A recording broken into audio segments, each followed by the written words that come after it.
Alrighty, hello everybody. How are we doing today on the wonderful day of Wednesday, which means it's time for some Tinto Talks. Today's Tinto Talk is going to be about diplomacy. We're going to go over that, and then we will get back into our Ethiopia game for probably the last day of the run of it. We'll see how we're feeling by the end of it. Where we're doing pretty well.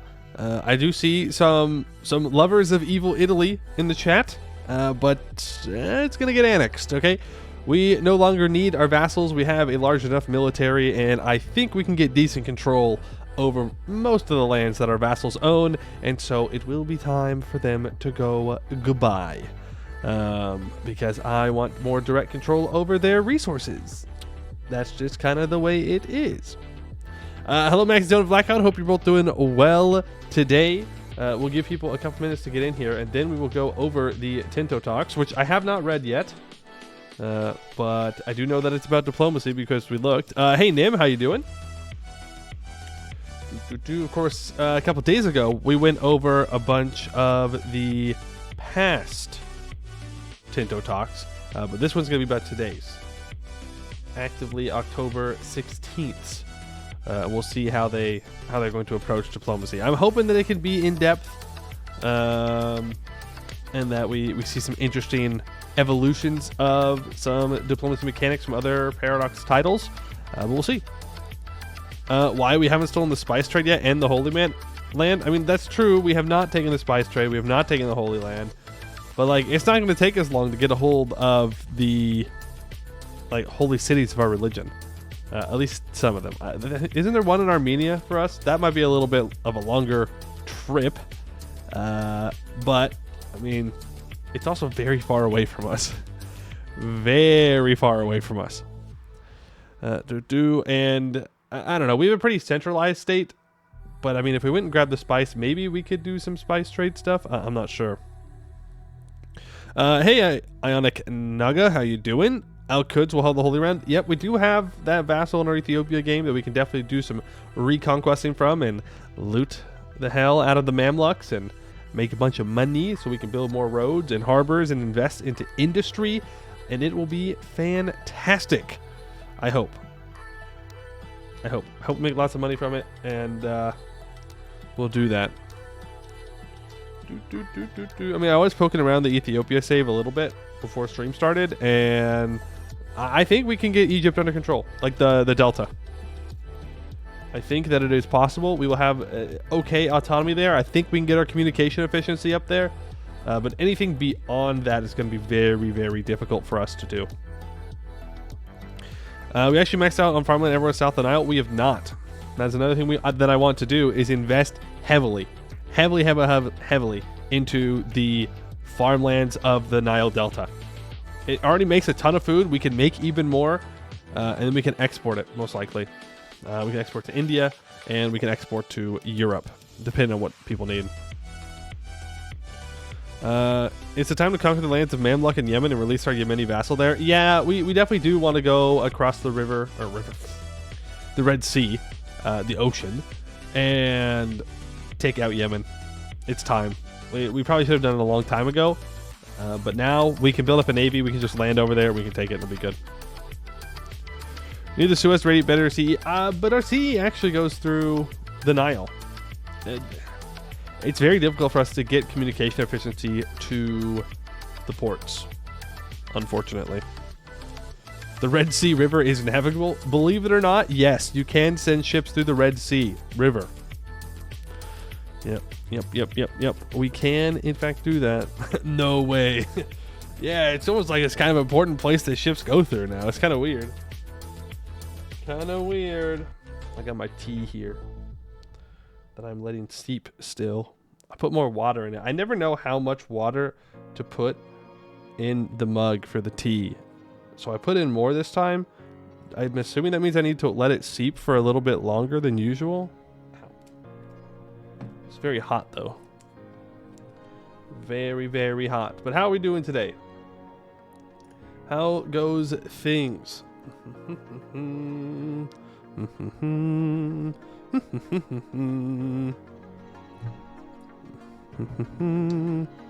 Hey, Tokamak, what kind of tea? It is black tea with like coconut something.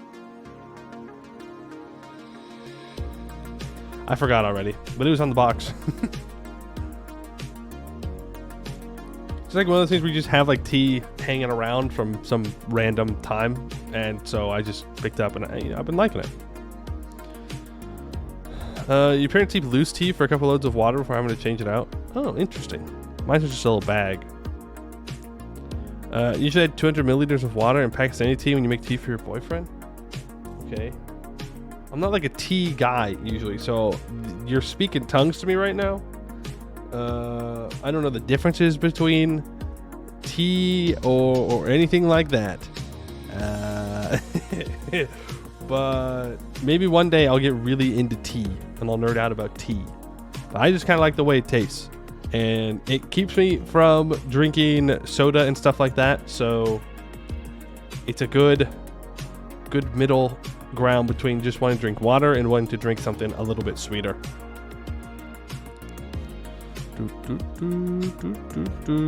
The 200 milliliters because the electric water heater's minimum is 2 milliliters. Oh, well, there you go. Suppose that would definitely limit things. Steep for up to 5 minutes. Okay, so what you're telling me is I should stop letting it do its thing. Do people reuse tea bags? I've been using mine once and then throwing it out. Is that what you're supposed to do? Or do you reuse the bags? I don't know. But I've just been throwing them out. Like, it feels like a waste. It's still got a whole bunch of stuff in there. I guess the stuff doesn't come out of the bag though, because it's going to be a little bit of a crunchy tea, and I'm not looking for crunchy tea. Do you interact with any of the floral stuff that isn't the actual tea leaf species? Herbs and little flowers. I don't know. You'd not recommend it? Ghost Rock, hello, also says not recommend it. I will take your guys' word for it. You are now the authority on tea. Congratulations.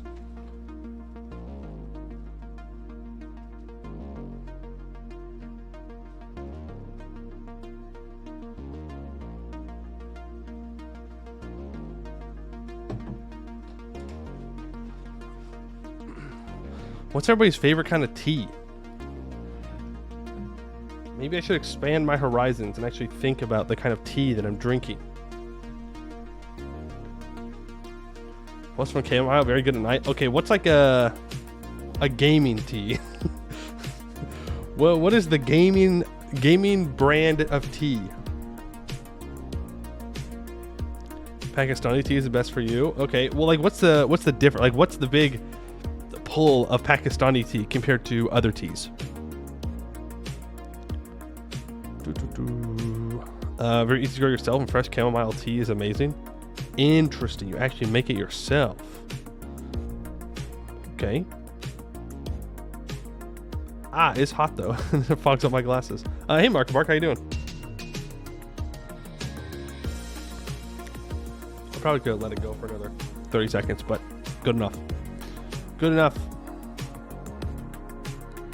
I guess also how strong is tea supposed to be? I'm only assuming it's not supposed to be as overwhelmingly flavorful as very sugary drinks are, but maybe not. Maybe I'm just, doing things wrong.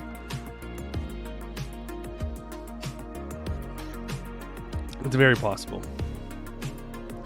You don't drink warm tea at all, more the iced and chilled stuff. Generally would go for agua frescas from nearby Takira. Even sweet milk tea, even though a lot of Viet people your age are all over boba milk tea. Yeah, that's true. People do like their boba, huh? I've had like sips of boba, but it didn't really do it for me. Also, it seems really sugary, but maybe that's just like my conception of it, and that's not actually the case. Pakistani tea is very intense and very aromatic. Ooh, okay. Interesting. Proper chai brewed in milk is great. Earl Grey or Lady Grey is my standard. Earl Grey, baby. The captain's drink.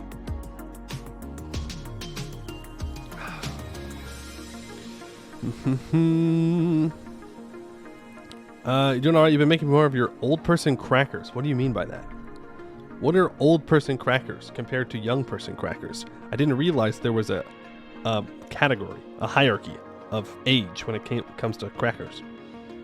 I do like chai tea though. That's what I usually get when I like go to like a coffee place or something, since I don't really drink coffee. But maybe I should. Maybe I'd be more awake all the time if I drank coffee. But that just sounds like a really big investment of money. I feel like I'd spend a hell of a lot of money on coffee if I started drinking it. So maybe I'll just stick to tea and water.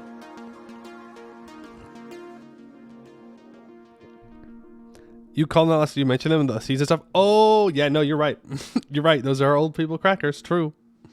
True. Healthy crackers. You tell me you don't just eat goldfish? Which, by the way, goldfish, best snack food. Far and away. Tastes good, fun to eat. The end.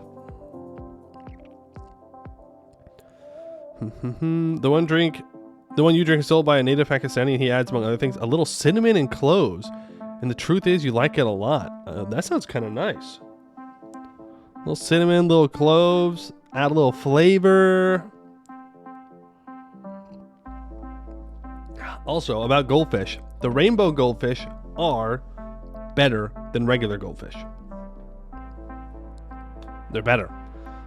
Not because they taste different. They taste the exact same, but they're more fun to eat because they're flavors. Ignore the fact that you're eating food dye. As long as you ignore that fact. What are goldfish? Goldfish are I guess they count as cracker snacks. That are in the shape of a fish. And you eat them.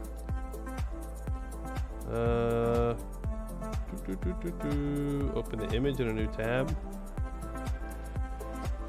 This is this is what the bag looks like. But you can also get like huge.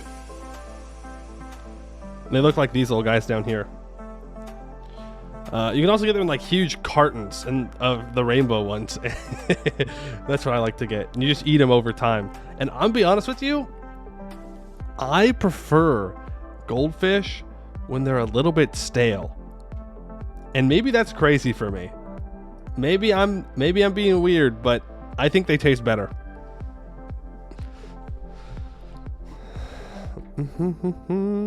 You don't know if they have in Spain? All right, boys, we got to bring freedom to Spain. We got to give them goldfish. Sociopath? I mean, hey, I like what I like. Still, goldfish just subtract less water from your mouth. I think they taste better. I think they just taste better. They are superior. You always think a tiny but still tastes better. Thank you. Thank you. Yes. Yes. Gummy bears are, for example, are so much better when they're slightly stale. See, I have never liked gummy bears. I liked gummy sharks.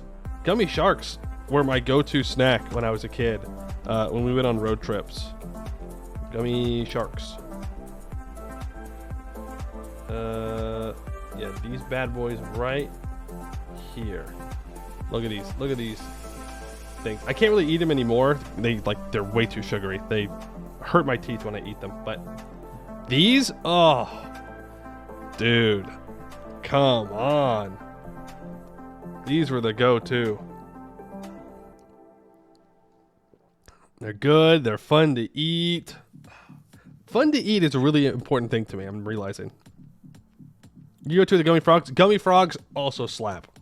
Very valid choice. Very valid.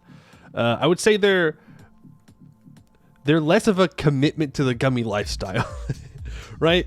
The gummy sharks, they take like 2 bites to eat one. You can't put the whole thing, but you can get a little overwhelming. Gummy frogs, easy pop in, eat them, boom, good. Your knife fingers are showing you to cover them with your headset? No, that's the wrong one. Here's a round. Thank you very much. Gummy peach rings? Okay, that's fair. That's fair. Peach rings are good. Cherry blasters? What are cherry blasters? Cherry blasters. I'm usually not into like cherry stuff. I'm not seeing anything about cherry blasters candy. I'm not finding it. Cherry Blasters, Canada.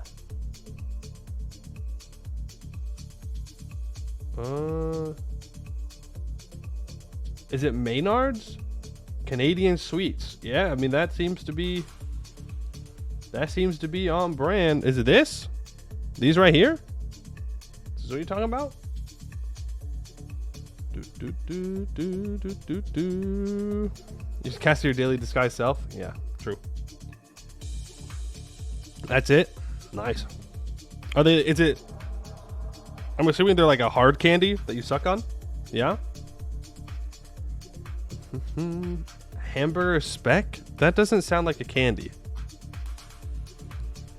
Hamburger speck. What is this? What is this? Who's making you eat that? The candy's colors are often the same colors as Hamburg's flag. What is wrong with you people on the other side of the Atlantic? You gotta up your candy game. What the? You guys like colonize the world for stuff, and you still mess up the bag. What is this? That's not candy. What the? You guys are crazy. Oh, your things were sour gummies. Okay, interesting. This looks like nothing. It doesn't even look like candy. I'm gonna be so real with you. Western Europe's baklava.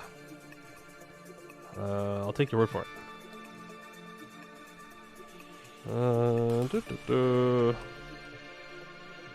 Okay, but baklava is like a food. That's like an actual food.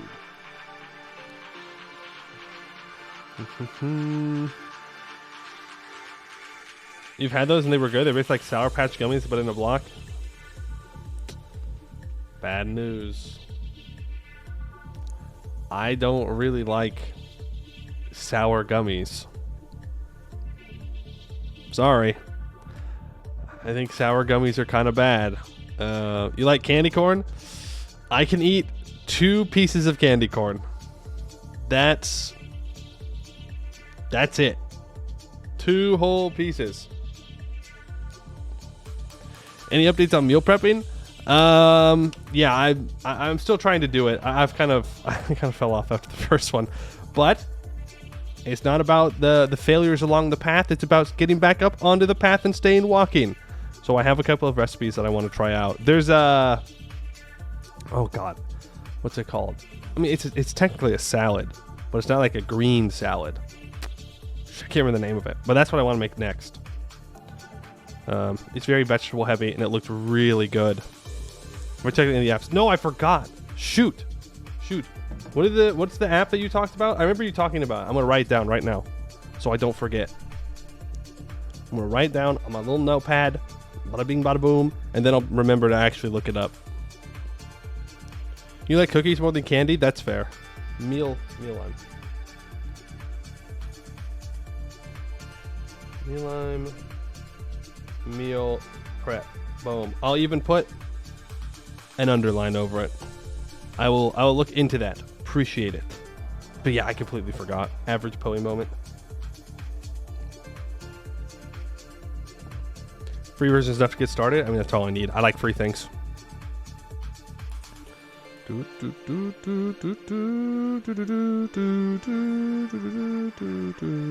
can get those blocks inside chocolate as well? Of the Hamburg flag candy?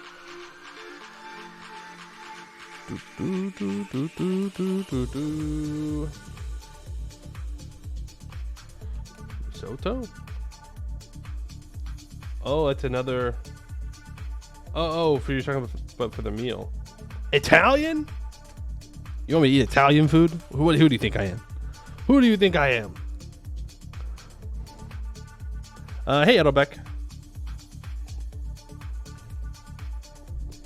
Hamburger speck and chocolate. I'm sorry, but if I want to eat candy, I don't want to eat something called hamburger speck. I know that it's just a name. It doesn't actually matter when it comes to the how good the food is, but it's called hamburger speck. Speck? That does not sound like candy. Fluffy bread slash pastries are at least made that way because your yeast put in the work to plump them up. What? Oh, you guys talking about other things. What if you want to eat candy corn? Again, I can eat 2 pieces of candy corn and then I'm good. That's it. Done. And then I remember how bad they taste. And I'm like, yeah, actually, I don't want this anymore. Sounds like dandruff. It does sound like dandruff. That's a good point. If you try prep different foods, you'll become the Ethiopia of the foods. You know, I've had Ethiopian food. I'm not a huge fan of it. Maybe I just didn't have it right. Maybe I was just too young for it, but I didn't like it.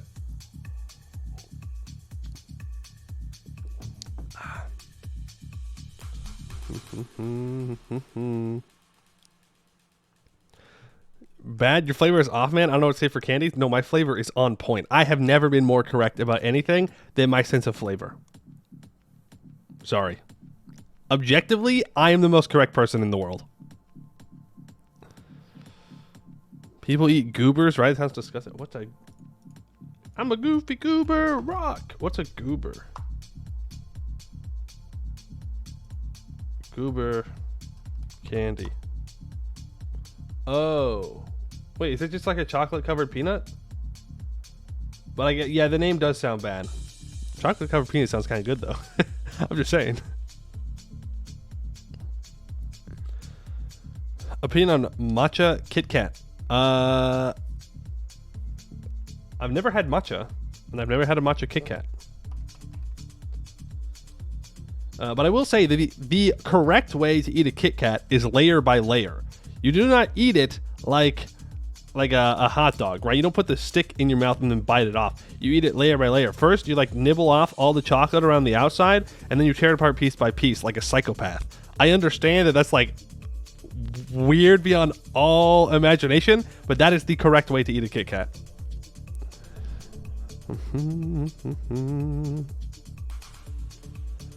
You eat the whole thing in one bite. No. Incorrect. Wrong. Wrong. Streamer is the most normal person. You're all wrong. You eat it piece by piece. It's so much work. It is. It is. But no one will ever question you ever again if you do that in front of them. Because they will think you're a serial killer or a psychopath.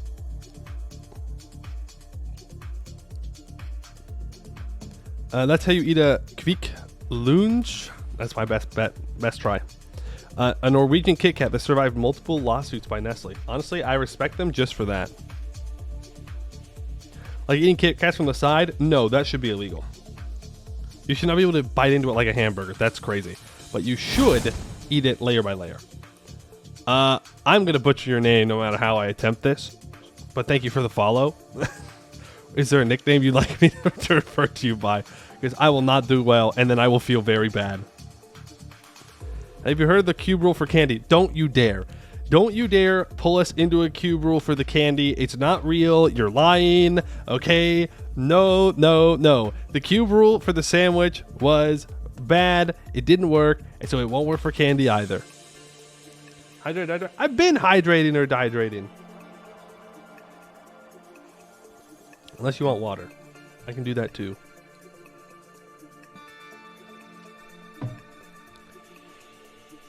You gotta eat Kit Kats the long way. It lets you enjoy them longer, alright? I'm just saying. Have you ever tried the sour vampires from Haribo? Those little licorice gummy bats that are a bit sour. No, I have not. I've only had their gummy bears, and I thought they were really bad, and I think they ruined gummy bears for me forever. Streamer called your bluff? Yeah.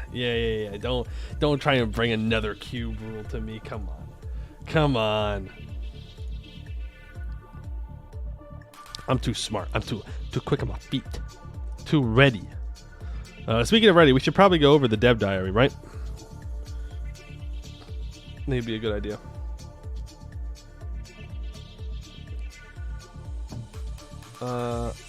You eat it like hot dogs on mountains. What do you mean by that, Market Bark? What do you mean you eat it like hot dogs on mountains when you're talking about the Norwegian Kit Kat? Hold on. Pause before we do the dev diary. I need a response. What could you possibly mean by that? White milk or dark chocolate? Never white chocolate. Well, maybe not never, but that's going to be my last choice every time. A good salty dark chocolate slaps. Very good. But milk chocolate's always like a simple go-to. A surprise egg from Kinder? Whoa, whoa, whoa, whoa, whoa, whoa, whoa. That's terrorism in the U.S. You can't even bring that up, all right? Illegal. No surprise eggs. Said I don't eat Kit Kats like hot dogs, but you do. But why'd you say on mountains? What did you mean by on mountains? I don't understand what you mean. Do I have to eat Kit Kats differently if I'm on a mountain? Was I not told the rules of Kit Kats? Surprise secret rules? Or do you just mean that, you know, Norway's just full of mountains? You have some insane sea salt, 99% dark chocolate from Iceland. Best chocolate I've ever had. That sounds so good. I remember in college, we had like a little school store that you could like spend your fake money on. Like when you like buy your meal plan, you get like money you could spend at the store or whatever. And I just go in, I just get like big bars of like organic dark chocolate that were super salty. Oh, they were so good. In the real world, though, they cost like $8, $8 to $10, and I don't want to spend money on that, but they were good. Salted pretzel sticks covered in chocolate, your thing? Yes, dude, those are so good. Oh, we can't be bringing this up because then I'm gonna want some. Kit Kats are layered and therefore considered cake. Ah, but they're encircled in chocolate, so are they not a pie? Or what's the pizza thing, but it's like covered all the way? I can't remember the name of it right now. Calzone. Thank you. Yes, that is the word I was looking for. It's a calzone according to the cube rule, actually. So before you come into my chat and you start spreading misinformation about the cube rule definitions of what is food, please check yourself. Thank you.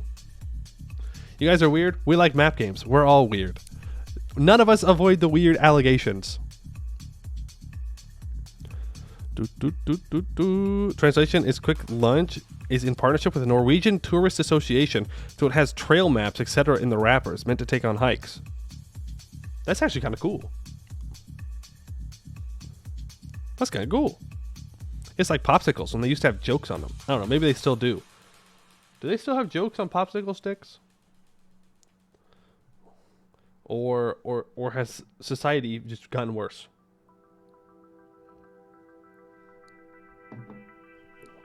Okay, let's do the Tinto Talk. Yeah? Yeah. We've yapped for like 30 minutes. Yappers are winning. We are so back, yappers. All right, so this is Tinto Talk number something. Number... Hold on, I'm looking. Tinto Talk... Pause for effect. Tinto Talk 33. This is Tinto Talk 33. It is about diplomacy. Let's take a look at what exactly we have going on here. Welcome to another Tinto Talk. This is the Happy Wednesday where we discuss the details of a rather secret game, Project Caesar. Today we will go deep into the diplomatic system works in Project Caesar. The core of the system is similar to our other grand strategy games, but has much in common with EU4, Imperator, and Vic2 in particular. Some of you may be very familiar with something that we are talking about today, but not everyone reading this has played 5,000 hours in every grand strategy game we made, and I immediately feel a little bit attacked. So there are parts of today's Tinto Talks. This will be a what the fuck, man? I know this already for many of you. Okay. When it comes to diplomacy, we have based our interface solutions for diplomatic actions from two paths. First, when you have a country selected, you can get the classic way of seeing diplomatic actions related to that country, but we also have the sometimes more useful way of selecting a diplomatic action and then seeing which countries would accept it. Right, so that's like using the macro builder, or yeah, I guess it is the macro builder interface with diplomacy for EU4. Well, this game may not have the immortal envoys of EU4 that limited how much diplomacy you could do at one time. In Project Caesar, you have a diplomatic corps, or diplomats as we refer to them. This represents how much diplomacy a country can do in a given time. Some advances, laws, or societal values will increase this amount, and there are also some buildings that will have an impact. Every diplomatic action you do requires at least one diplomat, and while there are renewable resource, You may need to ration them. Okay. So we have a base values for a country is 0.1. Aristocracy gives us 0.2. We're not spending any on annexing countries, spy works, or opinion improvements. You can have a maximum of 4 diplomats. We have +3 for being a country, +1 for being a kingdom. So you have to build up to a diplomat and then you can use the diplomat? I guess that makes sense.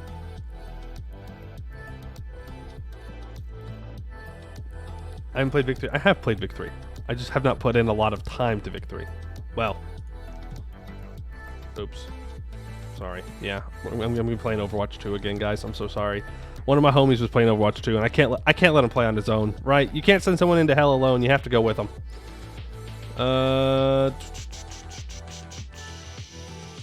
I put in 200 hours to Vic 3. That's a lot of hours. That's a lot. Alright, opinions. In almost all grand strategy games we have made, we've tracked relations between countries, often in the completely natural intuitive range of -200 to +200. Yeah, true, so intuitive. Early on in the relation was a single value, but in EU4 over a decade ago, we introduced the concept that country A could view country B one way, and country B could view country A different way. This game is no different in that regard.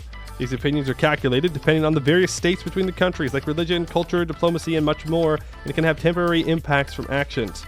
Opinion is how much a country likes or dislikes another country. The difference between trust and opinion is that a high opinion will stop a country from being hostile, but we would need trust to be able to work together. We have multiple ways to influence this with diplomacy, but the most direct ones you would use often is the improve relations and send gift diplomatic actions. Improve relations, this uses some of your monthly diplomatic actions to improve the target country's opinion of you over time, and send gifts, this gives you an instant opinion increase for a sum of money. So the Neapolitan opinion of the Crown of Aragon, different culture -10, different court language -20. Neapolitan view of Catholic countries +40, and recent conflict loss -40, but you gain +3 off of that yearly. Okay, fair enough. Trust. Trust represents how likely one country finds it another country will act honorably towards them, whether friend or foe. Trust is a crucial component in fortune-lasting agreements. Trust is hard to get and easy to lose. You can always send a diplomat to profess trust, which will increase their trust in you, but your diplomatic reputation will be lowered for the next 5 years. Why?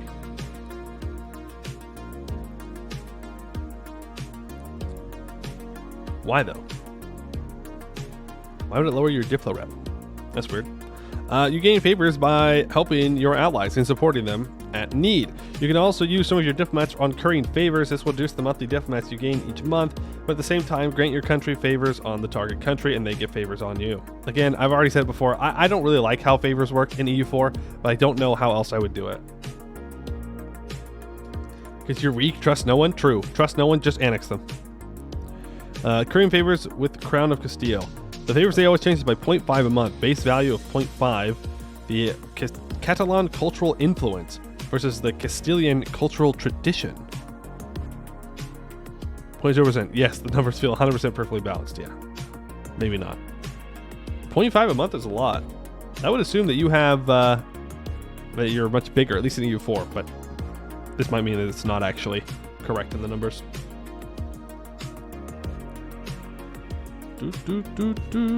Spy networks. This describes the extent to which a country has infiltrated another with a network of informants, double agents, and general turncoats, and thus how much inside knowledge they have of that country.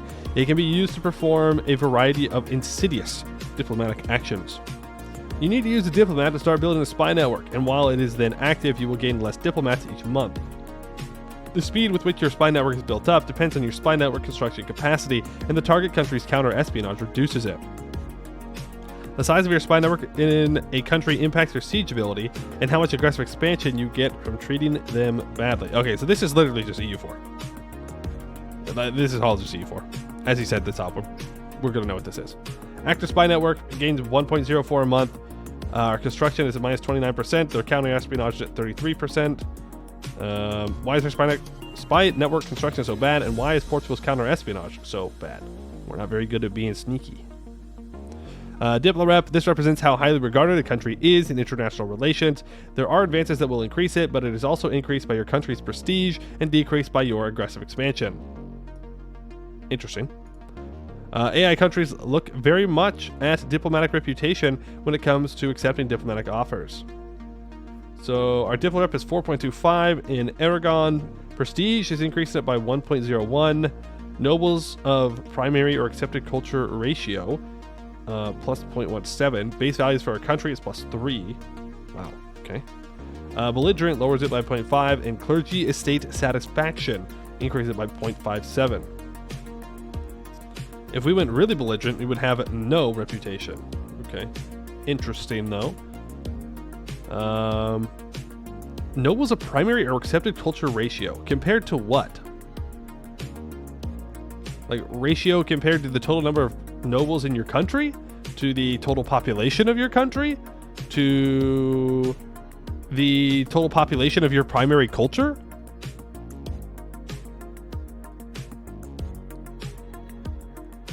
Like, I don't know what they do with that. I don't know what they mean by that. Also, I would love to see what the prestige is. Like, what is Aragon's prestige where it gets it to plus 1.01? Do they have 100 prestige? Do they have 50 prestige? I want to know how they're getting this number. Like, how important is prestige on your Diplo Rep? I do also think it's interesting that your aggressive expansion lowers your Diplo Rep. I think that's good. I think the more aggressive expansion you have, the lower it'll be. But my question is, the only thing about that is that if I have aggressive expansion in China and no aggressive expansion in Europe, then why would people in Europe consider me to have a lower diplomatic reputation, even if I'm conquering things on the other side of the world, right? But I'm not against the idea of having a lower Diplo Rep. Nobles of a certain culture, seems like not even MEIOU simulates that. Just abstracts all nobles into one elite faction and one estate. Yeah, but that, I don't know. Yes, I think you're right. I think you're right. I don't know if it's something that they wanted to do that way, or if the limitations of EU4 made it to where that was the easiest thing to do and made the most sense. And if that's just what the engine could withstand. As we know, that yearly tick of January and February are rough. Technically, AE still lowers Diplo Rep in EU4 as well, because you get overextension when you take land, and that affects diplomatic reputation. Yeah, but that's overextension specifically affecting it. But I guess maybe there's not going to be overextension since you don't core things. So I guess that's just kind of shifting it from the overextension to the aggressive expansion specifically. I'd love to see how much it affects your Diplo Rep too. Like, if I have 50 aggressive expansion with someone, how much does it lower my Diplo Rep? Ooh. Diplomatic range. This is a concept we introduced in Imperator, where you can't just do diplomacy with every country on the map. Love it. Great. In earlier games, we had this hidden from the player, and it was merely something that the AI kind of used. Now, this is something that matters and is based primarily on advances in the rank of the country. This is wonderful. I think diplomatic range is so necessary in games like this. Like, we can even see it when we're playing in MEIOU Taxes, right? Like, we can't declare war on India because we do not have the diplomatic range to get to India. If you have ways to offset that, or you just need to wait time, get better ships and whatnot, I think it's great. Diplomatic range limits the physical distance our diplomats can travel to conduct diplomacy. The distance to be traveled is from one capital to the other. This part I'm not so sure about. Because if I'm playing Portugal and I colonize into India, then why can I as Portugal not contact people in India if I have provinces over here, even though my capital is still in Europe? You know?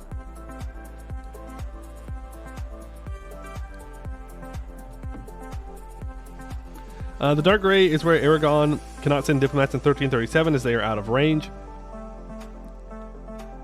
You're saying it's inaccurate. Aragon should totally be able to reach the meme lux, but they can't. It's right here. but they can't. We're seeing it, they can't. Unless there's a response down below that says that it's just wrong. Maybe colonial range and diplo range should become more similar to EU5. Maybe. Could be it. They could be that simple. They do not say it here. But I'm glad there's a map mode for it so you can see who you can interact with. I like diplo range. I want there to be a game mode where you can game setting where you can restrict it more. That's already a thing in CK3, and I think in CK3, even on restricted diplo range, you can contact people way too far away. I think it kind of breaks CK3 in a lot of ways for me, because you get alliances from like all over Europe with the counts and stuff when it should be more localized, which would add more to the roleplay of it, but that's a whole different conversation. All right, rivals. In Project Caesar, we have the system of rivals, which is fairly similar to the one in EU4 with a few differences. First of all, the selection of rivals is less opaque and follows a few simple rules. A valid rival is someone within a geographical area that is of a similar or higher rank or shares a culture group. The geographical area for an empire is the same continent or adjacent subcontinent, while for a country is the same area or adjacent, or for a county is the same area or adjacent province definition. Of course, you can always rival someone that's declared you a rival. Secondly, if you don't pick enough rivals, your actions that increase aggressive expansion will give you more, and your spy networks become far weaker. Thirdly, you can always create a CB on your rivals if you have a spy network built up there. Finally, there is no cooldown on replacing a rival, but it will cost you 25 stability. Remember that a rival is a country that is perceived as having conflicting interests and will block you from having alliances. Any countries that share rivals will get higher opinions of each other. Okay, nice. So we're not going to get, you know, all of India and China and Europe will rival me when I'm playing Italy. It will only just be France and Austria that are in, you know, Aragon, or maybe like Naples if I don't control it yet, that are rivaling me. I think that's great. Now we are seeing here, these are the possible rivals for Aragon at the game start. France is one. It's France, Castile, Portugal. Granada also counts as a possible rival. Naples and Tunis. You get more spy network built up there. I like this though. If you don't have enough rivals, your actions that increase aggressive expansion will give you more. Your spy networks will become far weaker. Now, like lore-wise, I don't know why this would be the case. Or this really, but I think it's a good penalty to ensure that you have enough rivals. Morocco. Oh yeah, and Morocco. So like, I don't even know who you would want to rival as Aragon. I suppose it counts as, or it depends on where you want to go in your start. If you want to go conquer Navarre, that'd be a good rival. Granada, if you want to like show strength wars, that's a thing. I don't know. I guess you wouldn't even need show strength wars if there's no monarch points. But if you want to go after Granada early, even though they're probably a subject of Castile, you could try. Interesting. Diplomatic capacity. As suggested by many of you back in Tinto Talks 12, we changed the diplomatic relations slot system to become a diplomatic capacity system instead, where the cost for an alliance depends on the power of the ally, and similarly, subjects cost different things depending on their type and size. So, for Aragon, Majorca is a vassal, and that uses 1.68 of 3.12 diplomatic capacity. That's actually a lot more than I thought it was going to be, for just being these three islands. Base values for our country, we get +1. Kingdom gives +2. Outward gives +4. Now, I'm not very good at math. Not very good at math, but one. Oh, it's 4%. Sorry, 4%. I am just bad at math, actually. I am actually just bad at reading, not the math. That does seem like a lot for Majorca. I mean, it says it's only one vassal at the start, but it's not that small. But, like, it is kind of that small. It is kind of that small is the thing. I don't know. Maybe it's got more development than we realize. But I like diplomatic capacity. I think it's good. Right? That way you don't have someone allying Castile and France and Austria. You have to pick and choose who you're going to ally, and it leads to less like just huge alliance blocks. Living in different relations at the start is very good. Silly in EU4, every nation's like 5 allies. Yeah, exactly. But if you have, you know, France wants to ally 5 nations inside the HRE, like small, like Bern here, and I don't know, I can't read any of the other ones. I know it's Bern right there. Like, that's fine. but I don't want France allying Castile, Portugal, Austria, and Naples. That's crazy. All right, diplomatic capacity of Aragon, diplomatic action and treaties. Today, we will not talk more about unions or subjects, as they will be covered in a later Tinto Talks. We will, however, thoroughly discuss as many as possible of other types of diplomatic treaties and actions. A diplomatic action costs a diplomat to do, but not all of them create a treaty. A treaty is something that lasts over a period of time and can be anything from an alliance to food access for your armies. Okay, hold on. So, diplomats. We have the maximum amount of diplomats. So do you just like use a diplomat and then they do that? And does that diplomat still count towards the like maximum amount of diplomats that you have? Or does it like use the one diplomat and then it goes and it does its thing until you cancel it? Like if I have 4 max diplomats and I send one diplomat to improve relations, do I build up to another 4 diplomats? Or do I just stick with 3 diplomats while one is busy doing something else?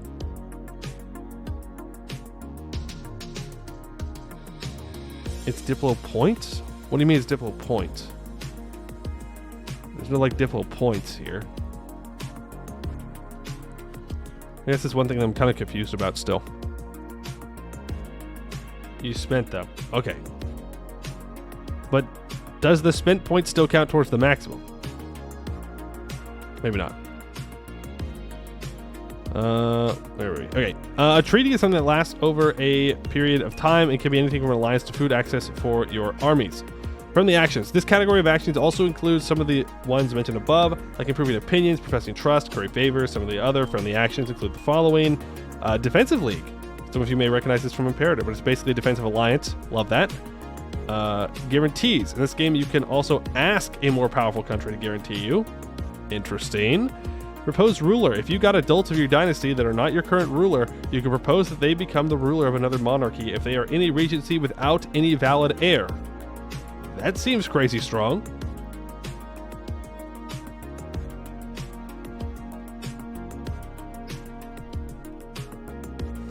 From the looks of it, you send a diplomat who then commits honorable seppuku, and then you have to wait to generate a new diplomat.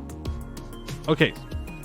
So you're saying like the way that you're interpreting it is that yes, you can have 4 maximum just sitting there, but once you send them out, you can build back up to 4 even if they're still busy. That's what I was wondering about. Share maps. This allows you to give the maps of an area to another country if they have not discovered it. For just 50 favors, you can get any country to not send privateers near you. If you have 50 favors with Portugal. Any port in Aragon has privateers from Portugal. You can tell them to piss off. Not bad. Hostile actions.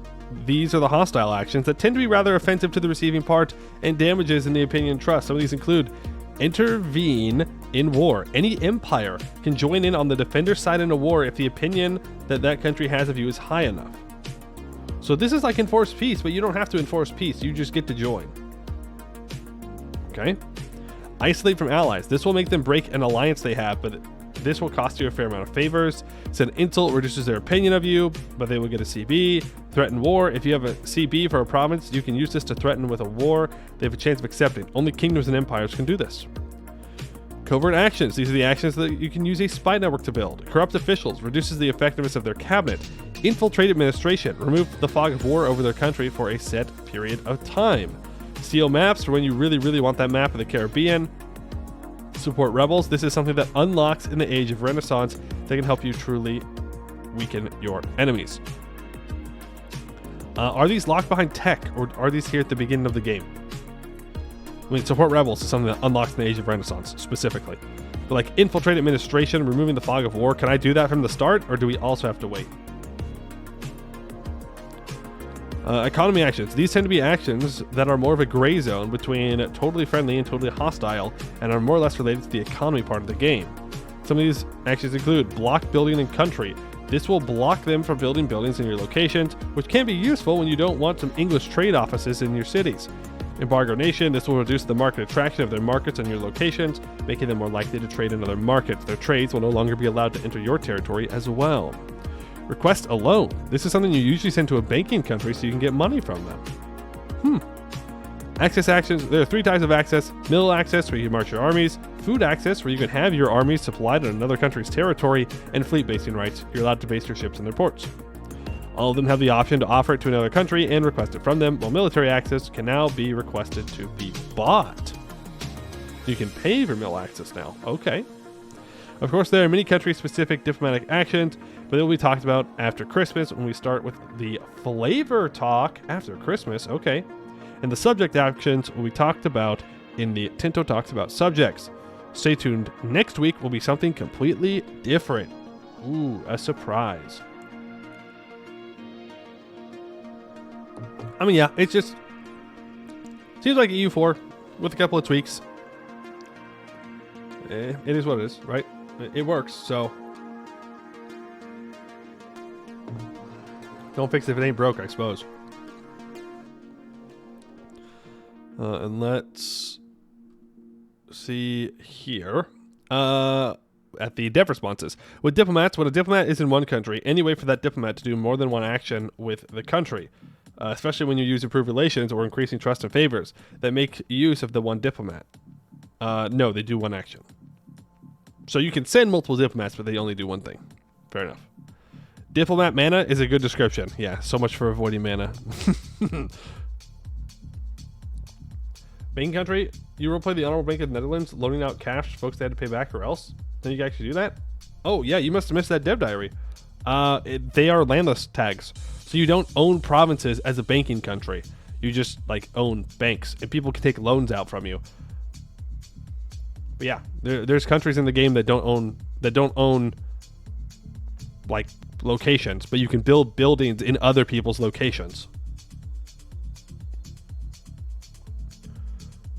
Can spy networks help with sieges? Is support rebels more effective in EU4? Can you choose to intervene on their behalf? Can they be considered allies so you don't fight them if they cross into your territory? It makes the sieges go slightly faster. Rebels are proper countries when they spawn in Project Caesar. I would assume this means that if you support them, you can fight on their behalf. You want to roleplay an actual bank tag like a country? Oh, I mean, you could probably try and do that too, but... really hope that in Project Caesar there will be an option that make an offer for a desired area. You could either compensate in cash or provinces or both. We have a buy territory diplomatic action. Okay. A little worried about the balance of this, but okay. Which system is there to make alliances more short-lived than EU4, which is mentioned as an objective to achieve? It's not finished yet. That's a good point. They did say that they want to make alliances more short-lived, but apparently it's not ready yet. They're still cooking. But I look forward to when they talk about that, because the eternal alliance between, you know, England, Spain, and Austria until the end of the game can get quite old. Even when Spain and England should be trying to kill each other. Goblin Slave. Interesting username. Why can't Aragon communicate with the Mamluks while still being able to send envoys all the way to Novgorod? I feel like all the med states should be able to communicate with each other through sea access. Looks weird. Need to check the algorithm it uses. Okay. We got 5 questions. Having 0.3 diplomat of a diplomat feels so wrong. Maybe just use the term diplomatic power or diplomatic ability. Yeah, it's a bit weird, but it's hard to find a good name. I would agree, though. Having 0.3 of a diplomat is kind of odd. Maybe envoy? Entourage? Something like that, maybe? Instead of diplomat? But you do know what they mean when they say diplomat. So, like, it feels kind of weird, it sounds kind of weird, but people do immediately identify, oh, they're going to go do diplomacy, they're a diplomat. Would getting allies be hard in EU4? It always felt weird to me how every single country had 2+ allies all the time, unless something freaky happens. Why should France ally with some random HRE miners? Allies cost differently. Right. France can ally with a bunch of HRE miners, but do you really want to do that when, you know, when Castile and Aragon and Austria all come for you? You're going to want a stronger ally somewhere. Is there a possibility to have a non-aggression treaty? Not designed any yet, but that could be doable. I do kind of like that idea. Like, maybe if you like pay for it, like a truce, where you can sign a treaty that for 10 years you have a truce. What game am I thinking? That's a CK3, isn't it? Yeah. You can pay people to have a truce for 10 years. I think that's a good idea. I think that'd be a good thing to add. You can make it cost money. You can pay for the truce. And that can help you kind of like secure some of your flanks while you want to go to war elsewhere. Will customs unions be a thing? Basically allowing for trading resources between countries without penalties. No design for it yet. And I assume you can still go over your diplomatic capacity in exchange for some penalties. Yes, not super nice. I would assume if you do go over it, alliance with the alliance with Navarre is worth less than the vassal of Majorca. The alliance with Portugal costs 3. Lowers your monthly prestige. What? Minus 102.13 loyalty of subjects? 3% more aggressive expansion impact and minus 6.18 Diplo rep. Jesus. Okay, yeah, so you don't go over it. Is this like 102% more disloyalty? Like, I don't know what minus 102 loyalty means. But that's crazy. To be fair, he is double over his diplomatic capacity, but it doesn't increase aggressive expansion that much. It's just these other ones. How come Aragon has diplomatic range to Russia, but the Mamluks are out of range? They just found out why. The algorithm is, if capital is not a port, then it's straight distance between port and capital, which is an instant calculation. And then we have the distance between all sea zones cached. The slight problem with Mamluks here is that the closest port for Cairo is Suez. So the algorithm goes, oh, we have to go all the way around Africa. And the closest port for the Golden Horde is on the Caspian Sea, so it can't reach anywhere. That would cause some problems. That would cause some problems if you have to go all the way around Africa to talk to the Mamluks. Meanwhile, the Mamluks sitting in Alexandria wondering why nobody sends them letters anymore. They're just alone. That's funny. Okay. Well, they'll probably fix that.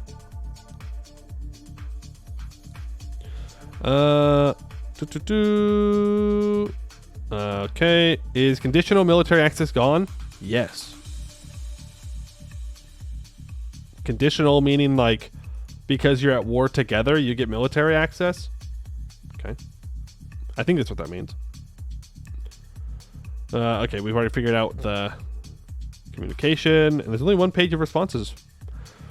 Can we increase the diplomatic corps by increasing the spending in it? You can increase your diplo capacity by spending money. There is an entire expense slider for it. Oh, well, there you go. You want more diplo capacity, you pay more money. And that is all of the responses. There you go. That is the diplomatic dev diary. I mean, yeah, it's EU4. EU4 with a couple of changes. Looks good. Makes sense. As soon as they fix that communication through seas and whatnot, I'm sure it'll be nice and good to go. This still feels like a lot of capacity. But I suppose that just means you can't have a huge vassal swarm all the time unless you want to pay for it.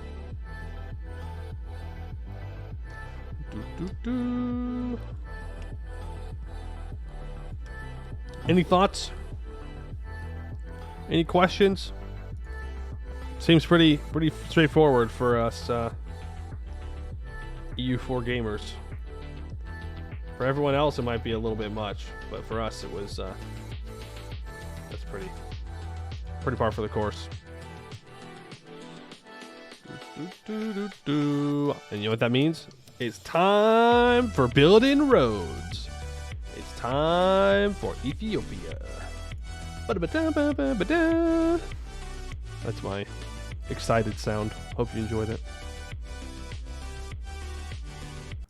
Would a non-aggression treaty allow you to cheese coalitions through truces? I guess it depends on how expensive it is. And I would also assume that a non-aggression treaty would cost you diplomatic capacity. So you can only do so much, right? You can't have a diplomatic non-aggression treaty with everybody without going over it. The change that rival tags have to share geographical proximity was a great change. Yes, it is. It is. And hopefully that leads to less huge alliance chains as well, in addition to whatever system they're coming up with to make alliances temporary. if you're actually forced to rival people around you, where Europeans are actually rival to Europeans and not in like two giant hug boxes, that'll make the game much more interesting. I think it'll lead to a lot more competition between like colonizers as well, to where you just don't have like the three main colonizers all hanging out and being buddy-buddy with each other. Maybe that'll lead to more wars over colonial holdings. Not something you see all too often. And even when you do, it doesn't really lead to much. But who knows? Who knows? Maybe the AI will just revert to being the AI, and they'll be like, no, actually, we'll just all be friends, and sure, he has total control over the Ivory Coast, and like, I'd really want that, but it's whatever. Hey, Arch, how you doing? You're catching us as we're switching over to our gameplay here, which means I need to switch over my thing, my category. Boom.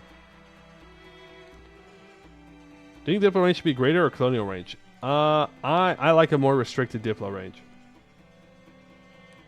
Though the thing is, I mean, this is like the early modern period, right? So this is where kind of like globe-spanning empires are starting to be created. So eventually the Diplo range is going to be farther. But for example, I don't want it to be easy for colonizers. Let's say Portugal takes a province in Congo, right? On the coastline. They take one province. I don't want Portugal to be able to have a lot of communication with people on the other side of Congo. Right? I want that to be more difficult. I want it to be where like you have to interact with the people that you are more directly around. It's harder to reach into internal areas. If you want to do diplomacy with people in those areas, you need to actually go and like conquer your way towards them. I don't know. I think it'd be cool if that was the way it worked, but it'd be weird if you don't have the range to reach your colonies. Yeah, true. The Diplo range will probably be tied to colonial range in some way, since it is just capital to capital. Also makes the Suez way more valuable, even though it already is super valuable. An introduction, diplomatic play before doing any diplomacy that isn't war would be cool. Like, are you talking like a Vic 3 style introduction where there's like a cooldown to when a diplomatic play starts, or am I misunderstanding?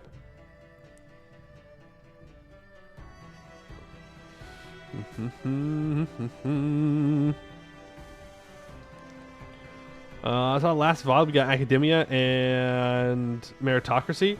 Nice. And of course the roads, hardcore time traveling nobility. Yes, we do have hardcore time traveling nobility. They do love that province, and that province is super profitable. We'll take a look at it, by the way. Every single one of their industries is at like 200% profitability, so it makes sense why the nobles were so protective over the province. All right. See, look.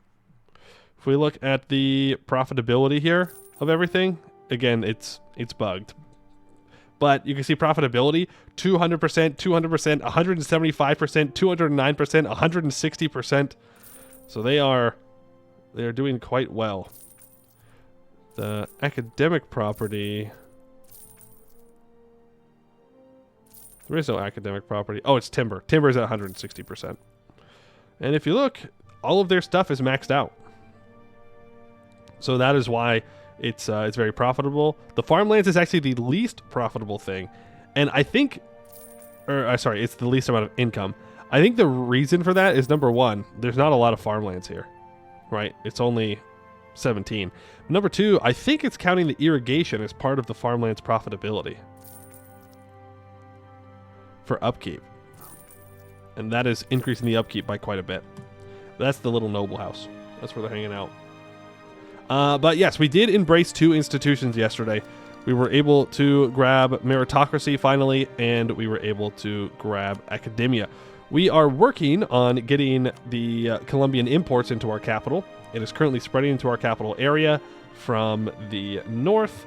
The Mamluks were able to get it to spread to this province here, Matra. And so we went and we took it real quick, and we have brought it back into our core territory.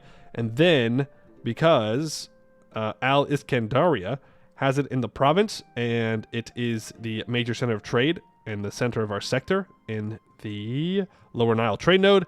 It is trading directly with our capital in Amhara, and that is causing it to spread. So we would like to get that as soon as possible. The other institution right now that we cannot grab is global trade. Province spread, we need trade value of at least 5 and commercialization, but it is nowhere near us at the moment. Though, if Venice can get a hold of it, we might be able to get it to spread to us. We have allied ourselves with Venice. They were a good ally for us to grab. We're doing lots of trade with them, so we might as well improve relations and make money. It is making Venice a lot of money too. They're probably exporting quite a bit of goods into Europe. But let's see. Yeah, food. We're exporting 47 units of food to Venice, and we're actually exporting 229 down to our capital. Salt we're exporting. Venice is importing some fiber from us as well. We're buying raw goods from Venice. We are importing military and naval goods from them as well. Let's see. We're exporting exotics to Venice through Al Iskandaria as well. 16 units, which is quite a bit. And yeah, so we're doing a lot of trade with them. So it's making us a decent little chunk of cash. Let's do a census here before we start doing anything else. Also, we just did a bunch of conquering from Ajuran. We've been working pretty hard at trying to unite this because the colonizers, as you can see, Scotland's here, have started to take provinces through expeditions from Warsongli, who was our vassal. These 3 provinces specifically were taken, and so we've done some wars to get these provinces back. We did have to take Miltech before we had a lot cheaper discount because Portugal actually landed like 30,000 troops here, and Aquitaine was landing troops in Egypt, so we teched up a little bit, and we are now equal with Portugal at the very least. France is at tech 46, so they are one ahead of us, and it's a pretty big tech, and Scotland is their ally.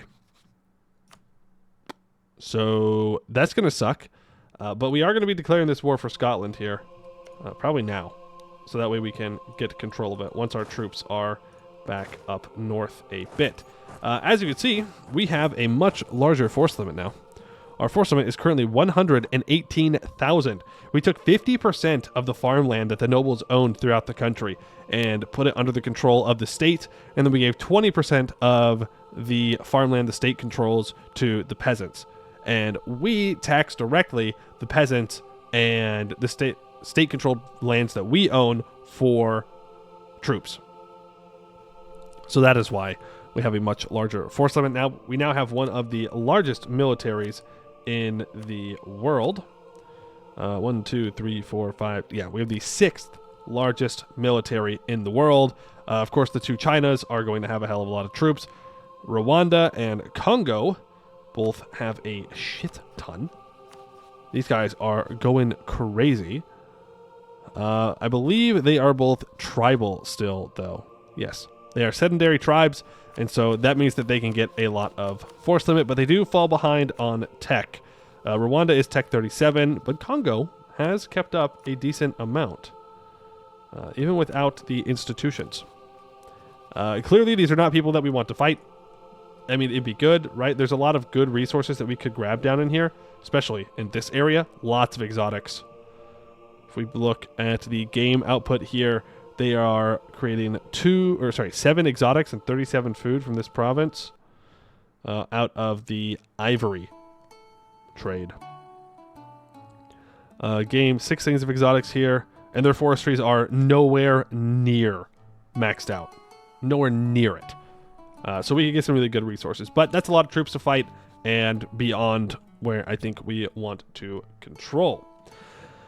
We are in the process of integrating our vassals. I'm sorry, Evil Italy is on the chopping block. We do not need our vassals anymore. Yes, they have some troops, but I think we're going to be able to make better use of their land for ourselves. If we look at the special map mode, I know I said we were going to do a census. We'll get to it. Of communication efficiency. Our communication efficiency in our core territory is looking really good. When we start trying to get up towards the Nile Delta, it's a little bit worse. And down here, it's pretty bad as well. But I think we'll be able to get decent control in here, build some roads out, and it will be nice and valuable. Also, autonomy-wise, we have decent autonomy in our core, and I believe these provinces, maybe not Oromo, but the rest of them will be decent with their autonomy, which is nice. Yes, you did see Colonial Scotland. They're here, and we are going to kill them. Or at least take this one province, because I do not want them here anymore. Let's do a census of all of our provinces. Conduct a census. Let's look at the... Actually, let's look at our pops. So, pop statistics. We went over 3 times, right? We have 22 million tenants in our country. And in fact, we're almost at 1 million in, I believe it's Inara. Yeah, Inara is just a couple people away from having 1 million tenants, or 1 million peasants in this province. And look at that birth rate, 4.2. They're making babies like crazy. Like crazy. And I don't know, are the industries here maxed out? They are not. So we need to invest into the forestries here because we have 13 units of labor available. Like, they need jobs. You got to put them to work. We have 795,000 nomads, and I think I was being a little bit too hasty to try and get rid of nomads. They absolutely have their place.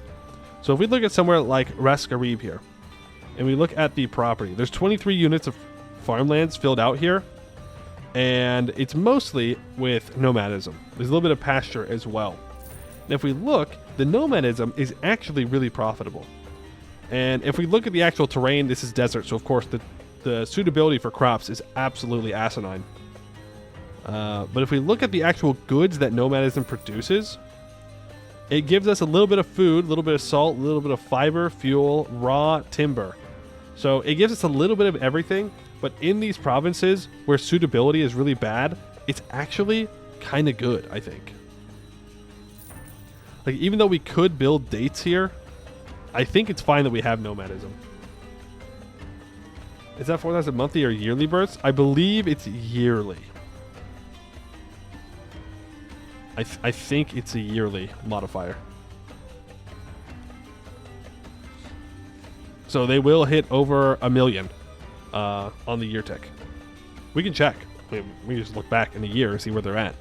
Right now they're at 998,000. So January 1st of 1685, they should break 1 million. Let's see, what else do we have? Oh, also, we have a lot of tenants migrating, and I'm assuming they're talking about migrating into our cities. If we look at the immigration rate to our residents, we're getting 940 people immigrating into our capital every single year, and that's taking it away from the peasants.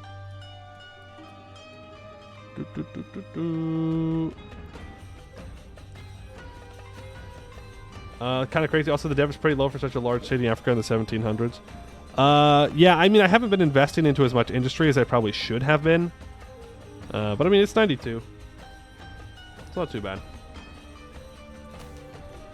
All right, residents. We have 4 million residents. We have 222,000 aristocrats, 65,000 burghers. I feel like we don't have enough. I feel like I didn't invest into burghers enough. And we have 89,000 clergy. All in all, we have 28 million people.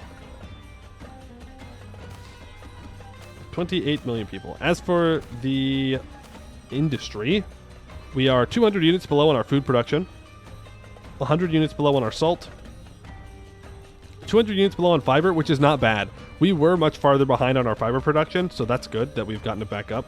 Fuel, we are in the positive. Raw material, abysmal. Abysmal. Look at that. We need way more raw material. Our price for our raw materials is probably crazy high. Raw is at 3.9 here, and if I look at, say, Venice, since it's one of our trading partners, the cost of their raw materials is 3.4. half a ducat higher in our country. So we definitely want to see if we can fix that. Remember, we get raw materials from the timber industry, but we also get it from metal. Is it time to send children to play IRL Minecraft? Yes. Exotics, we are not producing enough. Luxury, we are overproducing. Timber, we are producing a surplus, but we could have more. Consumer, we're 100 below. Military, we're just meeting. Naval, we're below. Industrial, we're pretty much just meeting. Knowledge in the positive. Decent amount of commerce. Next campaign? I don't know. Burgers are probably more concentrated on your profitable cities. Yes. I would only assume so. Which... I mean, we can also look at... We can do a map mode for it, I think. We do advanced map mode, population, notables population. Well, notables is just... It's going to give us...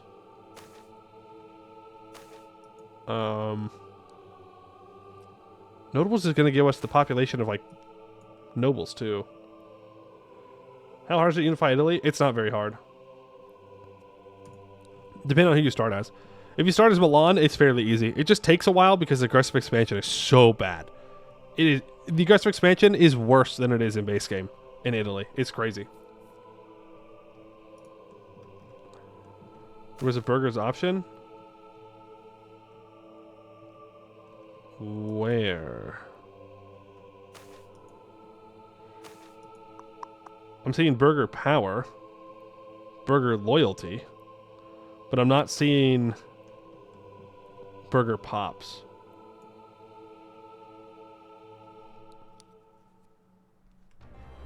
Take 3 provinces, half of Mordor's in the coalition. Yeah.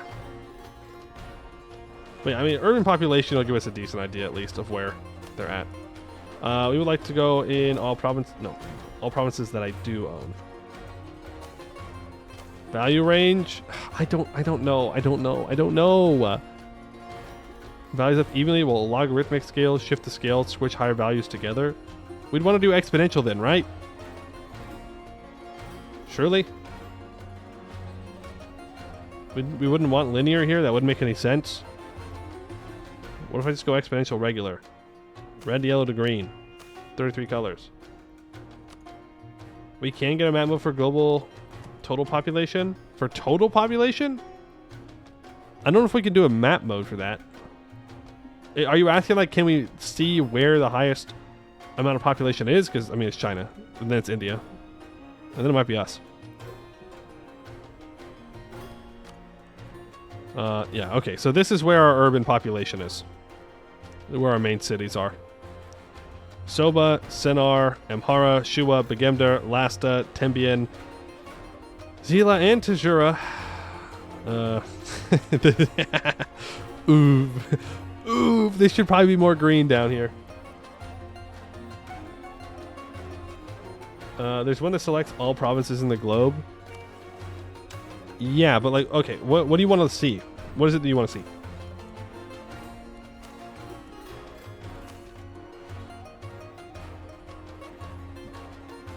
Like, are you trying to calculate how many people there are? Because I don't think we can do a worldwide census. Maybe there is a way. I don't know how I would do that. Just what the global population is. Yeah, we can't find that in a map mode. Like, if we wanted to see urban density on the worldwide no wastelands, I would assume we're going to want like an exponential steep, red to yellow to green, 33 colors. Then I've seen a couple places. Paris is pretty colorful. London's pretty colorful. Lubeck is green as hell because of the urban density. But if we want to look at actual, like, where the urban population is, let me do this. Let me reload it. And now we can see we are green. Even Soba is pretty green. I mean, there's still some green in Europe, right? Toledo's looking pretty good. Paris is pretty good. But India's got a couple of pretty big cities. A lot of them in the southern part are still doing well. I don't know what happened up here. Oh, it's just rural. That makes sense. And then, obviously, China has some decent cities as well. But I'm going to be real. We're very green. To be fair, we have the biggest city in the world. And then probably the second biggest city in the world. So, it makes sense.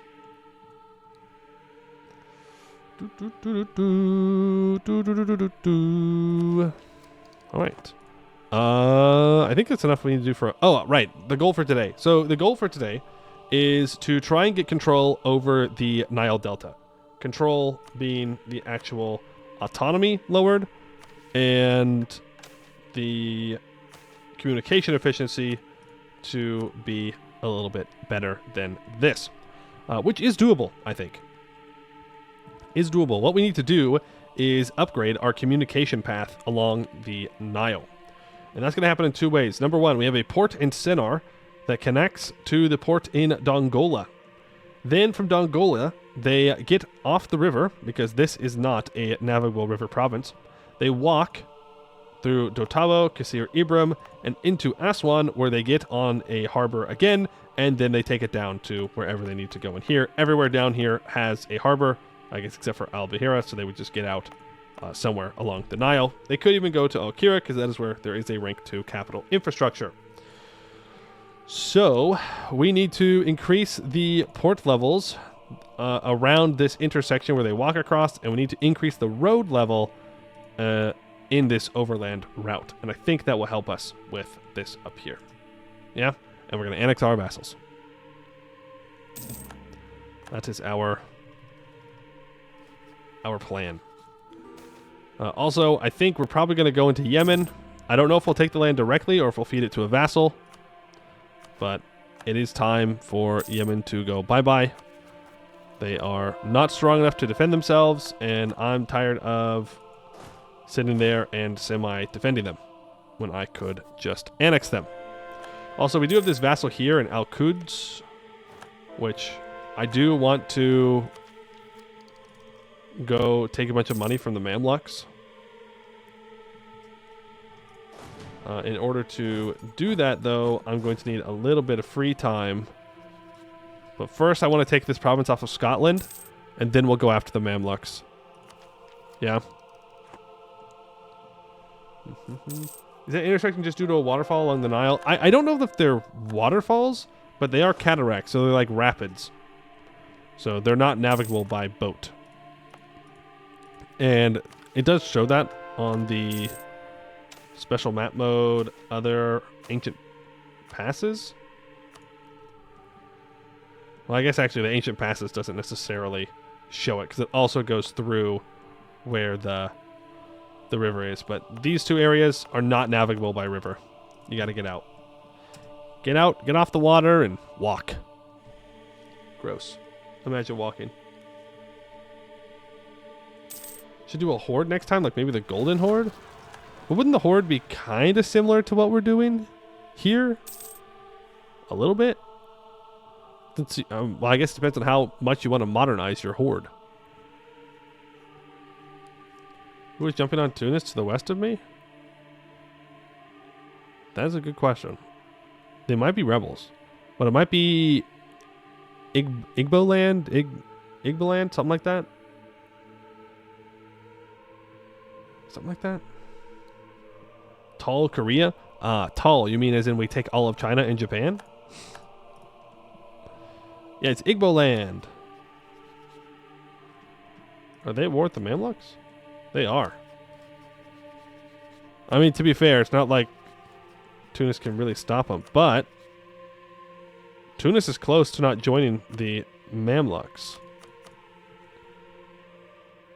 And if that happens... Of course. If that happens, then we'll declare war on the Mamluks.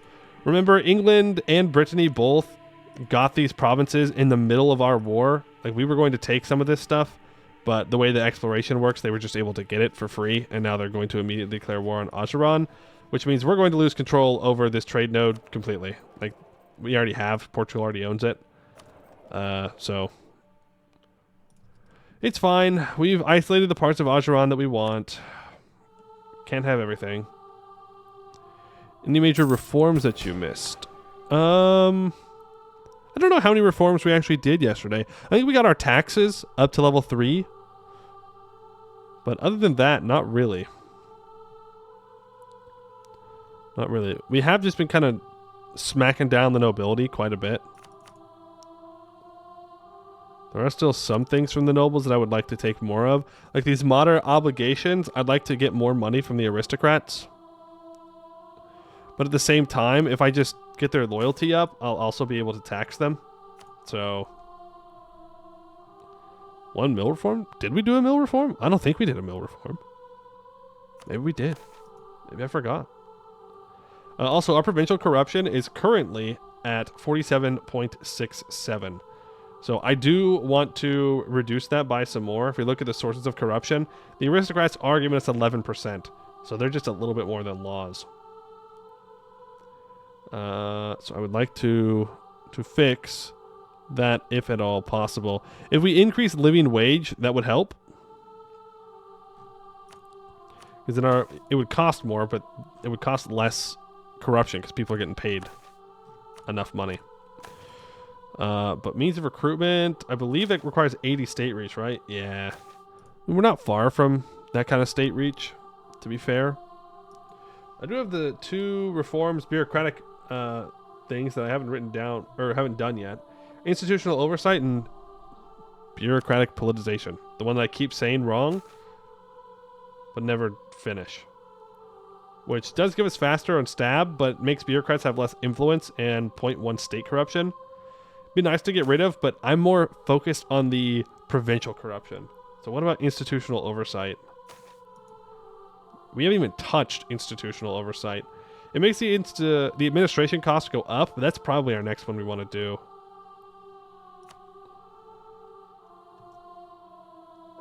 Yeah. Oh, they've had a recent scandal. Okay, we have to wait for the scandal to be done, and then we can probably do another one of those reforms. Also, let's get these roads built up. Here, that's not the right province at all. That's not even close. This is the right province. Here and here. They're both at level 2 roads. Let's get those up to level 3. Build infrastructure. Design project. Improve infrastructure. Pathing rank 3. Boom. Also, another thing is that we are upgrading the capital building in our capital. So that will give us better communication efficiency throughout our whole country. I forgot that we were doing that. I also wanted to check, did we hit 1 million people here? Yay, we did. Look at that. We have 1 million peasants in this province. And I have so many available peasants for work. And so with this 300 ducats, I'm going to invest all of it into this forestry industry. Now, this is going to possibly hurt that industry for a little bit. It's size 400 though. And there's plenty of people to work. So it's going to lower the wages, making it less profitable. Those people are going to fill it up super fast. Also, there goes one subject. Gone but not forgotten. Gone but not forgotten. Let's hold off on annexing Kaffa and Oromo.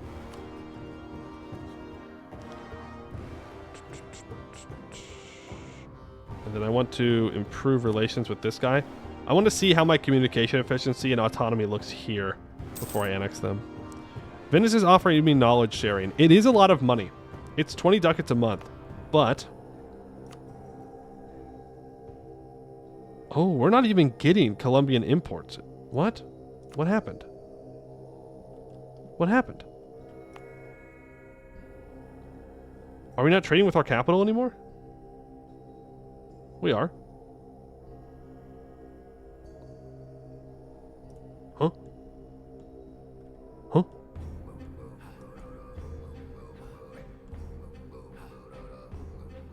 Weird. But Venice has Colombian imports, so I'll pay the money. and we'll have it keep spreading to our capital. We get 0.4, we get 0.2 a month from knowledge sharing, and it's increased by our spread modifier. So we were never even getting it from our vassal or from our trade. What? Hold on. Colombian imports, provincial spread, has commercialization, has a port, trade value of greater than 5. It cannot spread here without having a port. But that doesn't make any sense.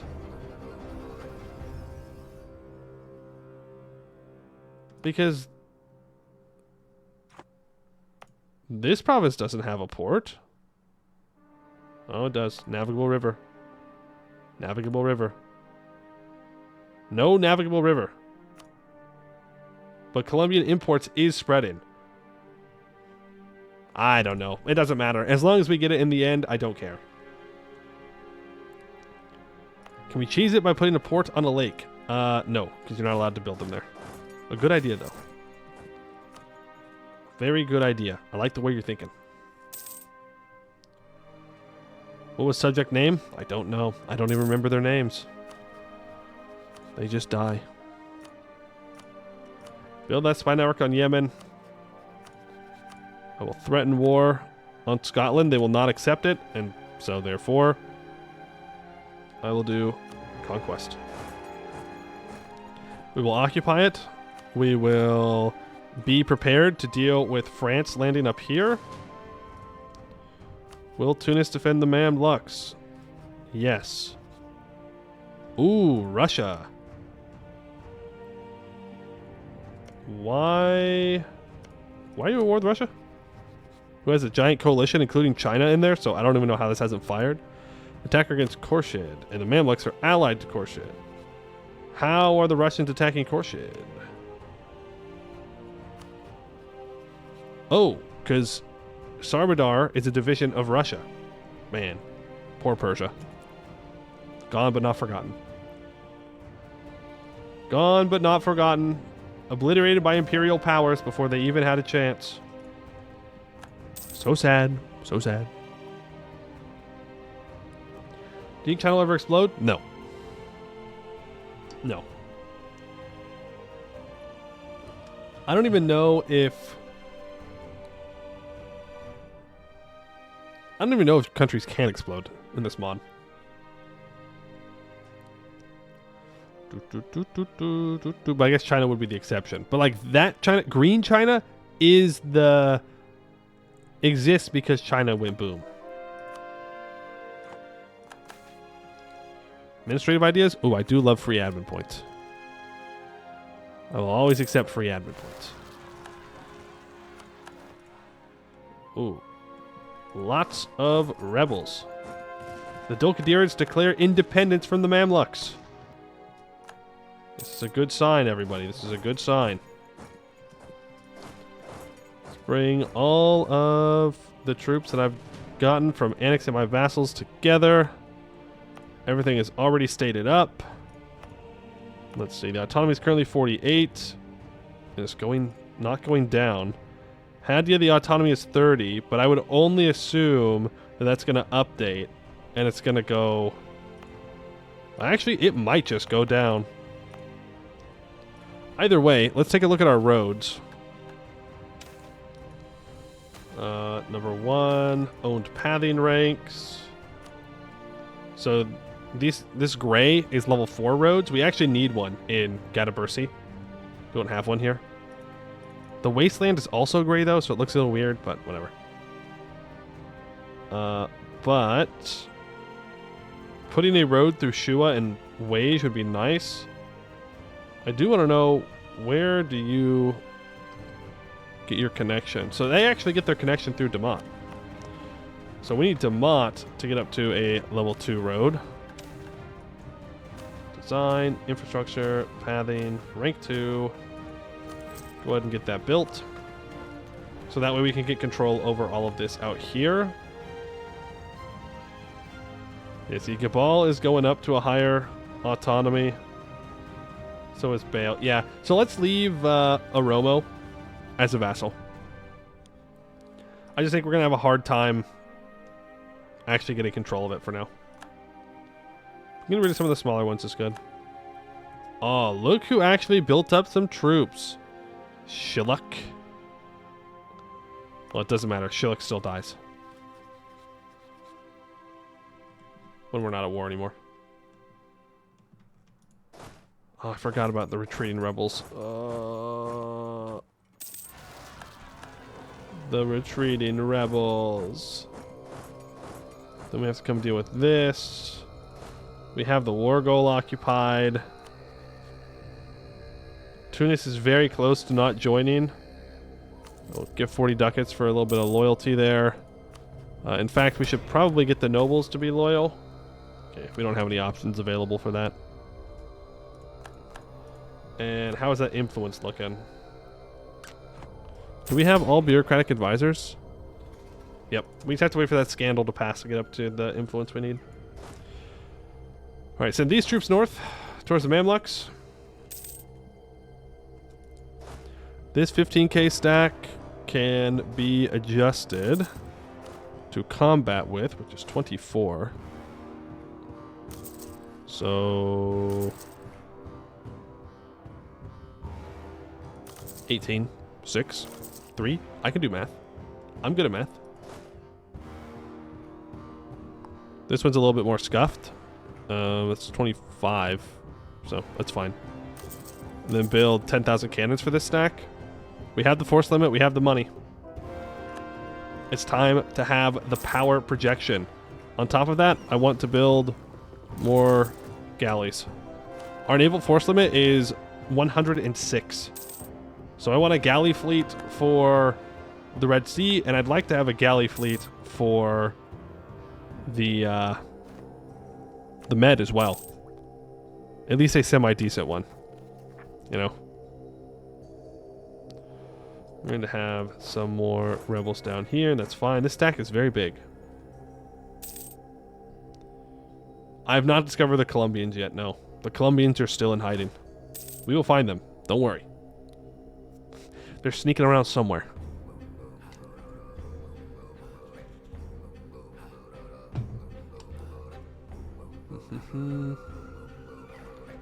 So it's GG's Unbeatable Empire? Well, I don't need to beat them. So for me, it doesn't really matter. But I suppose if you wanted to do a world conquest, you could beat them. It'd just be shitty. Can you buy for Venice again? I already am. They renewed it. They offered it to me. They're like, you're going to give me 20 ducats a month. Yes, please. Have Colombian imports. On top of the fact that they do benefit from me having Colombian imports. Because it increases rural production efficiency by 1%. And they are buying food from me.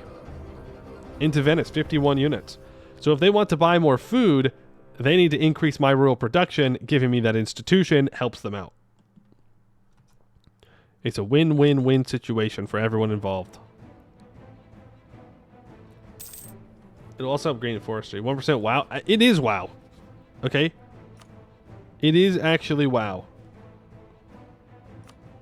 Also, it is time to declare war on the Mamluks. Because their buddies in Tunis will not join. That means that we're only on medium looting, by the way. I was going to do severe, but what are you going to do? Helps with raw, too. Yeah, it'll help us with literally everything we need.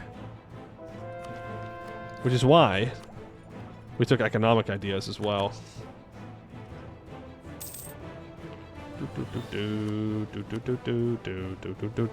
Scotland will give up once we get that ticking war score done. It does sound not impressive. That is true. It sounds lame, but it is good. No matter how it may sound. It is very good. We'll loot the hell out of the Mamluks. Now, the thing is...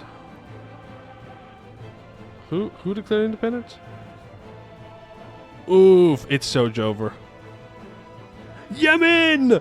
Yo! Yemen on the comeback. They're gonna get their cores back, baby! Funny, funny, funny. Yemen finally getting their own revenge. The Dulcadirids declared war for independence. Okay, that's fine. I guess I could have just hovered over this. I thought it... Oh. France. You silly little guy. Oh, what happened, France? Ooh, but I stopped getting rid... Oh. Shit. I need to build more forts down here. Is he really landing? Okay, France. Look, man. You're not landing nearly enough troops to be this confident. Do not let him get off this. Do not let him leave this delta. Yeah, you're done, France. You're done. It doesn't matter if you're ahead on tech. Doesn't matter if this stack has too many cav, which it does. Your troops are not going home.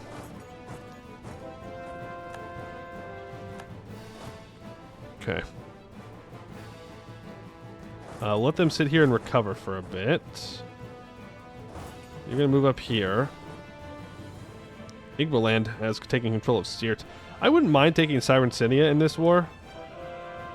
They do have a natural location here. At one point I thought they had a trade thing, but maybe I just killed it. It's very possible. I just killed the actual center of trade by looting it. We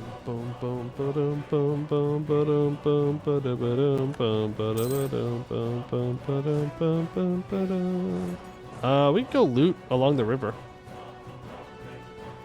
That should be worth some money. We like making money, so I can build more roads. The bravery and stupidity of France. They're like, it'll be fine. Surely we can go land in the Delta. Surely these crazy Ethiopians wouldn't be waiting. And then we were. We were waiting. And we kicked them out. They didn't need to be here.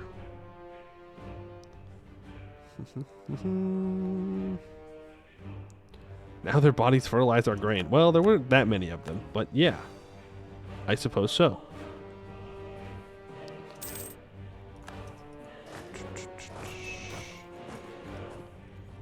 Ambitions. A 4-3-5 instead of a 2-3-5. Yeah. I love that event.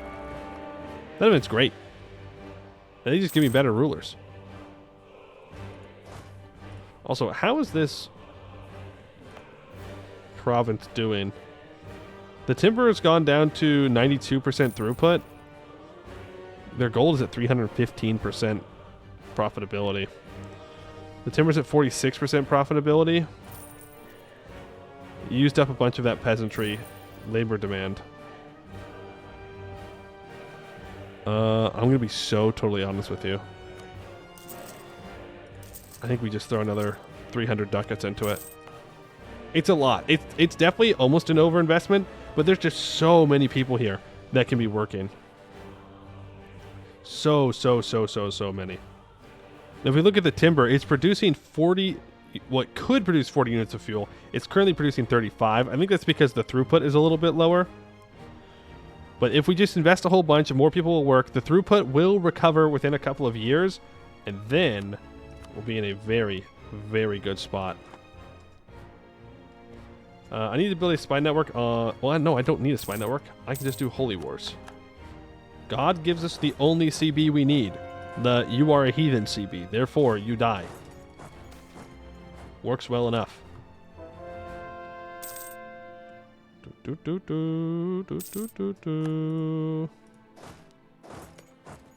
Baghdad is free for the sacking? You know what? I will be friendly with Venice. Sorry, Mamluks. You can move your capital, but I will find it some way or another, and I will loot it. I will do it. I will continue to loot until morale improves. Loot that. Give me 100 ducats. I'm trying to see where all their cities are. Hold on. If I... Big brain strategy, okay? We go access. We select all provinces owned by the Mamluks. We go to a special map mode. We go to advanced map modes. We go to population. We go to urban population.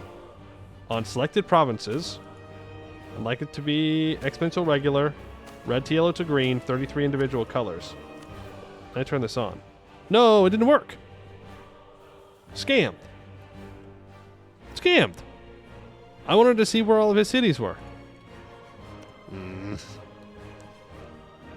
Guessing Kaifa seems to have... Well, it's only 2 production. Yeah, most of these are just rural development. Man. I thought we were going to be able to look at his country and see what we could sack. This is sad. This is sad. Oh well. Does he even have any troops left? He does. He has 26,000 troops left. But I don't think it's going to matter. Sack it all? I mean, yeah, that is the goal.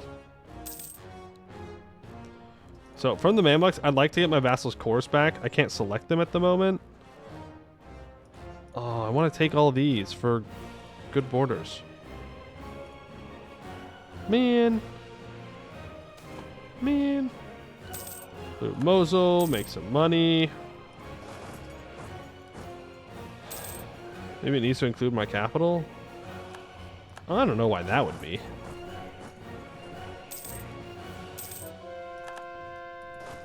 Because, like, you can use map modes of certain regions of provinces that you don't own. But for whatever reason, we can't do it when we select their provinces directly, which feels odd. Also, we're going to send these troops to this Suez, and they are going to wait until this war is done, and then we're going to move in and start occupying stuff.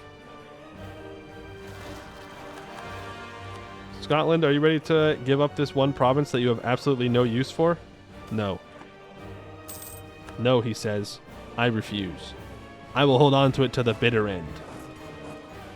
And to that, I say, okay. If France wants to send more troops to the Nile Delta so I can kill them, so be it. Also, I did not make a claim on Yemen like I was going to.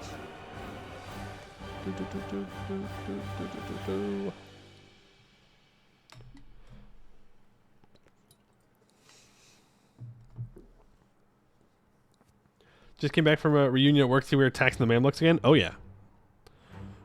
No, we're not taxing them. We're reclaiming rightful land. Okay? We're getting the cores back for our vassal. We're not doing anything wrong. We're just making sure that people own the land that they should own. It's that easy.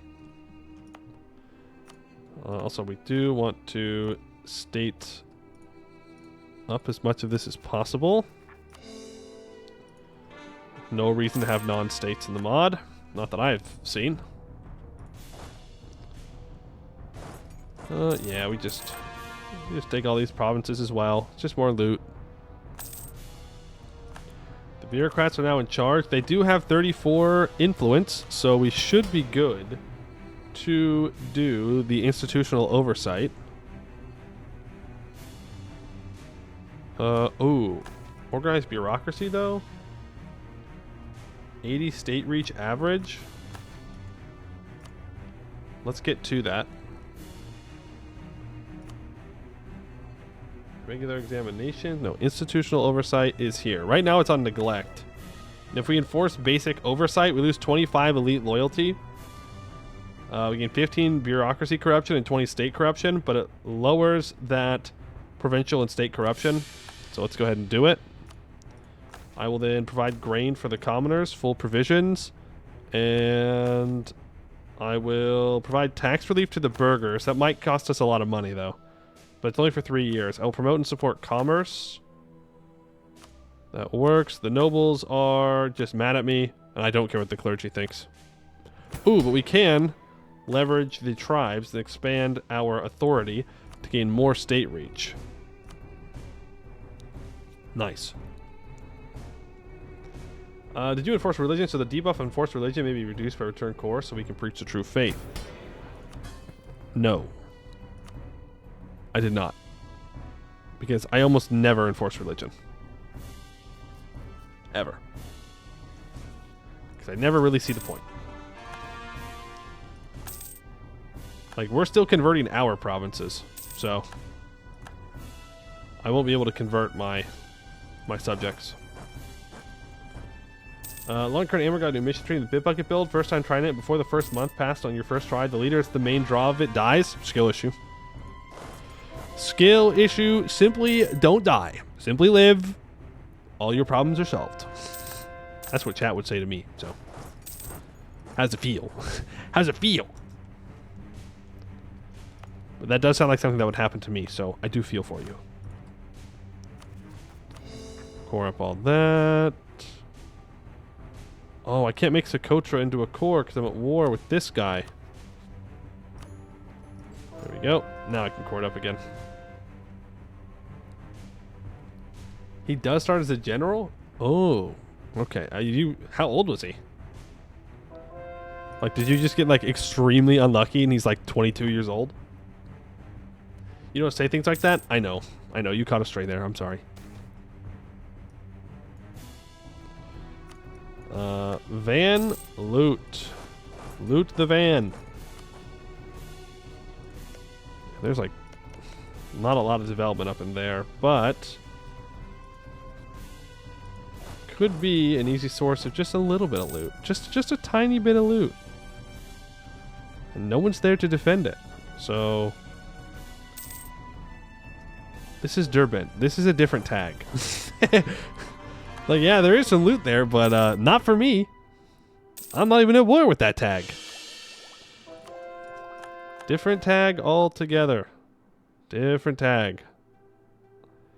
Economic free trade. Yeah, see, like, we could finish logistics here. Manpower training cost reductions. Movement speed would be nice. You know what? Let's finish it out. There we go. And then movement speed and envoy travel time, cheaper fort maintenance, and more national garrison growth. Do I have any other policies that I want to implement?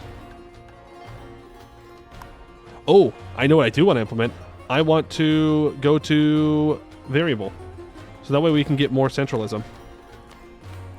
Because centralism reduces autonomy. And that is what we want. Now I do want to check here. We have decent communication. Yeah, autonomy is going up somewhat. So yeah, Kaffa and Oromo need to stay as vassals. Shilluk. You are going to get annexed. Scotland. All it took was 23 war score, but they will peace out now. There we go. Making our borders better by the day. There is this one random province that we don't have colonized. And I don't know what I can do to force it to change. Ooh, also the Age of Reformation ends in 6 months. I don't think the Age of Reformation has any effect on me at all. But it's going to end in 1690. I don't know. Sounds about right. Maybe a little late. We got rebels over here we have to deal with. Do you ever have an issue with the delegate tax code event? You keep trying to change the mana cost and it won't update, both when increasing and decreasing. I'll be honest, I have not touched the cost of it, so I don't know. Long Car Leader is 34. He's a good general, but still, I mean, if he's a 2553, you kind of need to use him. But that would be sad that he died. You move here. I can grab Sert, like dirt. Now we're losing 41 ducats a month. That's because I put the tax relief on for the burgers, I think. So I should not be doing that. I should not be doing no tax for the burgers. It's only for 3 years. If we take a loan or two, it's not a huge deal. Man, our generals are trash. Let's try and make the nobles a little bit more happy. Disown another unpopular relative. Yield concessions to ancient liberties. And I could even grant commissions to loyalists. Let's do that. Not like we have any army tradition anyways, really. There we go. Less disciplined, but I'm not worried about the Mamluks attacking me. It's just UI bugging you to spend it? Oh, okay. That's good. 100 ducats for 10 aristocrat loyalty. We'll do that. And I will try and remember that I should not be letting the burgers get away with not paying anything.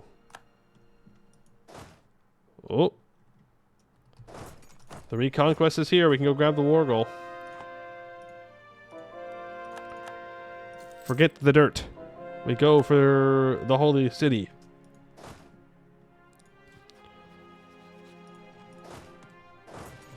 Okay, let's split up into stacks of 8.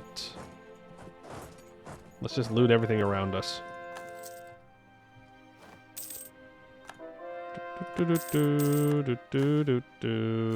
Marital bliss. No,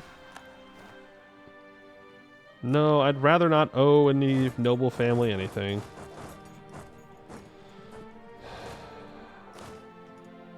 You need to deal with the rebels down here, and these 27,000 can move north.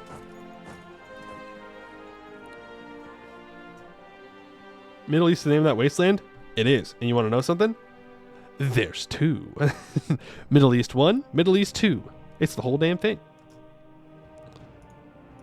I don't know why it's just that. I don't know why it's like a specific desert. I don't know what the land is like here. I'm assuming it's desert. I guess. But it is just a guess. Oh, 3? Wait a second. We have 3 Middle East. New update just dropped. 3 Middle East, not just 2. Are there any others that we missed? Is this the Middle East? Nope, doesn't have a name. Okay, I think it's just 3 now. But see, like, Badia has its own name. Janub Nefud, Ad Dana, they all have different names. I don't know. Go ahead and get Ermaya occupied. Let's just start a looting. We just started looted. So anyways, I started looting.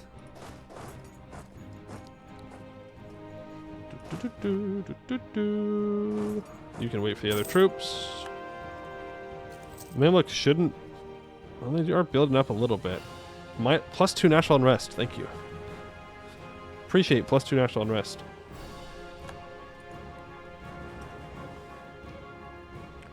Oh.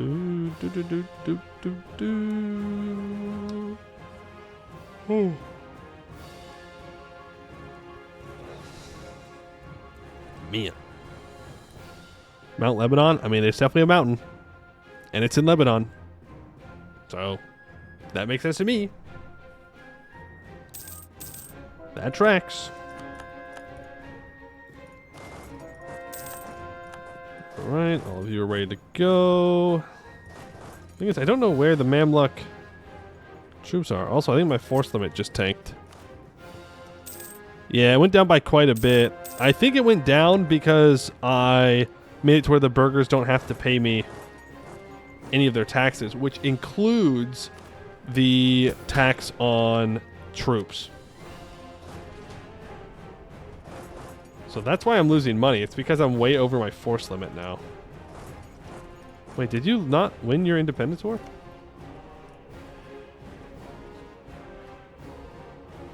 I don't know if divisions can actually get independence. Because they most certainly won that war, but they didn't get it. The same thing happened with Shaluk, remember? When they kept declaring their independence wars, but they stayed a subject, even though they won. Poor divisions. They're having a rough time of it. Go out here. You really seem to be embracing the dark side power of the estate. Cruel, indulgent, craven. Cowards. A lot of them. A lot of zealot, though. Love God. Love God. Sure, maybe we're cruel and maybe we're cowards. But love God. Every time. Every time. Every time without fail. It's honestly impressive how every time, without fail, the Mamluks get a bunch of rebels when I'm trying to fight them. And you know what? Not this time, Mamluks. Not this time. I think it's a conspiracy. I think you're doing this on purpose. And I'm going to tell you, it's not going to work this time. I'm staying. I will kill your rebels, and I will kill you. I will kill anyone that gets in my way of taking land and looting land. I don't care. You think you're safe from me? No. You are not. I will stop at nothing to loot everything into the ground. Rah. There we go. Taking that. So I want to make sure that my vassal gets all of their cores back. No, I didn't mean to select by state. Select by province. Switch that over to Al-Quds. You can get all of your cores back. And then I should grab a core for Damascus. I was going to say we should grab a good coastal province. But I think we destroyed most of them. So that's my bad. If I grab this...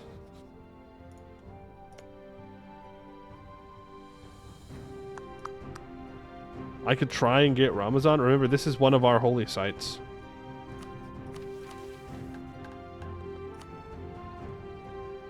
I want to own Antioch.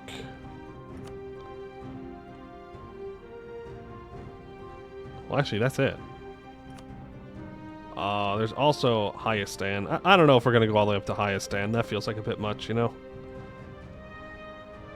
Feels like a bit much. But we can start trying to take the Levant here. We can take Antioch and release it as a subject. Does Damascus have a core here? No.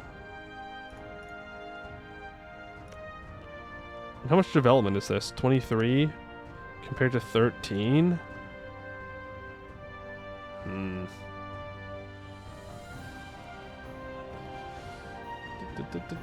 did the achievement today. You're at 373 or 773. Nice. Congratulations. That's huge. I gave you an idea for the last one. I did? I mean, yes, of course I did. I am big brain. Of course. Yes. I am so smart. But congratulations. That's huge. That is a very long commitment to getting all those things done.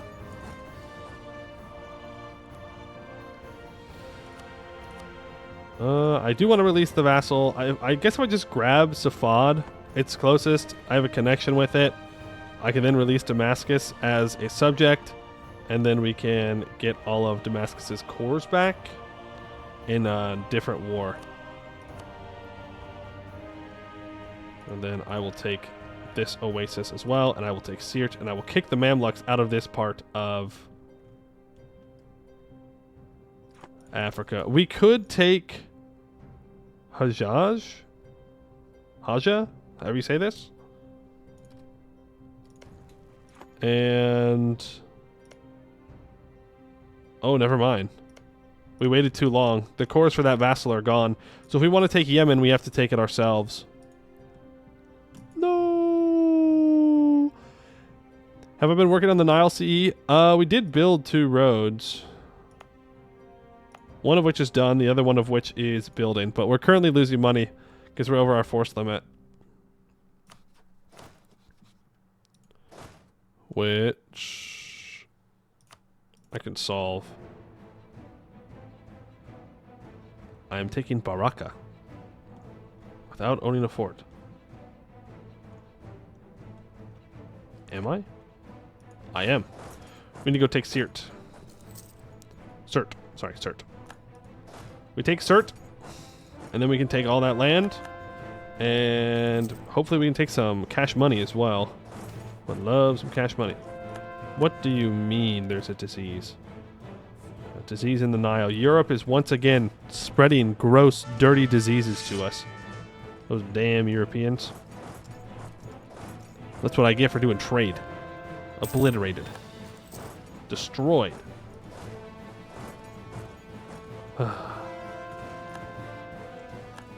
Go. We just keep beating people up. It's great. Horn of Africa is the second one? What? No! I'm getting hit in both sides. We're getting surrounded. Why? What'd I do? What'd I do?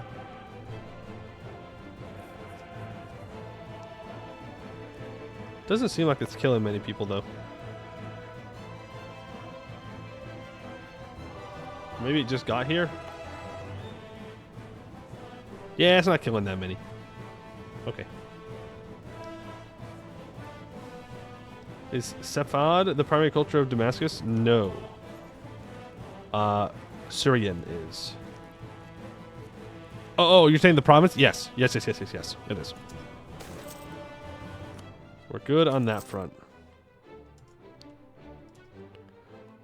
Ooh, these are provinces that have some development. Come on, Mamluks. The Mountain of Light. No. We do not go towards the light, chat. Never go towards the light. Run away from the light. Flee from it. The light is bad. The light is death. Once we get cert, we can peace out. Also, once we get cert, I can delete this army stack because we're over our force limit for right now.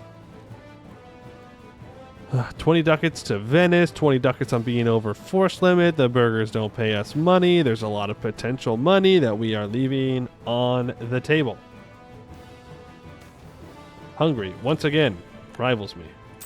They just can't. They can't decide if they want to love me or hate me. Take Alexandria. Boom. We have won the siege of Sirte. So I think we're good to peace out.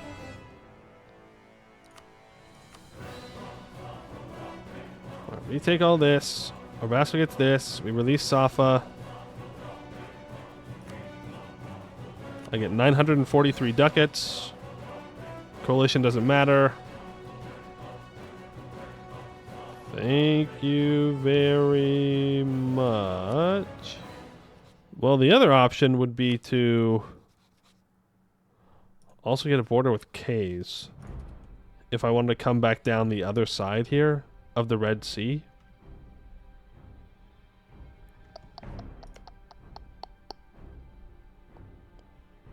Don't know if I do, though.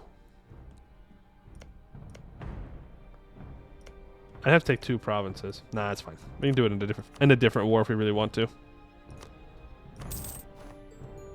Alright, and we will release Damascus as a regular vassal. We are just becoming the Mamluks. Oh no. We are becoming the very thing we swore to destroy. Delete all those troops. We don't need them. Rival Hungary back for like the 15th time. Get to coring all that up. We have big name on map. Shilluk, I'm going to influence you, and then I'm going to annex you.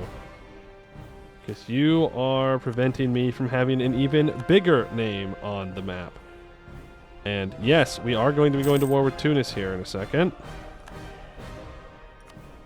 Annex you. It'll be done in 5 years. Tunis. Defender against Naples. Uh-oh. I think it's time for us to go say hello to Tunisia. I want their oases. Not because they're going to be useful, but because I think it will make my name bigger on the map, and that is what I care about.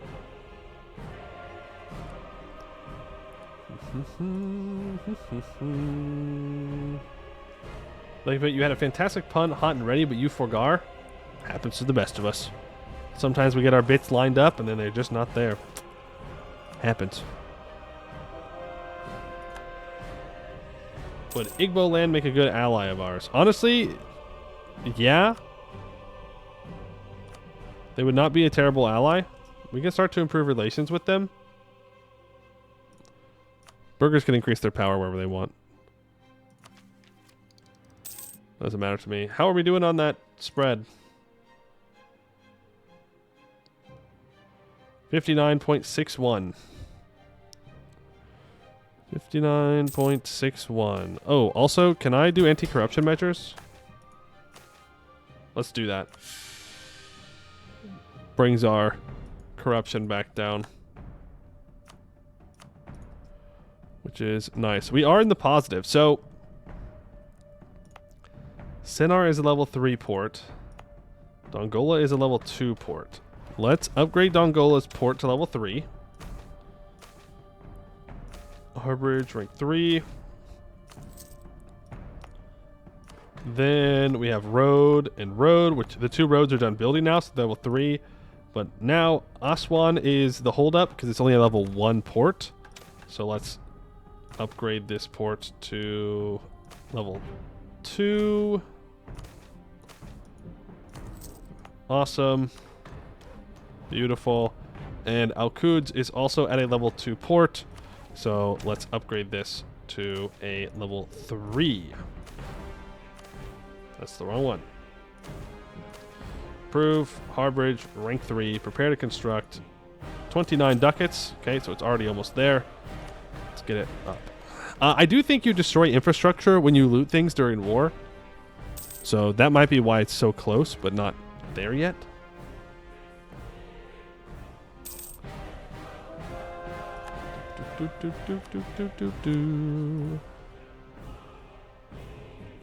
I should probably ally Igboland before I...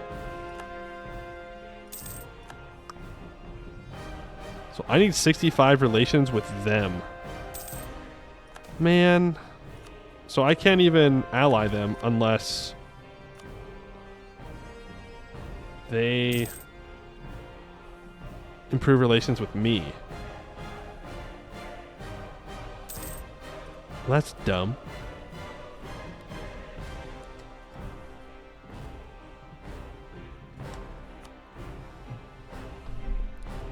That's dumb and upsetting. How dare you? I guess we'll have to survive.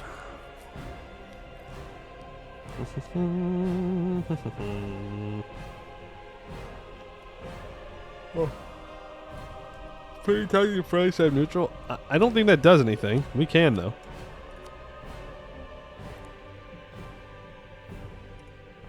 But I really don't think it does anything.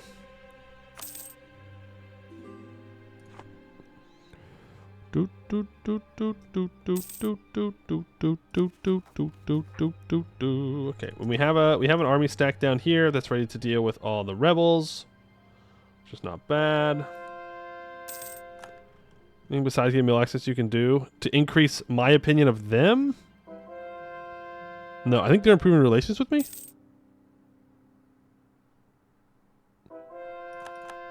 Our relations are definitely improving. Something's happening. There's motion.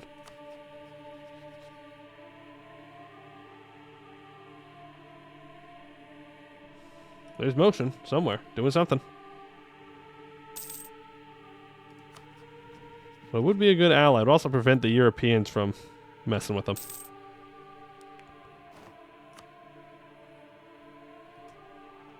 Cannot ask. We need to have a positive opinion. So does that just mean if I ask for military access? Which does put us over our Diplo by 1, but we're annexing a vassal. Can I ask? Does we need to have a positive opinion? We have a positive opinion though.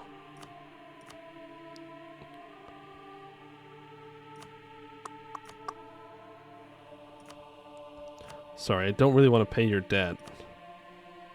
I'll pay 85 ducats, though, to influence you. Igboland, I need you to improve your relations with me, man. Because they're gonna dislike me more when I declare war on Tunis, because I'm declaring war on someone that we have a border with. They have a border with. Good relations to Max gives them plus 50 on you too. So that's it. The dream is dead. The dream is dead because they don't improve relations with me. Igboland throwing. Damn, what a disappointment. We could have been such good friends. But no. They shifted friendly. Copium. Copium. Come on. Love me. Love me. Please. Please. Well, I'm not waiting any longer. We're moving in. Can I afford to send these guys over?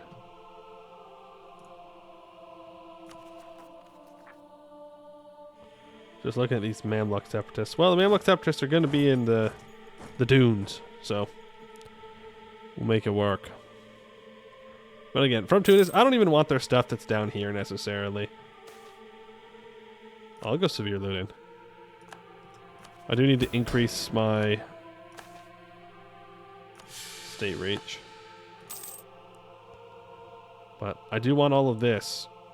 I think it will bring my name up and over. It might not, though. I might need to take out Tunis. The problem is it's going to make Igboland mad at me. Igboland, I just wanted to be friends. You know? I thought you and I could really be homies. But apparently you hate me. Also, Tunis is getting rolled by Naples. Italian expansion into North Africa. It's happening. It's happening. It's happening. They're doing the thing. They're trying to get into Africa, and they know they can't come to Ethiopia, so they're going after Tunis. Expansion into Werder. Oh, nice. Some of our countrymen have long ventured into the uncolonized borderland of Werder. Recently, they made an organized effort to become permanently established there and properly integrate into our country. We shall now call it one of our provinces. Yay! So there are now 32,000 nomads here. And there are no industries. Well, let's wait a month to see what happens. Maybe we have to wait a year for everything to update. That doesn't make any sense, though. But, like, I'm looking at this. This means that it's not ready to look at yet. Let's unselect it as well.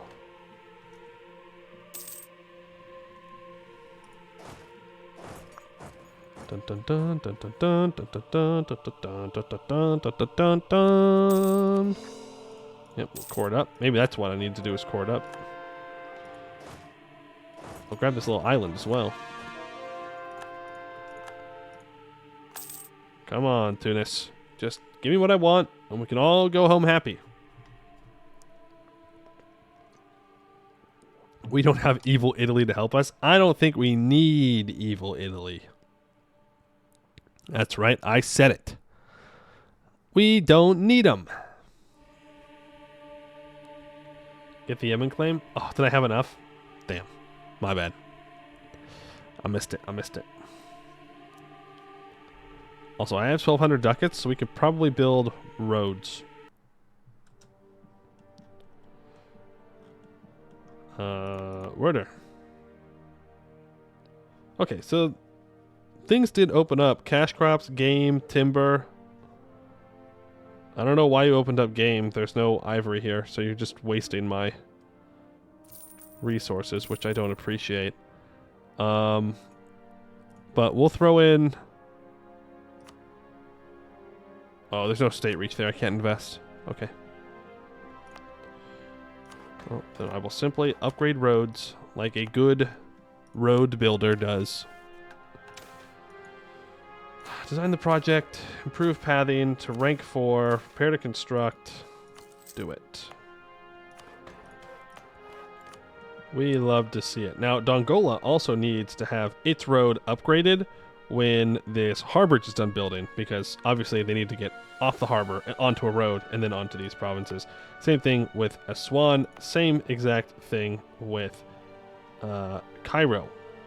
But Cairo is done building its port, and I'd rather get its port built to level 4 before its path. Obviously, it's better if it moves faster from here to here than just moving faster when it gets here. I want that province to be good. And then I want to check in Nara. How is that forestry? Look at that. The forestry is almost full now. Throughput's at 89%. Profitability is at 44%. But it's producing a ton of resources, I bet. Timber. Outputting 47 of a potential 54 fuel and 100 of a potential 117 timber. And how much labor do we have available here? Negative peasantry labor. So we did overinvest a lot. We should not have invested 600 ducats. But that's okay. Ooh, a lot of this is actually coming from immigration too. Look at what the world? We have 6.8 birth here and 2.2 immigration. Damn. There are a lot of people coming into this province, which is great. That's wonderful. Amhara, you need money investment as well. I'd like to put 100 industrial investment into Shua and Amhara. In fact, I'll put another 100 into my capital. Oh, and I'll loot that province, and I'll put another 100 into Shua. We need more consumer goods, because our peasants are not meeting their consumer goods needs, and while they don't necessarily need that, I would like them to have that. Not that I think we can get there. It's kind of a losing battle, considering how fast our population's growing. Are they improving relations? Yo! The dream is real! The dream is real! It's possible. We're so back. He's gonna get mad when I take all these provinces, but it's back. We're so back. Okay, and I take this. I don't think I need any of this stuff from Tunis. Can I vassalize Dar Silla? Yeah, I could have vassalized them a long time ago, probably. And they have cores on Tunis, right? No, just claims. Well, let's start improving relations with them, because I wouldn't mind vassalizing them. It's a good vassal, right? It's in a different node. They're kind of far away. I'm never going to be able to really control this area. And so if I can just have a little vassal, that'd make me pretty happy. Let's get these guys back to civilization where they're not taking crazy amounts of attrition. And we are slowly but surely converting the delta back to the true faith. We are reclaiming what is rightfully ours. And we have Damascus here, who wants all of this. You know, it might be time to get my diplomat back from the nobles. How mad is it going to make them? They lose 40 loyalty if I do this. But it also lowers state corruption by 0.25 and gives us my diplomat back. We get less improved relations and less diplo rep, but our base hierarchy goes down. I'm going to do that. Give me my diplomat. Punk. Did I click the wrong one?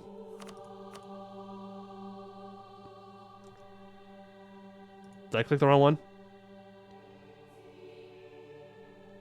Did I let them take a diplomat from me? What happened? Where's my diplomat? Donde está? Where is it? I clicked the button, game. I clicked the button. Let me see. I better have one extra diplomat popping up here.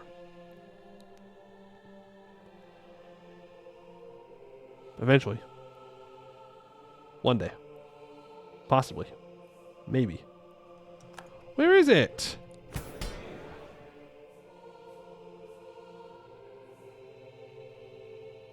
Man. Scammed. Actually scammed.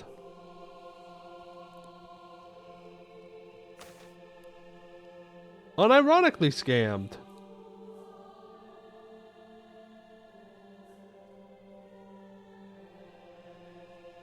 This is so sad. Okay, well, oh well. I'm also going to change this familial appointments. And we're going to lower this to withdraw that from the administration for minus 0.5 yearly corruption. Like, at this point, this is not giving the merchants anything. Or the nobles anything. Like, it's not giving them any kind of loyalty. But, yeah, now the nobles are not going to interact with me. They're throwing a fit. They're throwing a fit because I took away their toys. Sucks to suck. I don't need them, is the thing. Like, we're doing fine without them. Reform military? Yeah, we could. We could. They're already mad.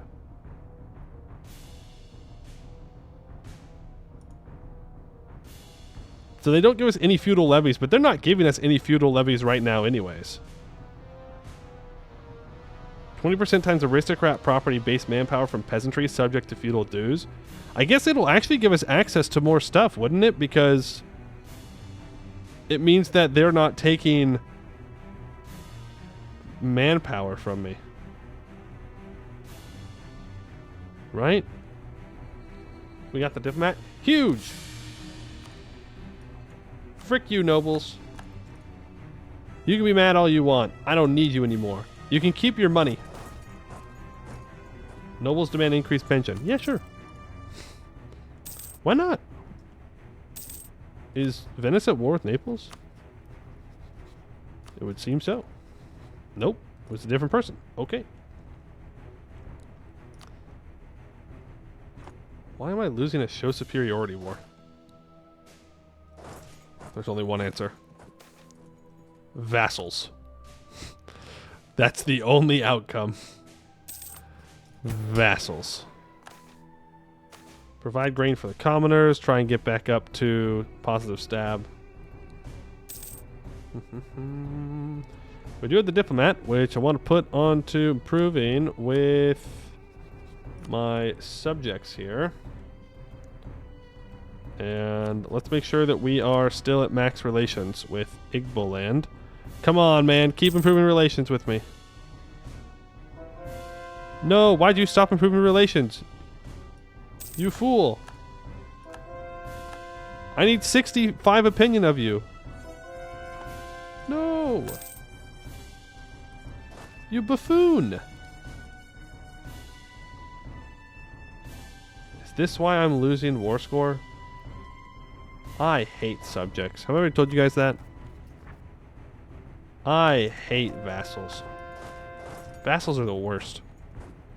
Except in a period of time when I only have 8 troops and they can together have like 20, then they're great. But right now, I hate vassals.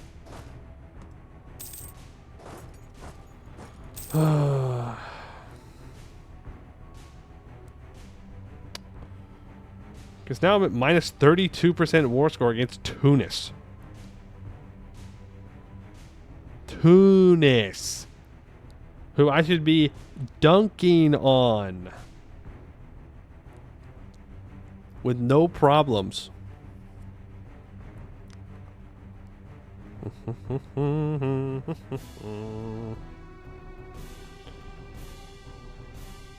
Alright, what's my force limit looking like? Still around the same. Sinar, you have a level 3 port. You're currently building amenities, and I don't care about that. So, actually, I don't know if I have somewhere else selected. Please, build me a Harborage rank 4. Thank you.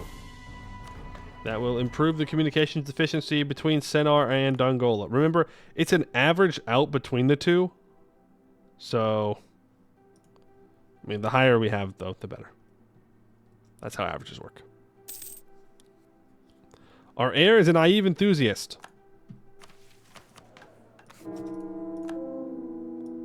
Anyways. Sad how our heir just fell down the stairs.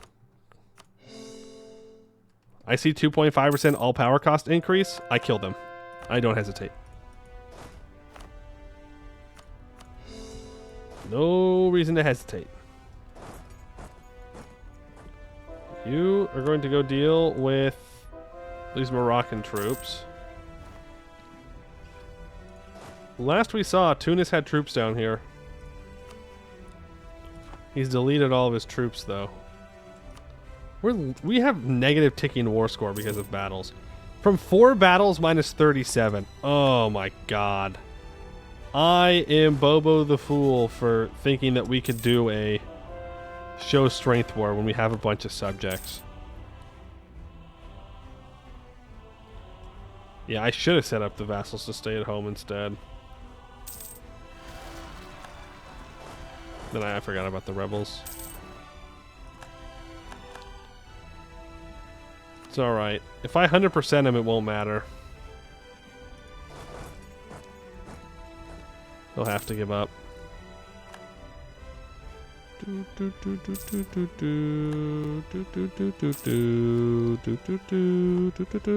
I would like to cry.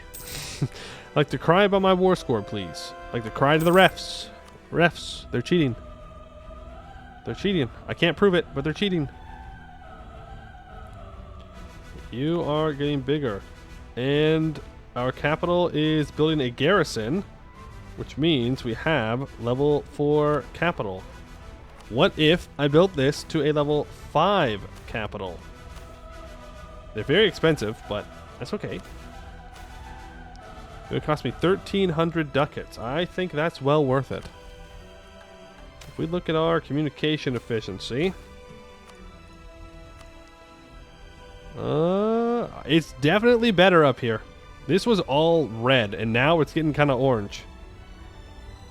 And Sennar is looking a little green. Just a little bit. Just a teeny tiny bit green. Maybe that's copium. We should also build like a level 1 road out here somewhere. Unless we're getting communication efficiency from a port, which by the way, I'm just gonna bite the bullet. Okay, I don't want to do it. I'm gonna build a level 3 port in Tajura. Communication efficiency is going through Tajura. It's not going through Zila. Copium, Mald, Seethe. I don't like it. It makes me upset. That's not where I want it. Build it anyways. Tajura gets its communication efficiency from 3015 from DAW, and DAW gets it from 3018, which is Dawaba. So I guess in the end, this road is not entirely useless. Let's get Daw's road up to level 2 pathing. And Dawaba can have level 3 roads. Yes, hello Dawaba. I know it's been a while since I built a road in your province. You're welcome. I am back. How's that salt production doing, by the way? Got it maxed out. Good for them. Profitability, 199%. Timber, very profitable as well. How much labor do you have available? 20. I would put 100 ducats into your timber industry, but I don't have any money. Move to dirt. Next run, you should take your road enthusiasm to the Inca. The Incan roads? Hold on. Hold on. Follow that, whatever that province was.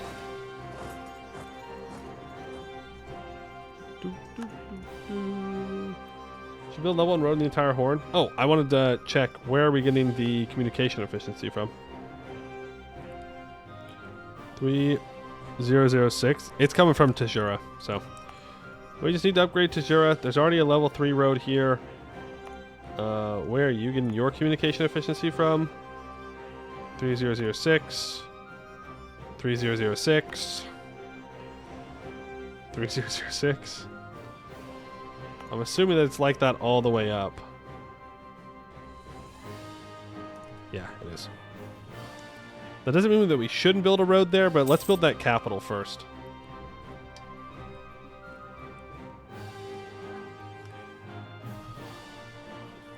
We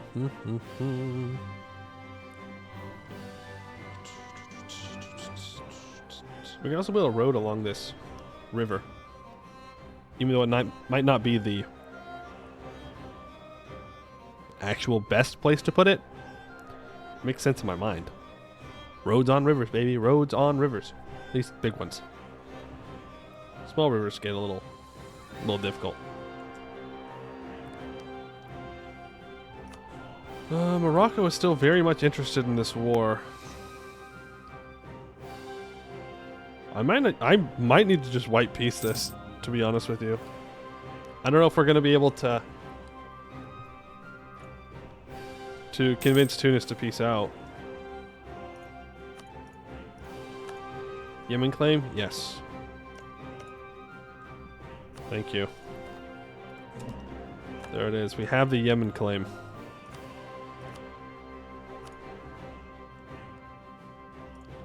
What do you think? Do we just peace out? Then come back in 5 years? Where I'm a little bit more prepared?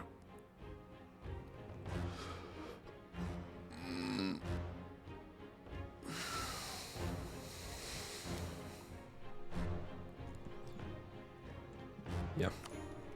Sucks, but there. No sunk cost fallacy allowed.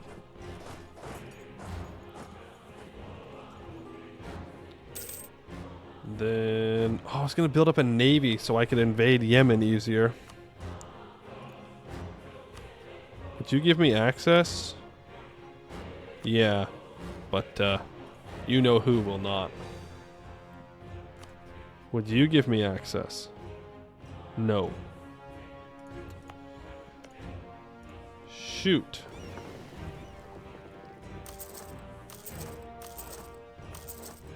Let's build 15 transports, and then we can go after Yemen.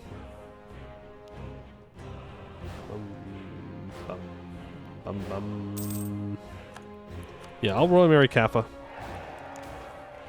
Nobles ally with foreign powers. I will take that prestige hit for some loyalty. Look at that, they're up to 6. Oh, I see. Okay. So they make it to where you can't change things from the nobles. That way you don't, at the beginning of the game, just take away all of their privileges and have like 0% loyalty, but then you're fine to like rebuild their loyalty afterwards when they're completely broken. I get it. I get it.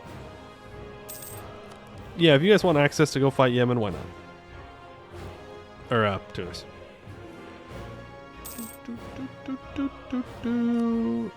Venice wants ducats from me. Venice, don't you got money? Aren't you filthy rich or something?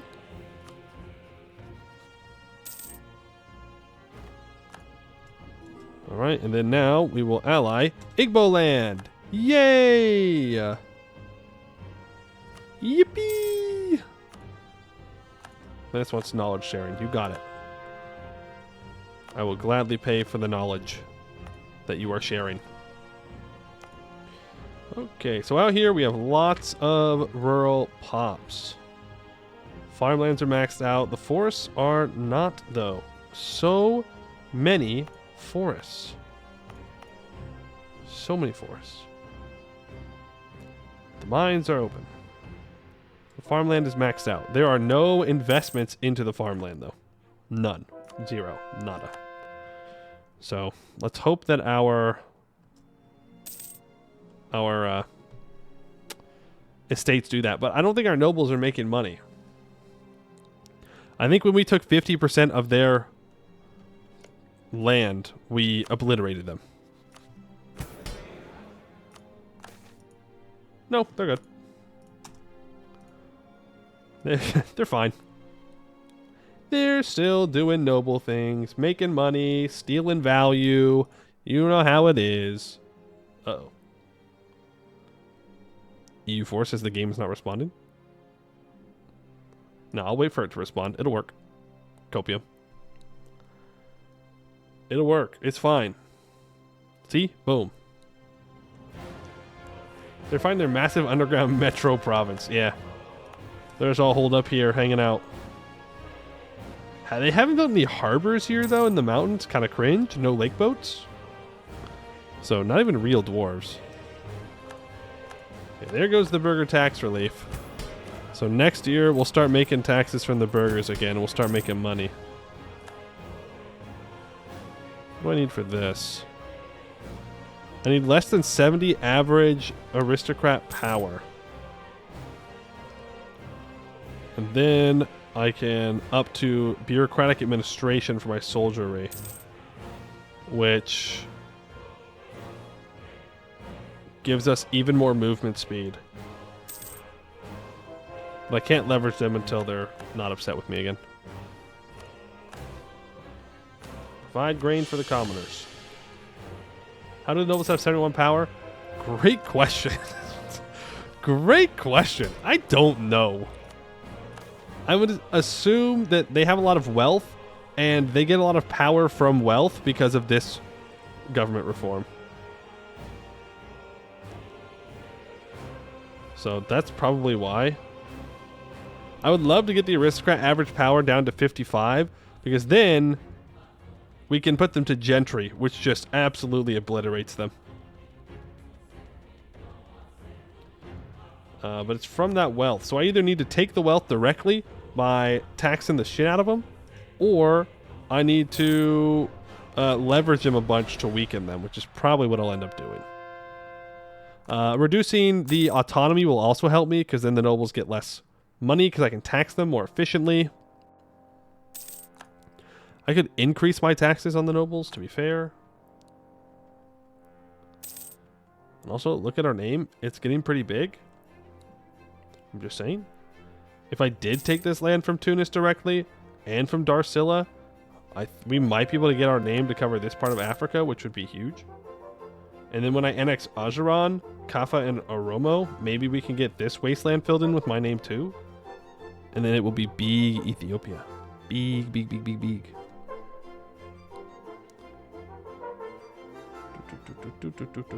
Move so quickly for just foot troops. True. And we don't even have good like maneuver pips or anything, which would help. We also hit the year 1700. And in the last 2 or 3 years, we can notice a significant increase in the amount of time that takes. Portugal is apparently the #1 great power, but only because they have that institution. China has fallen off the great power rankings due to lack of institutions. Spain has more development than... No, they don't. I was going to say than us, but they don't. We're built different. I have another 6,000 troops that I can use, apparently.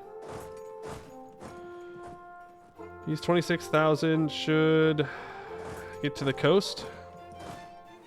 Bring these 6,000 over as well, and we can prepare for our invasion of Yemen.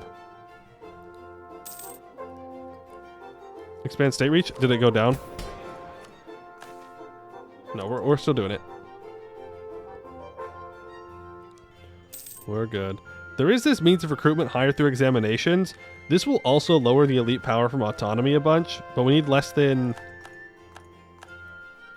Was it 70? Oh no, we need 80 state reach. 80 state reach, and then that will help a lot with our nobility. Because that autonomy is rough. How long do we have for Colombian? Ooh, it's actually pretty close. And we're already almost able to embrace it because of Egypt. So I think we're not going to spend our money on infrastructure. We're going to save it so we can embrace Colombian imports. It's going to be such a massive difference for us. 1% is going to be so big. We should probably invest into our trade capabilities. We're probably not trading enough. Like, physically, not being able to move goods. We're going to have Sudanese zealots. We're going to have Nubian zealots. Or just rebels. You can combine together for now.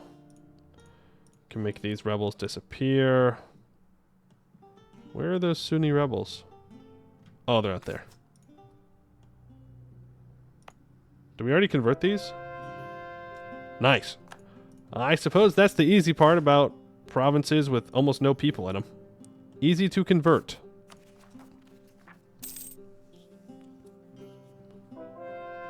Ooh, they're gonna rise up in that province though, so let's go deal with them. A 446? Please live. Please don't die. Please. Our burgers have gotten weaker. I don't really want to support burger autonomy though. To be fair, we're not doing a really trade-heavy game. Most of our income comes from taxes. Make a lot of money from taxes. Lot of money. We got a lot of people. Autonomy in the Lower Nile is looking pretty good. All things considered, looking pretty good. It is definitely lowering. Now remember, we do have some more autonomy reduction in the Lower Nile because of the fact that we accepted the culture.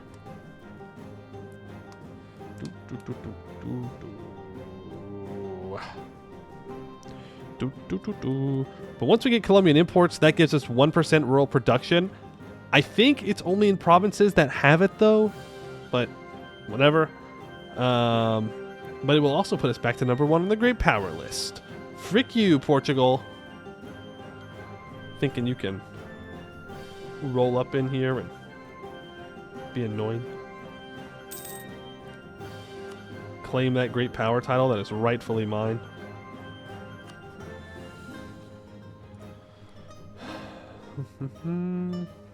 If only MEIOU had more mission trees like Ambanar. Only one thing better is MEIOU in Ambanar. True. True. They'd have to be a little bit better balanced though. A lot of those mission trees in Ambanar go crazy. I mean, I have to be like, yeah, I conquered a little bit of a region. Now I get 5% rural production efficiency for 50 years. Oh my god. They go crazy. Okay, Broken Aristocrats is gone. That's for the faction, but I could take away their titles and stuff again. Moderate obligations can also be messed with. Let's get their loyalty back up. Give concessions to ancient liberties. Expand the bureaucracy again.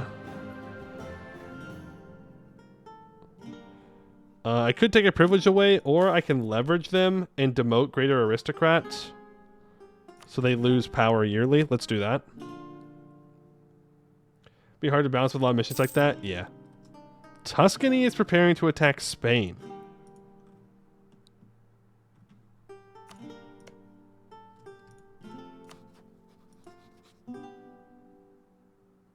Huh? Huh? What the hell happened? Spain? Oh, I'm gonna attack Spain. I'm just gonna no-CB him. What in the world?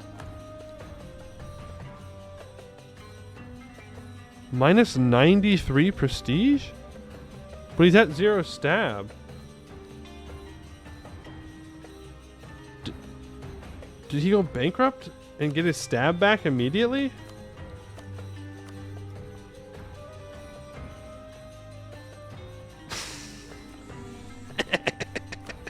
He did! He did go bankrupt! What in the world? We could do it.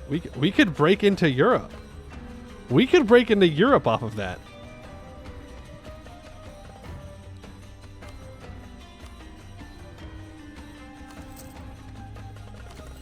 Hmm.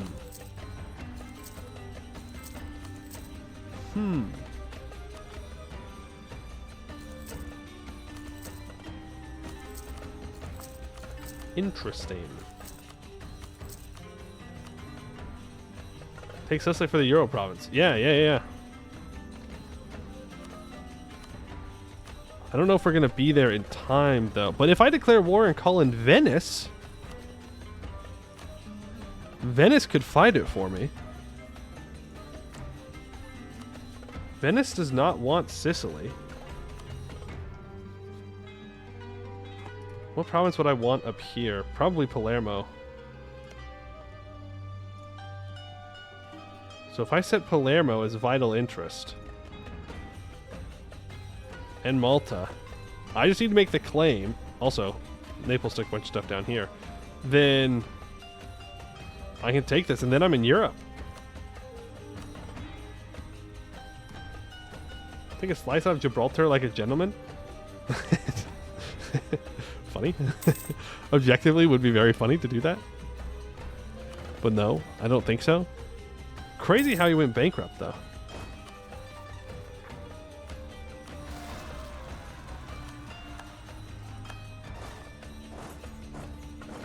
But can I make this happen in a decent amount of time? I need this claim. Hey, Miss Donnie. How's it going?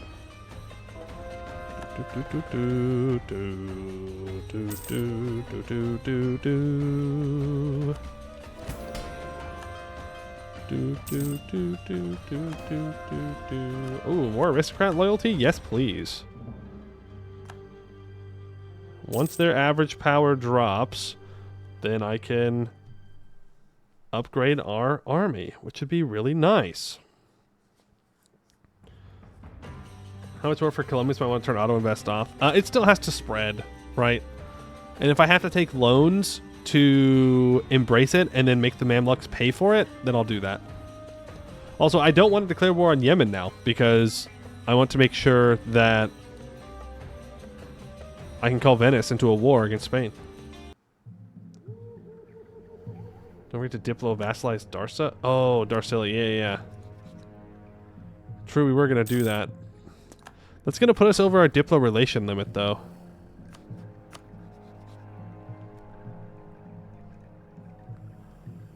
So, I don't think I can. Unless I annex Kaffa or Oromo right now.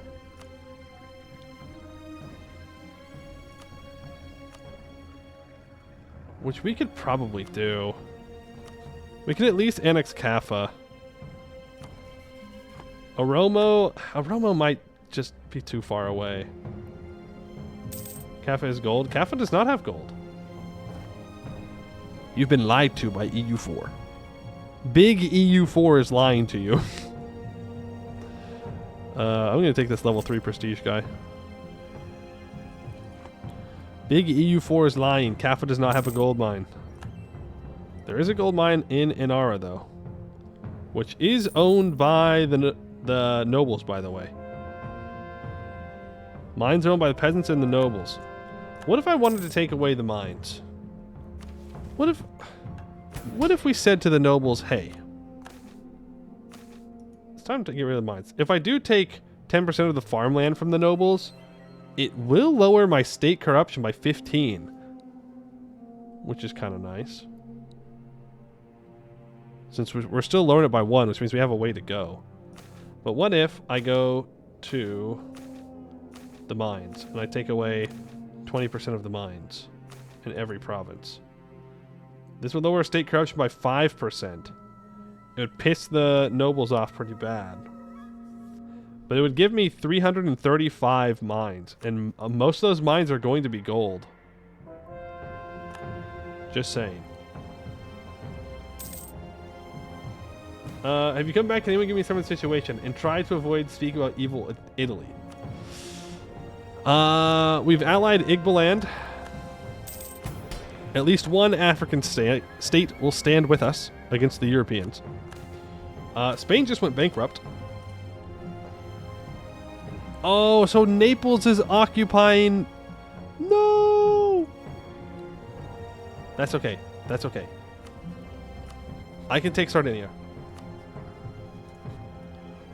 We're trying to get a province in Europe for institution spread and to get access to more markets. So I will take Castadu, grab that silver mine, and I'll grab Malta as well. And Venice is going to help me do it. I'm dumb. Am I dumb? No, I'm so smart. Cert can reach it. For a second, I thought that I thought that I didn't have the ability to claim Malta, but I do. I do. It's right here. Why is Venice not blue? You know, believe it or not, I don't know. I didn't make that decision. I legitimately don't know how Spain went bankrupt. Skill issue, I guess. We will rename Malta as Evil Italy, please. Okay, yeah. We can rename one of our provinces we take as Evil Italy. I can live with that.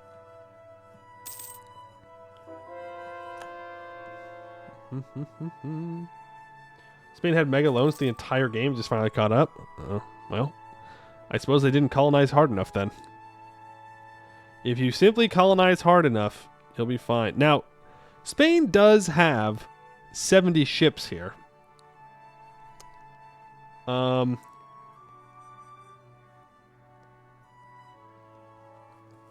Does bankruptcy affect naval morale?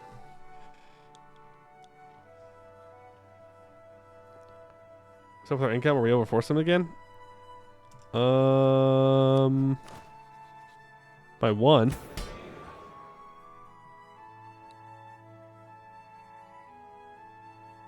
I don't know what happened to our income.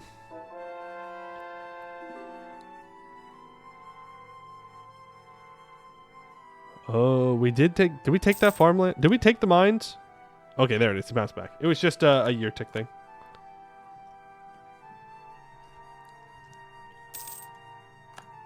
I'm just a little worried that Venice won't beat the Spanish Navy, but then again, it is the Venetian Navy. Like, they have naval ideas. They have 10% galley combat ability. Surely they'll win. I should imagine all the gold. Yeah, true. No, I'm just thinking about upgrading this to make my military even better.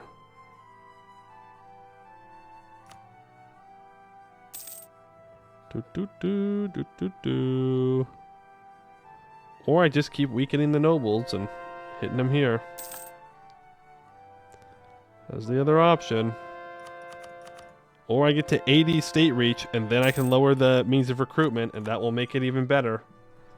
Since the nobles are who really benefits from autonomy. Most of my cities are in low autonomy areas. Are you enjoying the campaign? Yes. Yes. Ethiopia has its own challenges, for sure. This... the communication efficiency is so bad. I don't know how to tell you this. Like, if you've never played MEIOU before, we have just like absolutely horrific communication efficiency. I don't think anywhere is probably as bad as Ethiopia. Maybe in the middle of a jungle somewhere. But damn, it's bad out here. It's bad. Yeah, Incas is probably pretty bad. Persia, that makes sense too. But it is rough. We are out here struggling. But that's okay. That's just part of the fun of playing them, I guess. Not I guess, it is. It is a fun, unique thing that we have to overcome as this tag. Okay, so our ships are going to die, by the way. But we're going to try. Look at this. Embarrassing for Spain. Declare war for Malta. Call in Venice. Let's rock and roll. I definitely need to grab the war goal. Venice wants money? Venice, do you have loans or something? Because you keep asking me for money. But you did just join my war. Mexico? Oh, yeah, I bet Mexico's probably pretty bad for communication efficiency as well. Do we have any state reach to loot out of the clans? Oh, true, we can click that button. We can click that button. Thank you, I forgot. Expand our authority. Didn't seem to do much. I'll tell you what, the Spanish got lots of heavies, but if we land, it doesn't matter if they have lots of heavies. Looting? Severe. Severe looting. Because if I can get over into Iberia, you can bet I will loot the ever-loving hell out of it. Oh, think about it. It's actually not that well developed. But Toledo? If Venice gives me control over Toledo? What happened to their defensiveness? Bankruptcy reduces defensiveness by 80%? Oh boy. Oh boy, it is Jover for you, Spain. It has never been more Jover for someone. We got a new sick man of Europe. Did I even need Venice? Probably. Venice is probably scaring the Spanish Navy into staying in port. And then we have to get our Navy out of here. Because we will lose to 12 heavies. Even if they do have reduced... Oh, but Naples has 15 galleys right here. Am I about to push out the Spanish Navy to their death? The Armada going down? 1704? Little late, but good enough. Lambert, thank you for the raid. Welcome in, everybody. We are still playing our MEIOU Taxes 3.0 Ethiopia run. Have it going? Gotta sleep? Fair enough, good sir. I hope you are feeling better. I know you were feeling sick. Hope your stream went well. We are playing as Ethiopia. We have conquered the entirety of the Nile. We have taken the Horn of Africa. And now we're doing a little war against Spain. Spain went bankrupt. And so they got jumped on by Tuscany. And then we have claimed Malta. And we are going to get some provinces in Europe proper. And it's going to be glorious. Because that will increase our trade capacity. Or our trading range, I should say. And I am looting a lot from these guys. Yes, bankruptcy does reduce their naval morale. So they have 2.7 naval morale versus Venice's 6.7. Oh, it's Jover for their navy. Oh, it's never been more Jover for their navy. A plague in Spain? Yeah, this is the Spanish Dark Age. It is not going to go well for them. Alright, we'll take all of Sardinia. Let's get all of our boats together here. Actually, let's have our boats meet up in this province, because we might be able to grab another couple of dudes. Our Commandant is dead. I will take this land force limit guy. Get him to level 2. I want to lead Toledo so badly. So badly. But we will be able to take what we wanted, so that is wonderful. Okay, so I have 5 guys in Sardinia. And I have 6 available transports. So I take one more dude. Yeah, take that cav. Take that cavalry, and then we'll land on Iberia proper. Spain's only got 6,000 troops. He's also at the same tech level that we are. Not all too shabby. I could go after Majorca, but I'm seeing provinces that I can loot in here that are pretty valuable. Look at this. Valencia isn't even defended. Valencia, 20 development. It's time. It's time to make some money. And he has no defensiveness. Now, he's going to be unbankrupted soon. Probably within the next couple of months. So, we definitely want to move as quickly as possible down the Spanish coast. Oh, huge. L. We even captured a heavy, I think? No, someone else captured it. Darn. That would have been really nice for our med navy. It's okay, though. Now, where is Italy's troops? Or Venice's troops? He could get here. I guess he's just deciding not to show. Boo. Boo, boo, boo. Alright, don't go bankrupt in MEIOU Taxes. Very bad. Well, for them. For me, it's great. For them, bad. An expedition from Aquitaine. Yeah, you wish. You wish, Aquitaine. So this is the event that happens when someone tries to colonize us. Foreigners have arrived wanting to set up a trading fort on our province of MEIOU. This would effectively give them control of the province. They offer to pay for the province, but our diplomatic advisor suspects that if we don't accept, they will try to take it by force anyways. Our military advisor estimates that if it comes down to a fight, we have a 3 out of 10 chance of losing the province.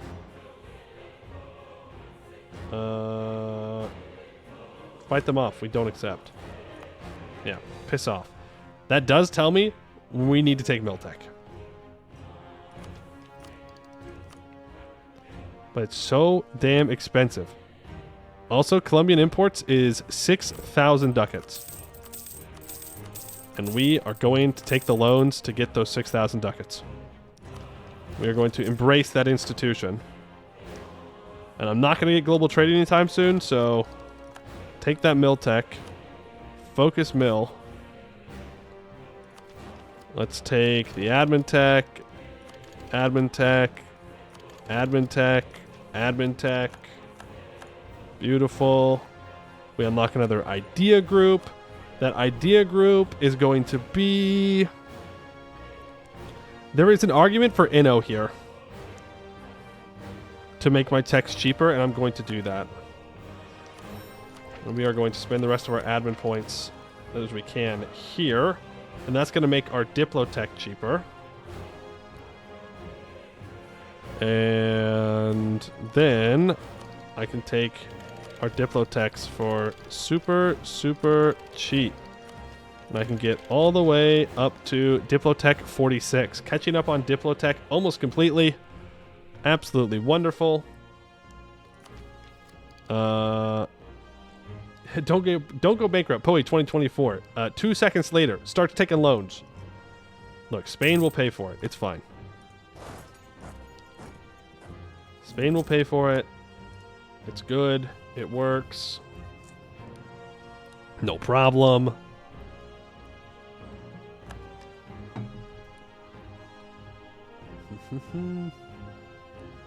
Take the gold. Nobles will pay for it. But then I have to pay for the upkeep of the gold mines. So it's in the positive. I need to lower autonomy. Oh man, Spain has nothing. They are bankrupt. Oh, but they still have money. You can still punch money out of them, my good sir. Do not fear. You can still take money.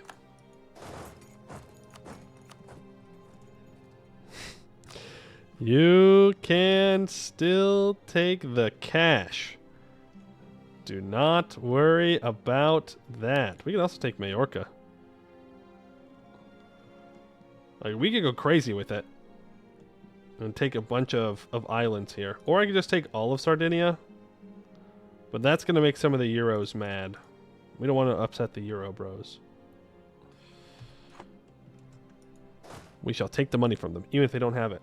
Be the enlightened kobold. Take not what is just worth something to others. Take what is worth to yourself. Anything shiny. True. Truer words have never been spoken. Then, while we're in the middle of this war, forget about Yemen for now. Yemen lives another day. Yemen lives another day. I just get busy doing something else. Majorca want the natural harbor. They all have natural harbors, but this one has the largest center of trade, which is what I'm looking for. But Majorca is important, so we get more commerce outcome or output. I want Toledo so badly. But Venice isn't here. Venice isn't going to be helping me, so I'm not sure how much I can actually do. Oh, Spain is no longer bankrupt. You can see that defensiveness just change in a heartbeat. Oh, now they're sieging it down? Really? I wish I was there before. If they're not bankrupt, I'm not sure if I'm in a position to really fight them. To be totally real with you. So we might not be able to take as much money as we wanted. Or we could move all of our troops over to Spain and we can actually full commit to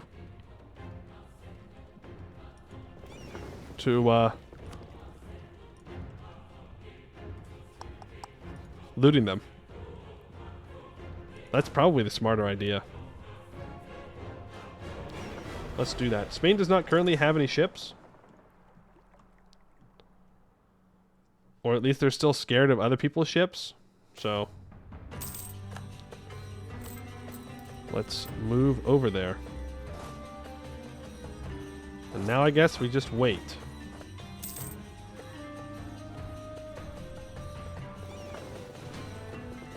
Hey, Kami, is this EU5? No, this is MEIOU Taxes.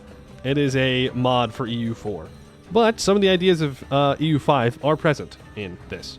It keeps track of population, and you have to actually produce your goods in industries. And your pops demand certain goods, and you need to meet those demands if you want them to grow and make more pops, which I do. Because more pops is better.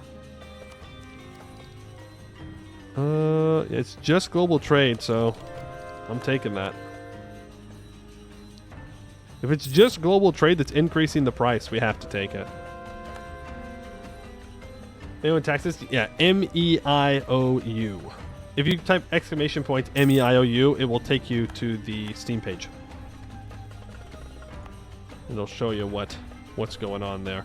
It is a it's much more in-depth version of EU4. Right now, Spain bankrupted, so we're trying to take advantage of that. And I mean, they're no longer bankrupt, but we are sitting here waiting to attack. Also, their colonies are not disloyal, which is crazy to me.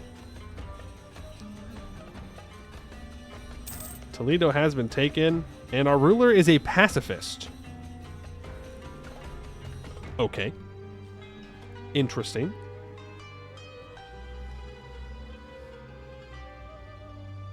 Tuscany has taken Majorca. Yeah, I know. It's okay.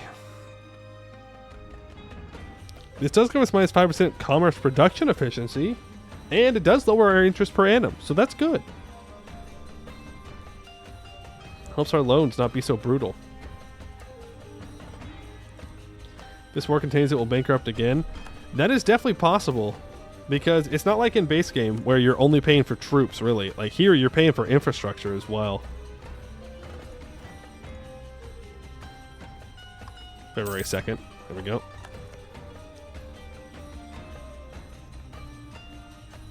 Defensiveness, 11%. And the more war exhaustion you have, the less defensiveness you have. So Spain is just getting dunked on after dunked on. But Tuscany needs to peace out, which I'm surprised they're not peacing out. They have 92% war score. Maybe they're greeding for more. You know what they say, greed is good. I want to go occupy some of these islands. Take a cannon with you. Do you think we win this? Probably not. Well, actually, probably. We're ahead on tech. So we probably would. But take 6,000 troops, land here. Maybe they want Sardinia? Well, they can want Sardinia all they want. It's not going to happen. Yeah, they do. If they wanted Sardinia, they should have moved faster. But there we go. Tuscany pieces out, takes a whole bunch of land. Not that bad when it comes to aggressive expansion. That naturalist CB must be pretty good. But leaves Toledo. The path to Toledo is open now. Bureaucratic expansion is at 78. Let's go ahead and expand the bureaucracy some more. Get some loyalty. And now we can pay off a loan. How much debt do we have? 4,000 ducats of debt. Is what it is. So the Spanish Navy is definitely better than our Navy, but we have the Venetian Navy to help us out. I hope Venice lands troops in Iberia. Oh. The Spanish Navy's back out and about. And my poor boats did not have a chance. We gotta be sneaky. Ooh. It's gonna be hard to be sneaky like that. They're going out into the Straits of Gibraltar. We have tons and tons of rebels down here. Somali. That is a huge culture group. Do I have an extra accepted culture? I do not.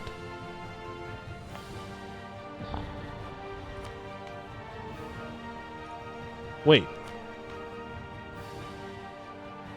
Wait, I don't have mastery accepted anymore. I lost an accepted culture. What? How? How did I lose an accepted culture? No!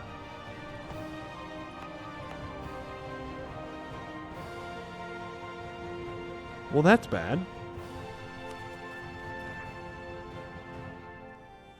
That's going to give us a whole bunch of separatists over here. What happened there?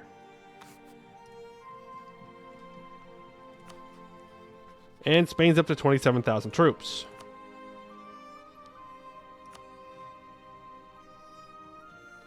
Okay, if I don't take Majorca, I could walk away with 1,700 ducats right now.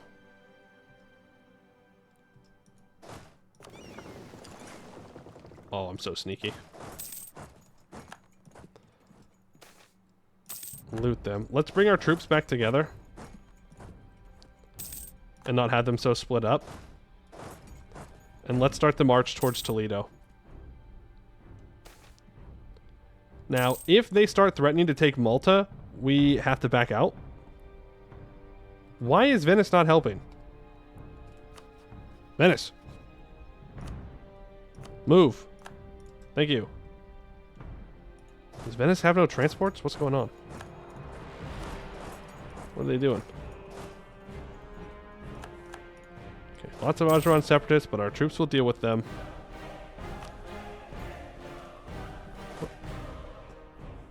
What do you mean you're too scared of them? What do you mean by that? You're fine. You have more troops. You weirdos. Venice is doing what a player would do? Incorrect. In this case, if I was Venice, I would be looting the hell out of Iberia. And of Italy. I'd be going crazy with it. I would not be sitting at home. No, sir. No, sir. Here's Toledo. I'm taking this money. Venice is currently going to get 500 ducats worth. That's fine, fine, fine. It's fine. You know what? The Venetian Navy was helping out. They want some money from it, so be it. Our leader has died. So now we have a 0-2-1 for the next couple of years. Side with the bureaucrats, of course. And we'll need to choose new advisors. AI and suppression is very scared. Yeah, very. I would like to have this urban production efficiency at level 2. I guess less naval attrition, level 2. And we're still getting tribes advisors. Morale of armies level 2. They're heathens, but you know what? That's fine. They can fight real good. They're supposed to help at the start. True, but 500 ducats worth of help? I don't know. I don't know about that. How much loot from Toledo are you predicting? Well, it has no trauma. So, that's good. We have pretty high professionalism, but we're on severe looting. I'm hoping for like 1,000 ducats from it. We are ahead of tech on Spain, so that's good. Wait a second.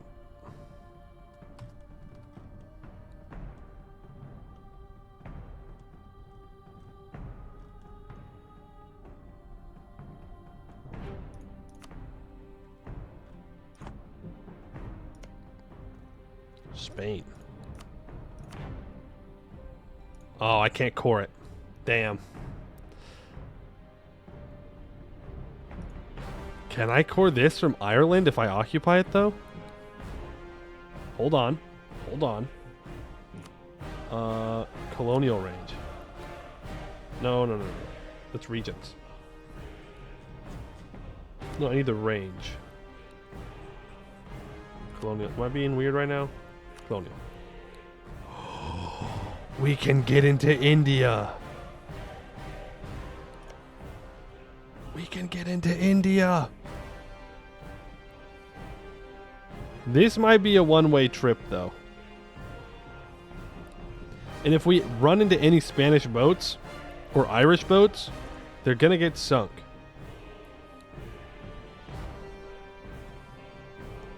Who will be the brave soldiers? Let's do 5. 1, 2, 3, 4, 5. 5,000 troops.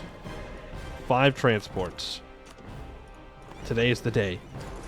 Today is the day when you go down in history as one of the greatest 5,000 groups of men this country has ever known.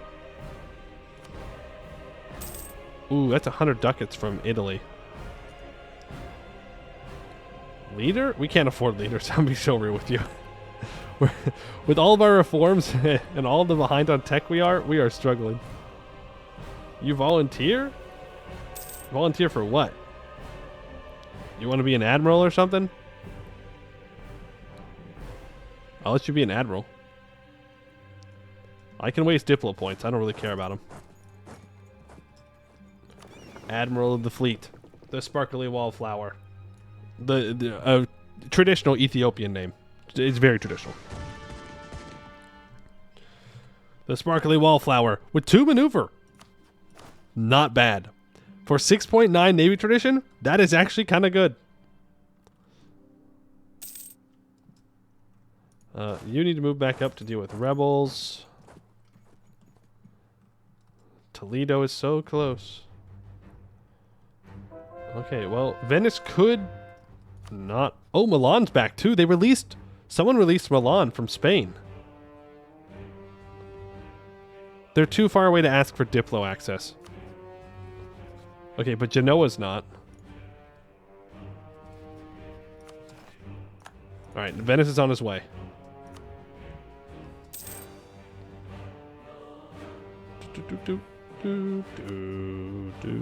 Spain's back up to 47,000 troops. Apparently he's feeling pretty good. Does Spain have any loans? He has 2 loans. That's 2. All right, we gotta get these troops moving out. All right, boys, have your 1 maneuver. Good luck, and don't get caught by anyone. Yeah. Dun da da dun da da dun da da. There it is, the fall of Toledo. 679 ducats is what we have. Let's loot the Spanish capital. Ooh, nice little 400 ducatty dues. Look at all this. Level 1 forts. All for the taking. Or I can go fight these 10,000. Let's go fight these 10,000. Again, we have 2 techs on them. They're going to have better pips, I would assume, but... That is very nice. Look at this. Okay, there's 0. Oh, 20? Cordoba? Sevilla? I'm assuming these have some... Oh, Sevilla's got to be looted. Yes, yes, yes, yes. Oh, the money. The money. All right. Our boys have made it. Land. We will force the Irish out of this war. They will fear us. We will take... No! Wait, it's just one transport. Hold, boys. Hold. Nice. Our admiral was the difference. I believe. Come on. Land. Get there. Get there. Yes! Oh my god, they made it in time! Boats, it's been an honor. You did your jobs. Admiral Sparkly Wallflower, thank you for your service. It's so Jover for you. One boat survives, actually. No, it died. No, it lived. It's not gonna live. It won't make it back. Wait, is it waited to retreat in here? Okay. Sparkly Wallflower? Good shit, you lived. You actually lived. But we did occupy this Irish province. So add that to the Spain peace deal. I mean, I'll stay in this war for a long time. I don't care. And we will loot Sevilla. Another 300 ducats. Now Cordoba. And we'll just pay off our loans like this.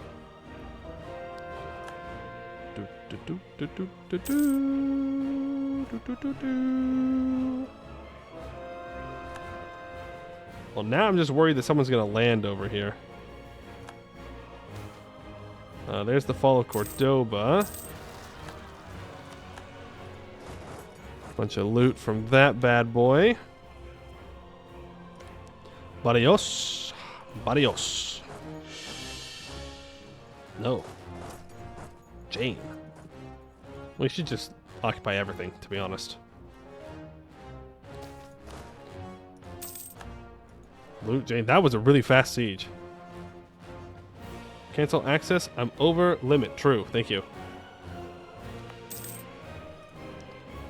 Unfortunately, you said that on a year tick, so we gotta wait. Venice has arrived in Catalonia. Yep, that's right. Bada bing, bada boom. Easy. Now Venice will be occupying stuff, and they'll hopefully transfer it over to me. They should, because they don't want it, which then gives me more chances to loot things. And we are converting stuff.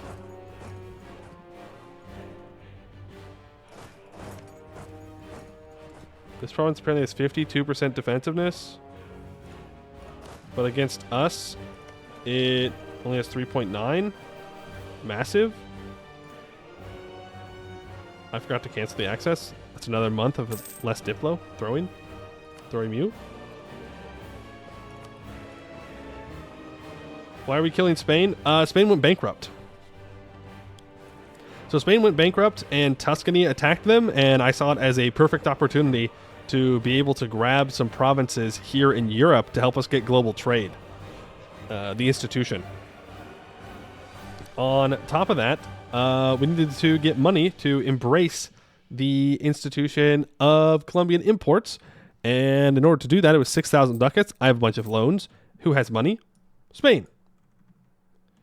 Can I have Sicily as a vassal? Yeah, I don't think I need to, though. I don't want Europeans to actually, like, declare war on me. Though, they probably have imperialism and whatnot now, right? Yeah, so do we. So, it won't necessarily stop them, but it should discourage them. And if I build up a med fleet, plus I'm allied with Venice, so even if they want to get to my islands, they got to get through Venice. Relying on the AI, not always a great idea. In fact, never a great idea, but if it's necessary. Spain's up to 62,000 troops, by the way.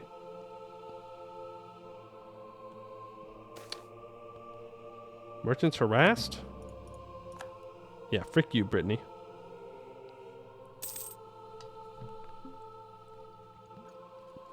Plus, why would we not kill Spain? Do we have a good reason to let them live? Get Gibraltar for the roleplay. Everybody wants Gibraltar. Everybody wants Gibraltar. But if I get Gibraltar, Spain will just declare war on me again. If I take Sardinia and stuff, there's a chance they just leave me alone.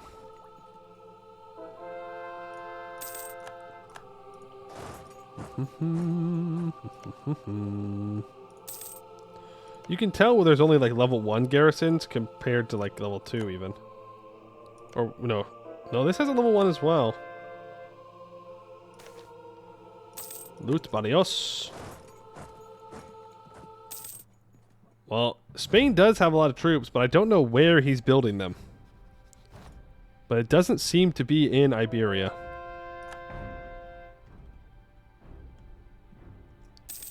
Take La Mancha. Think of the gold. Isn't it silver? It's nothing. It's a lie. Another EU4 lie. There is no gold. Just coal. Nothing but coal. No gold in Iberia. What's the point? Oh, I found the Spanish troops. One of my dumbass vassals actually came over here. Just chill. Just chill. Do not send your troops over here. It's not worth it. It's not worth it. How many people have we killed, by the way? Oof. Spain's gonna have a hard time recovering from this one. I did just see that landing, but you gotta hope that's not in India, because I cannot do anything about that.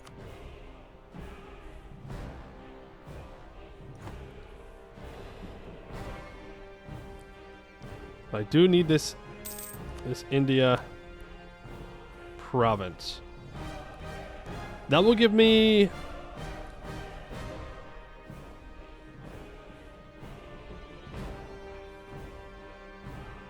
Venice. What the hell are you doing? Wait, isn't this a different continent? This is sub-Saharan Africa compared to Middle East and North Africa. So if I grab something down here, that's 1, 2, 3, 4 continents. That's what I need for global trade, isn't it? Own or have a colonial subject own a province with a trade value of greater than or equal to 2 on at least 4 different continents. Yeah. Now, I don't think there's trade value of 2 here, is there? No, but I can make it that way. We can build it up, or we can just declare war on somebody to get there. Though, not sure who exactly I'd want to go after, considering VJ is very strong. Very, very strong. But it's a good start. But if I wanted to take something from Spain down here, I'm going to have to send some troops down to occupy it. And I need somewhere with a trade value of at least 2. This one's the closest. It's a level 6 fort as well. I'd have to get access through all the colonizers. They'd give it to me. And then I could just walk this stack down. At the cost of... but then there's no...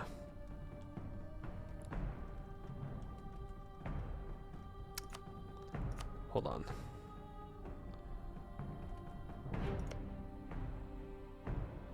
I mean, I could take stuff from a different colonizer. Right?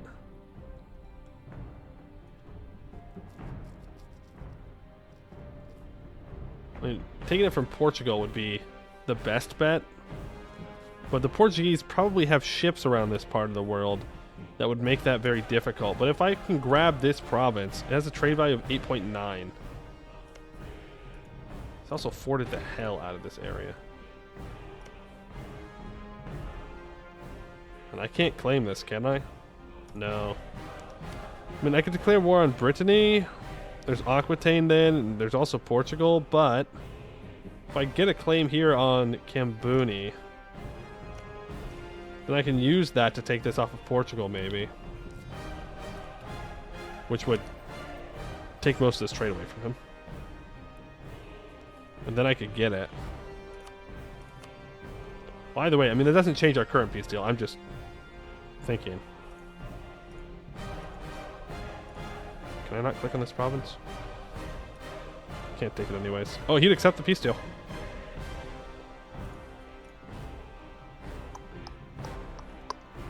Spain would accept the peace deal. Just Europe. This is the Middle East and North Africa continent, apparently. Goes all the way over. Yeah, is there nothing else I can take from Spain anywhere? Trying to see if we can sneak away with another thing, but I don't think so. Well, add war reps to the peace deal. We really have no reason to peace out. Spain has something in Arabia? No, Ireland does. Ireland does. Which is fine. I don't really care. Because that's the same subcontinent that we're already on. They're blending in. They're trying to blend in with China. I see them. But I'm going to let them get away with it. Okay, that doesn't matter. There are a couple of good provinces up here that I'd like to loot. Again, like, we're not... This isn't slowing us down by any bit. We're just paying off our loans. Just letting our state reach increase. Things we're going to do anyways. The nobles are down to 68% power. If we can keep dragging them down towards 65, we can obliterate them.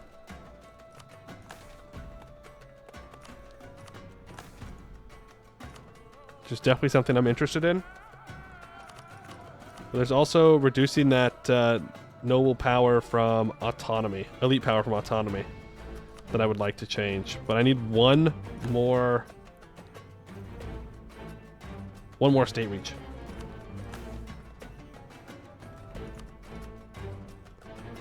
Didn't Spain embrace global trade? Sardinia and Malta probably already have it. Spain has not embraced global trade. No, they haven't. Kind of funny, kind of sad. I think we are more caught up than Spain on institutions. Well, meritocracy, obviously. But we also have academia, and they don't. We are more developed than Spain. We all knew this. Oh, call for peace? No. The fun police. The fun police are telling me I have to stop. Yes, I can get South Africa by attacking Ajwan. Yeah. So, that's what we'll probably do. Not the Za, it's the Za. The call for pizza. What's my war exhaustion at? Oh. We're good to go for a little bit longer.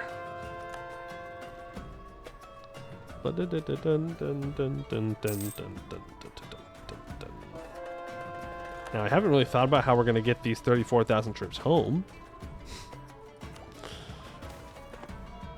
Loot them. That was only 40 ducats. Well, now it's just getting sad. Now it's just sad. Is Spain taking loans for this? No, it doesn't seem so. You can't Pizza the Hut. The command tried, and they gave it a multiple choice disaster. True. Leon seems juicy. True. 24 urban development. Yeah. I think... Oh, Castilla la Veja. There's a lot of good provinces in here for us to loot. And if I have to take a little bit of war exhaustion, so be it. Okay, let's hit here. Then we're going to go back over into northern Spain.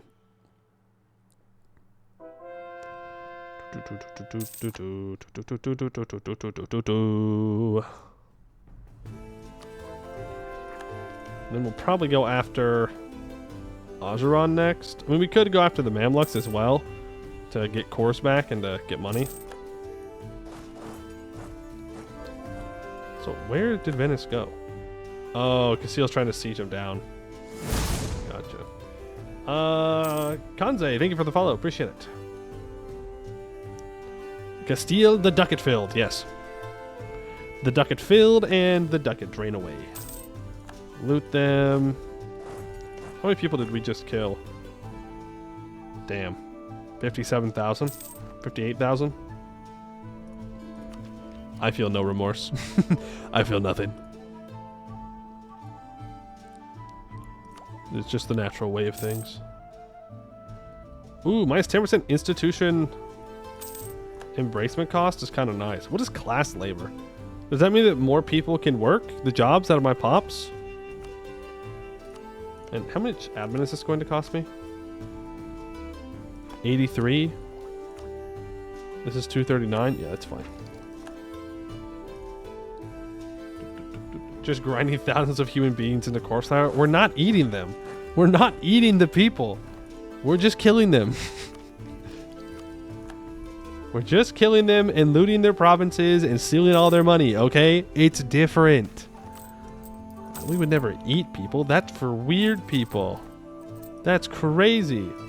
Where are they landing? Don't care. I only care if they start landing in India, because I can't defend that with those 5,000 troops. It would be out of luck.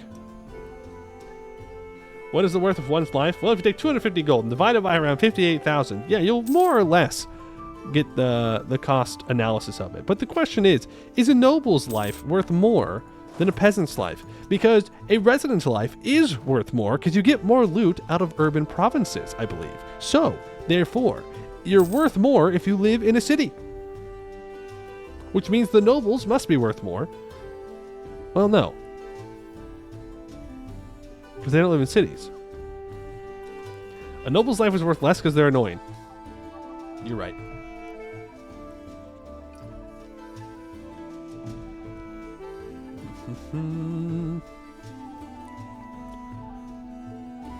Burgos looks like it also has some decent development. We can do the math if you show how many Toledo has lost to the loot. In Toledo, 36.629 thousand rurals, 86,186 residents, and 3,686,000 notables. Now keep in mind, there are a lot less notables than there are peasants and whatnot.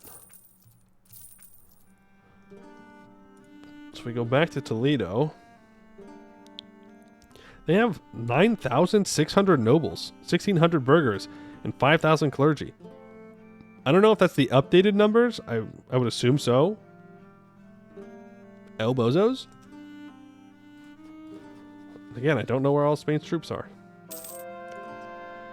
Burgos does in fact have... does in fact have a lot. So, if in Toledo we get 400 ducats, it means a resident's life is worth more. Wait, what? Yeah, resident's life is worth more. Because the residents usually have more wealth. I don't know if that actually affects the looting, though, or if it's only the development of the province, and what kind of development it is. That I do not know. What?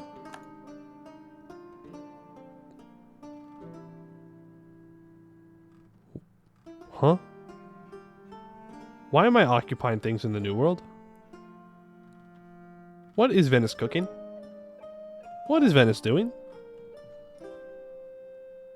What is this? What's that? Breton, Canada? Okay. Yeah, man, sure.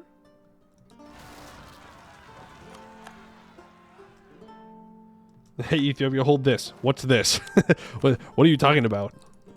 You didn't take any land. They're like, yeah, dude, we took it. We took it over in the Caribbean. And I'm like, the what? The Cities demand old rights. I'm going to say no to the burghers. Sorry, burghers. The answer is no. Okay, I want Burgos. I want Cantabria. I want Leon. And then we peace out. That is what we're going to do.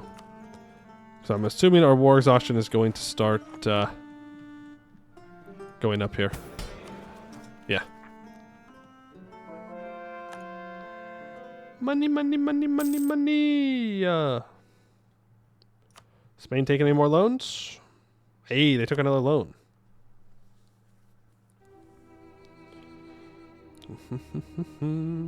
They tried to get away from the French. Well, it didn't work. The French are still just here. They also have the Navarre dynasty, by the way. Interesting. Very interesting. Yeah, this is all like rural development or not much urban, so it's not going to be worth that much money. This doesn't have much either. No, no, no. Yep, I think this is the last province we need. Oh no, another siege gone in the New World. This is how Spain can still win. Devis Aragon? Not a lot. It's not a lot at all. There's also not a lot of urban development, which I think is where you get the main loot money from. Alright, Spain. Give me war reps. Give me your money. What the what is this? What is this? No shot. No, there's no way that Venice got 55% participation. That is insane. You are wrong. You are wrong. Whatever, I'll take the money anyways. I can force him to release Sardinia.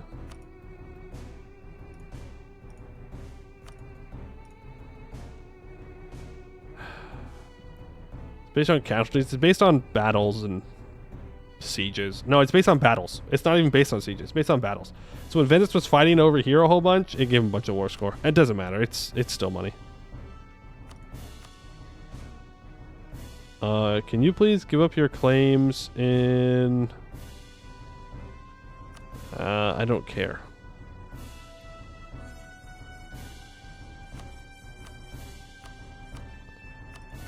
Get rid of your cores on Tuscany, so you don't try and go back after them. And return a core to Milan, because I'm a nice guy. Okay.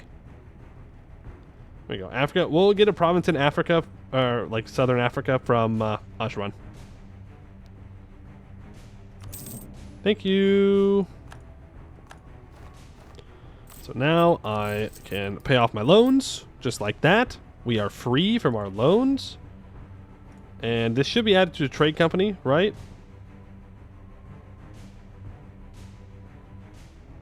Right? Surely? Why is this not in a trade company? Why do I have a mission fulfilled? African modernization. Is not a tribe. Neighboring country. Has technology group Western. Less than 1 ahead. I gain 10 NO and 20 prestige. L Europe.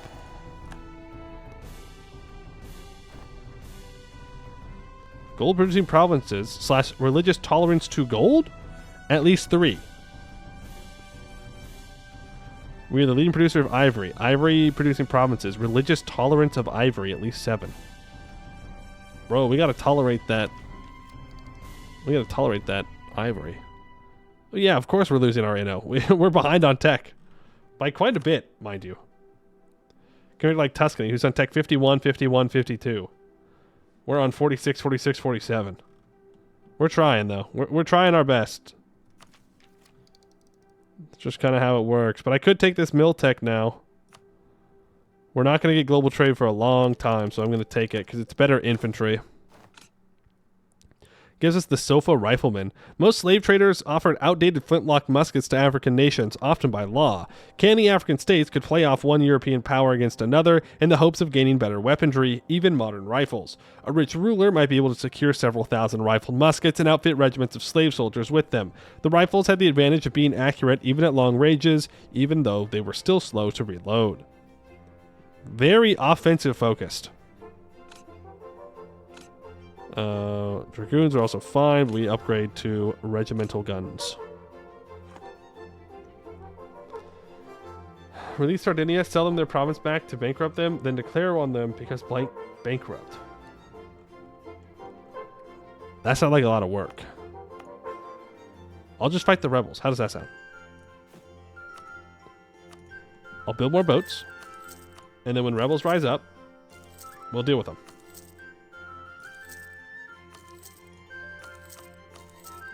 That sounds good to me. Now I need to figure out how to get my troops back. I'm going to walk my troops down to Sicily. And then from there, I will move them back over to the actual mainland. I'll bring my other boats up to Malta. Now, the stuff in India should be a trade company, surely. Okay, good. There is still some unrest here. Centralization. Definitely not helping with that. The more centralized you are, the more unrest there is, which means generally, if you're doing a colonial game, you won't centralize. But we need this anyways. And we are coring it up. And when it's cored, it's going to have more trade value. And then we're just going to invest into commerce here. And hopefully that'll work. We need to get some level of center of trade here. So that way we can start trading in this sector. There are trade companies in Europe. It doesn't seem like it. Because these provinces should be in trade companies, but they're not. They are simply not. Roads in India? No. Roads at home? Maybe. Bum bum bum bum bum bum bum bum bum bum bum bum bum bum. Harbors on the Nile? Yes, we do need to build those as well. We need roads in India, though. We don't. We own one province.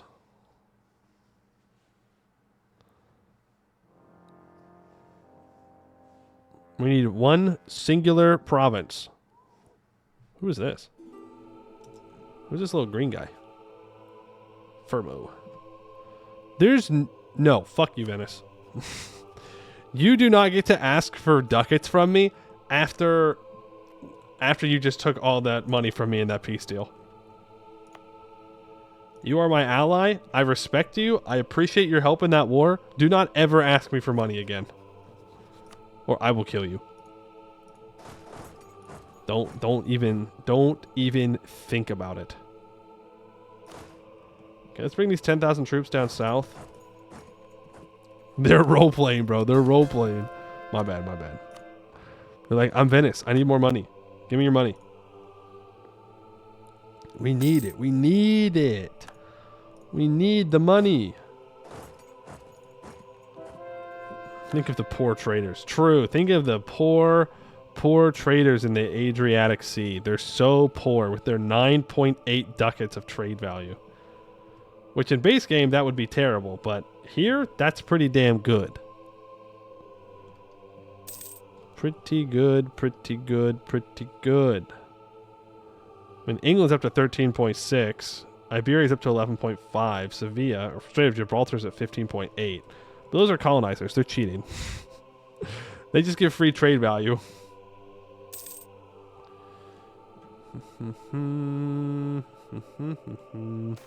Tuscany went into Tunis? No, Naples went into Tunis. But yes. I did see that. That's okay. I don't really care.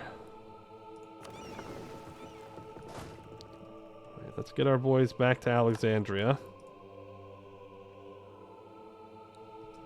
Am I bringing other ships around? I think I did. I think I did summon that one.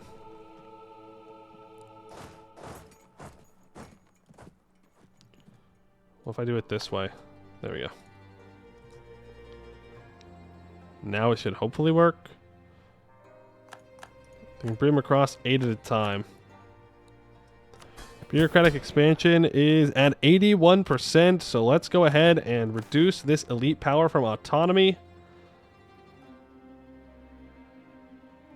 I need more admin points. So we will wait for those admin points, and then we will be good. Also, trade company map mode. There's the trade regions map mode.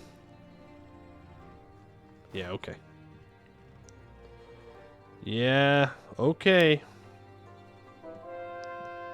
I'm just saying I should be able to trade company Europe. All right? I'm just saying Europe should be fair game. If I reverse colonize them, I should be able to do that.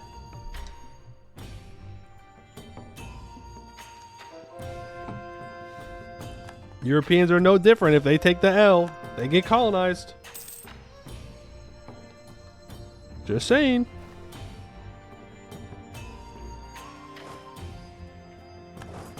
All right, I think it's time to beat up the Mamluks.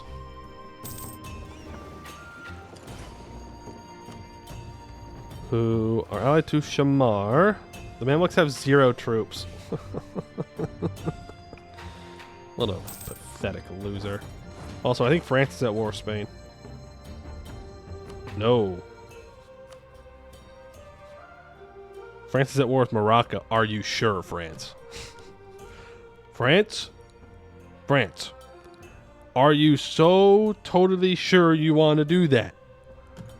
I really don't think it's going to end well for you. You might think it's going to end well. I promise you, this is not going to go well for you. Historically, you're not going to do too hot in that region. It's gonna be bad. Might want to check yourself. All right, let's update our communication efficiency map mode.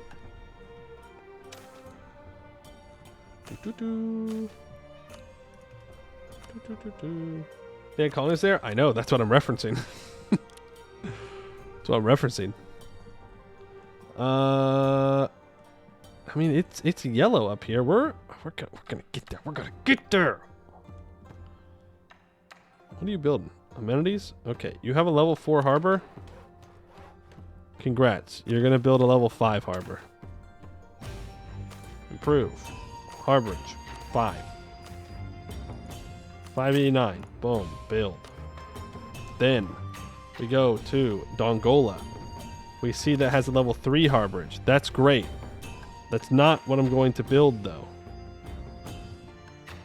Okay, we have level 4 paths in here. I need a level 2 path in Dongola. Build infrastructure. Improve. Padding. Rank 2. Thank you. Construct. Then we go to the next Nile connection. That's a rank 2 path and a rank 2 trading harbor. So let's build up to a rank 3 path. Design. Improve. Rank 3. There we go. Then in Cairo, can I afford to get up to a rank 3 path here? We can. Boom. Do that. Beautiful.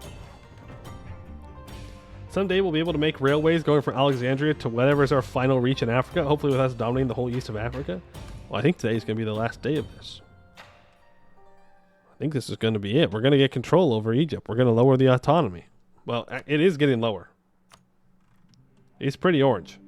62.7% autonomy in Cairo is pretty damn good, I would say. I would say that's pretty good. I'm going to build a fort here. No, I'm not. It's very expensive. All right. Azran, you're up first. I'm going to imperialism you. Sorry. Nothing personal.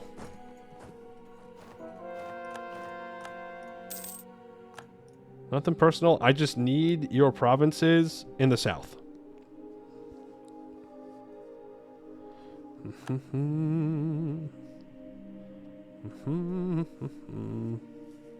Since you destroy Evil Italy, real Italy is trying to get an Africa. Oh, right. I forgot. We were going to rename a province to Evil Italy.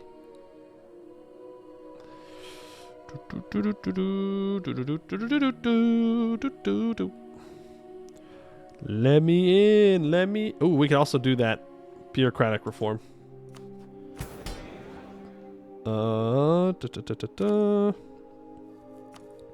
And we will reduce elite. What?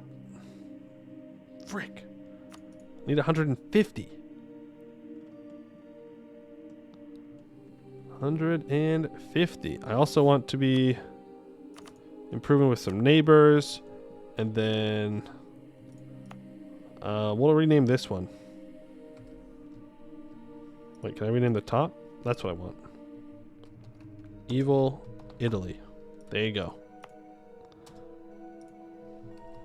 Evil Italy. There you go. Evil Italy. And especially when insisting on running everything from the Ethiopian highlands. And I will continue to do so. I will stubbornly keep refusing to move my capital. It's not gonna happen. This was my grandpappy's capital, and his grandpappy's capital, and his grandpappy's capital, and therefore, this is where my capital is going to stay. Do the Mamluks go bankrupt?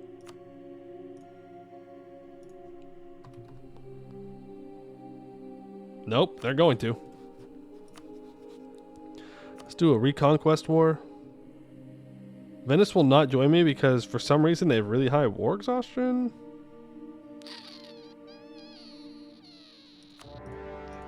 I also don't need them. Alright, vassals. Do something.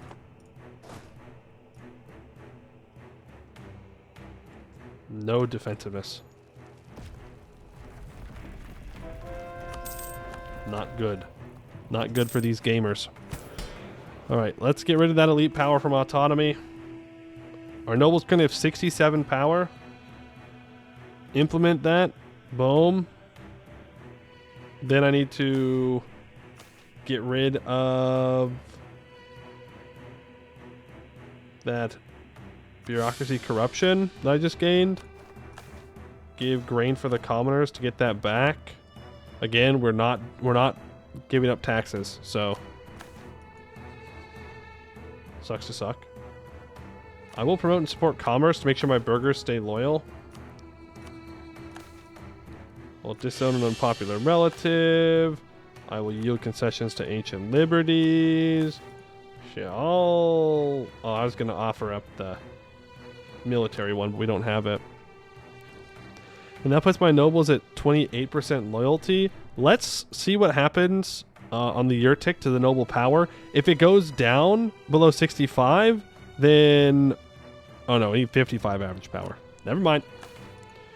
Demote greater aristocrats. Back down to -1 stab. Who needs stability? Stability is for losers. We don't have a general on this guy. That's how confident I feel. Perhaps how foolishly confident I feel, but confident nonetheless. Vassal from your religion? No. No, they are not. They can remain their religion. It's fine. I don't care. There's another province to Al-Quds? Why? It's a reconquest war.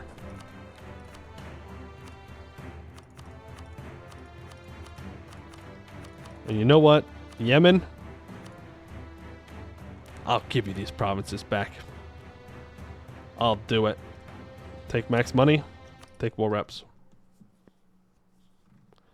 Ramazan is not in this war. And the Ottomans are supporting their independence. The Ottomans should not be alive. By the way. They have no right to be alive. Give the southern province to them for fancy borders. Okay. If I'm doing that, I'm giving them the whole state.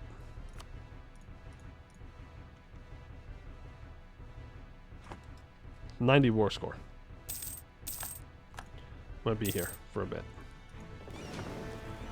Alright, let's get our boys in the south moving south. I need to invest. Well, I can't invest into provinces until after it's cored. So we gotta wait. No, no, no, no, no, no, no, no, no, no, no, no, no. You don't get to walk away. You're stuck here, okay? You're done. There is no escape. No escape. Then I want to get this occupied. Yeah, he's still got 0 troops. I don't know what it is, why he has 0 troops, but he's just a rump state at this point. Okay, you need to move back down and attack Shamar, because Shamar actually has troops. You can split up into 2 stacks, 3 stacks.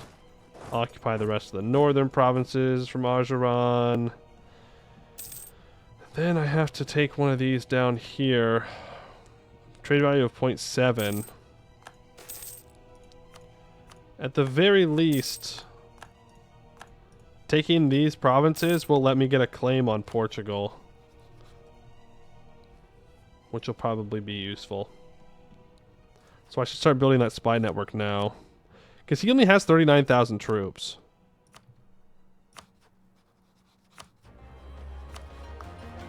He is probably around here, though, with said troops, considering they're fighting them, but it's alright. Maybe the Byzantines of our timeline, they will hold the empire into the last city? No, I just think the AI is a little bit too cowardly to go after them. Okay, let's turn on automatic investment, or automatic transport here. We'll keep it off for these guys, so I don't have to try to move things manually.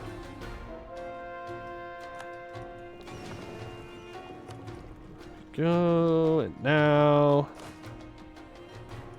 you can get auto move down here. Nope, I messed up. There's still a transport somewhere that's moving automatically. You. Don't do that. Don't do that. Don't do it. Okay, now. Why? Why are you like this? What is happening? Okay, fine. We'll do it manually.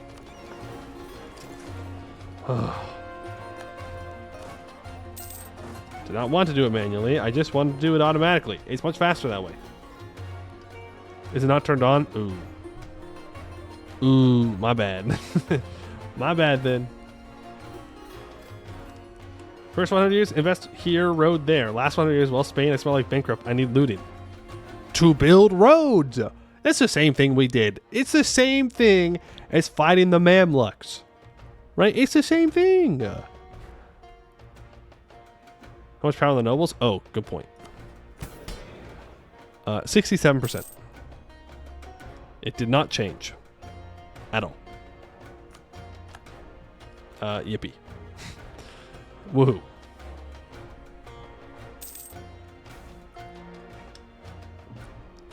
The aristocrats are making more money now than they were in the past. What is happening? This is the opposite of what I wanted. They're mad. They're mad because bad. Who is pirating me?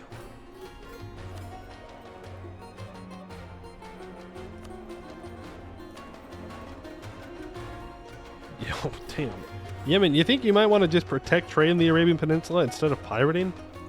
You might make more that way. Believe it or not. They do get most of their power from money now, yes. But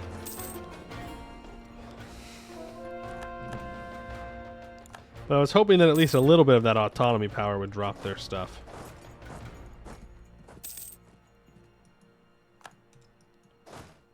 We just keep walking towards their capital in Baghdad. We sack Baghdad again. You know how it goes. Move out there. You turn on automatic transport. You can move him over. He canceled my troops moving because he's very rude. Don't appreciate that. Seems rather relevant. Well, when the Red Sea's a good trade node, it's a good trade node. That's how you can make money. That's how you can make money. Right. There we go. I'm a little bit worried about rebels all around. Catholic zealots in Malta? You tell me Malta doesn't like being conquered? I heard it's so fun to conquer, so easy, no problems. Just like, whatever. Can I check what they get the money from? I don't know.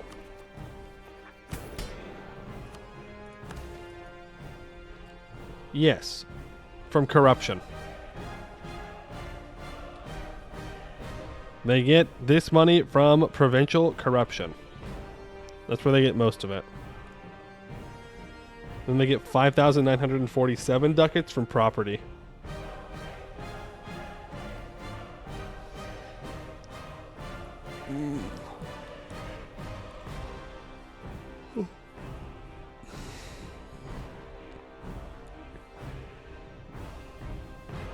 But if I can hit this right here, then they will lose 75% of that aristocrat power from wealth.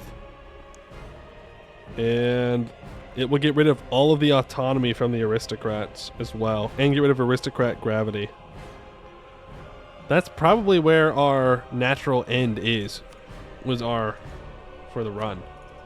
It's just trying to break the nobles. That's what we've been doing this whole time. Building roads and breaking nobles. Taking names.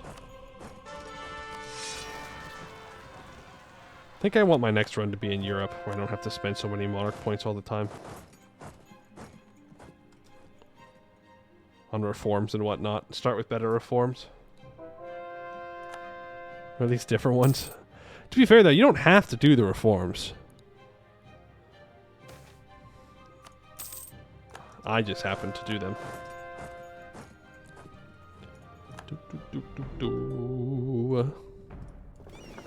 Combine you together. You need to keep moving. The Mamluks are at 27%. 31%. This is going to be a long war. But we'll just keep looting.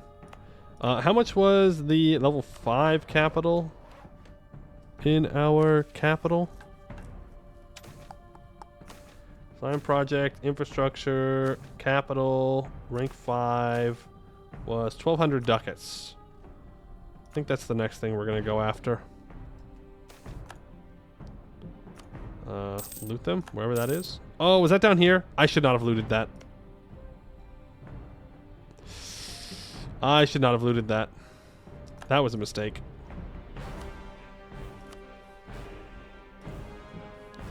Okay, now, while I want to take all of this stuff from these guys, that's 259 admin points, and I do not have 259 admin points. Remember, we have a 021 in charge right now, so that sucks.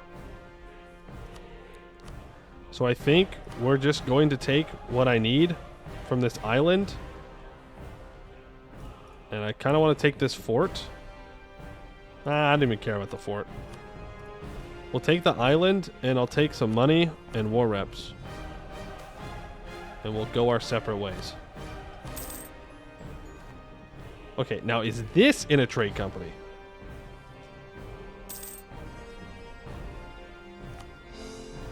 No, it's not. Do I have to have a capital in Europe to get a trade company?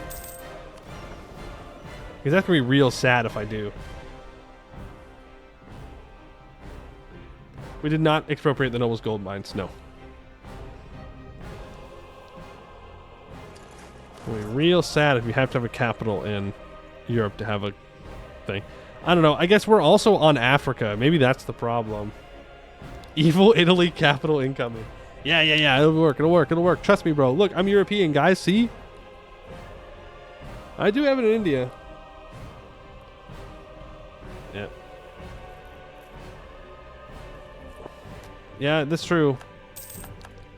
That's true. It's just because our capital's on Africa, but it's on a different subcontinent. But I guess MEIOU doesn't care about subcontinents. Okay, I would like to build 30 boats. 31 transports. Time we stop looking west, start looking east. East. You want to go fight India? I'm gonna be real with you, dog. I don't think we're gonna win. I don't think we win those. I could ally this guy maybe? I could. Work hard enough. Improve relations.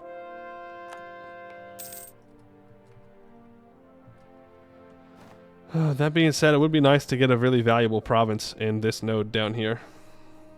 For trade purposes. Largest city on the subcontinent would be kind of sick to get a hold of. That being said, I think that'll be kind of difficult to do. How it worked in the past, so MEIOU probably still holds on to that since it has the old-looking trade company regions. Yeah. To be fair, you can only do so much. Right? It might be just tied to too many things, and so it's just too much work to remove it for what you'd actually get out of it. Is what it is. Well, I'm at war with the Mamluks. I forgot. Not even gonna lie, I straight up forgot that we were at war with them. If we held stuff from west of Igbaland, we might trade company there. But I don't think that's true. Because we're already on a different subcontinent. Well, are we on a different subcontinent? No. No, I'm just dumb.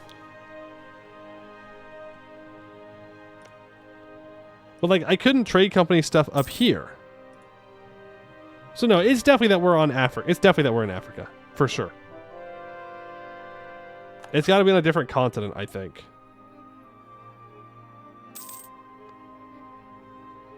But our continent is Middle East and North Africa. But this continent is Sub-Saharan Africa. It is different.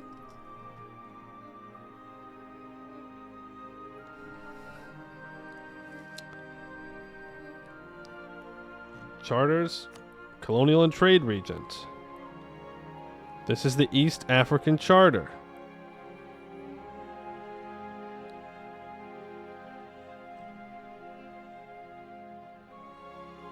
It is the East African Charter, but E4 vanilla regions may be different from the MEIOU region. That's true. That could also be true. That could also be true. Anyways, we're just grabbing these to try and get global trade. That's it. That's all I want. Global trade. Nationalism will spawn soon. That one we will spawn. Industrialization. Meh. Well, we would spawn it. 1740. We already own most of our culture group.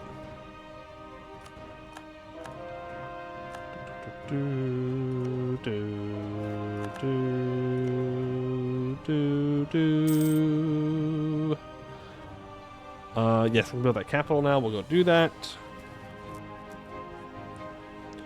I'll make this claim on Portugal. Because I do think that I want to go to war with them to try and claim this stuff. Because that will make me a bunch of money.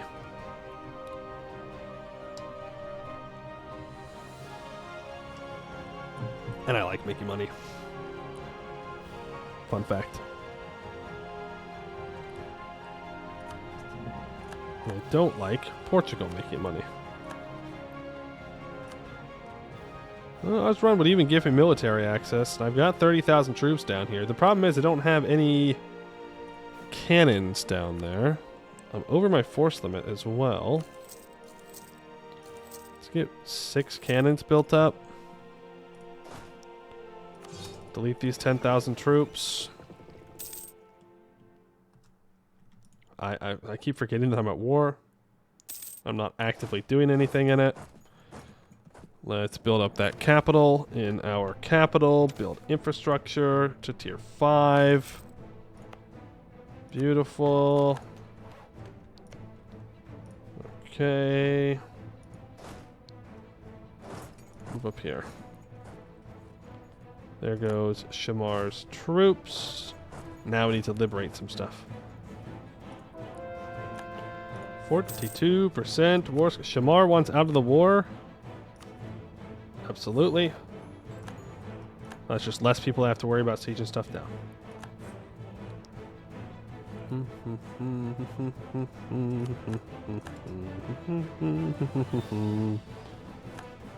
There's the full grain provision at its end. Let's get that back up and running. I'm going to move here, and I would like to go contest this. And what's the province? Okay, I declared for dismashing, so we do have the war goal. That's good. Yeah, they did unsiege this. It's alright, we'll get back to it. Mamluks are up to 20,000 troops now.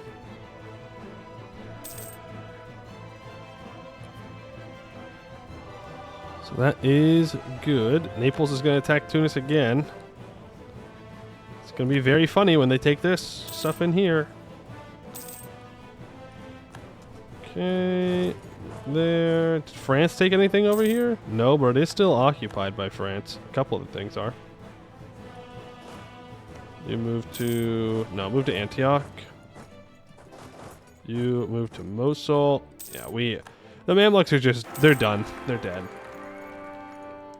They don't even have garrisons built up anymore. They've been looted into the ground too many times. We begin that new alignment. Side with the bureaucrats. We will choose the autonomy change guy. Improve relations guy. I'm going to go level 3. It's going to mean more corruption. But I'm fine with that if I can get more monarch points. Monarch points matters more to me at the moment. With them. Move in. There's no way. There's no way we got rid of the plus 5% all power cost guy to get the plus 10. That's crazy. That's illegal. That is illegal.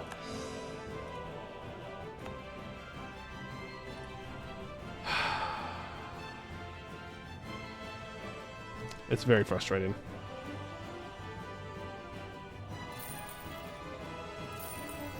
It's extremely frustrating. Let's invest 10 into commercial here and 10 into industrial. There's the investment manager. We can state up evil Italy, which can also get some commercial investment and some industrial investment.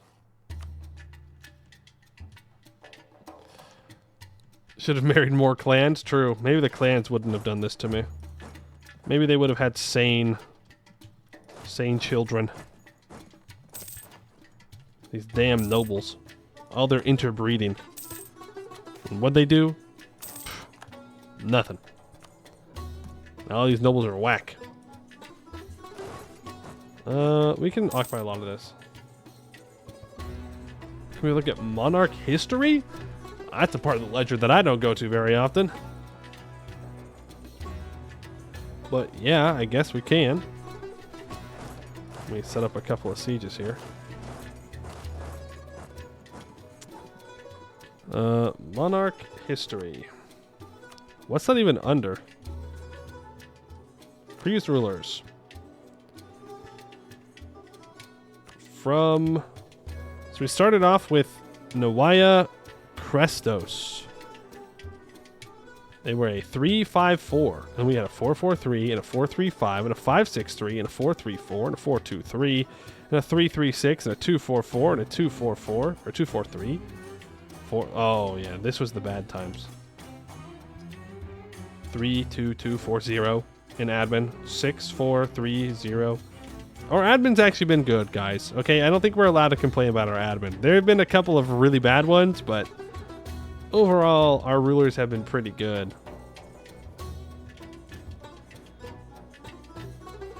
Their traits have been pretty varied.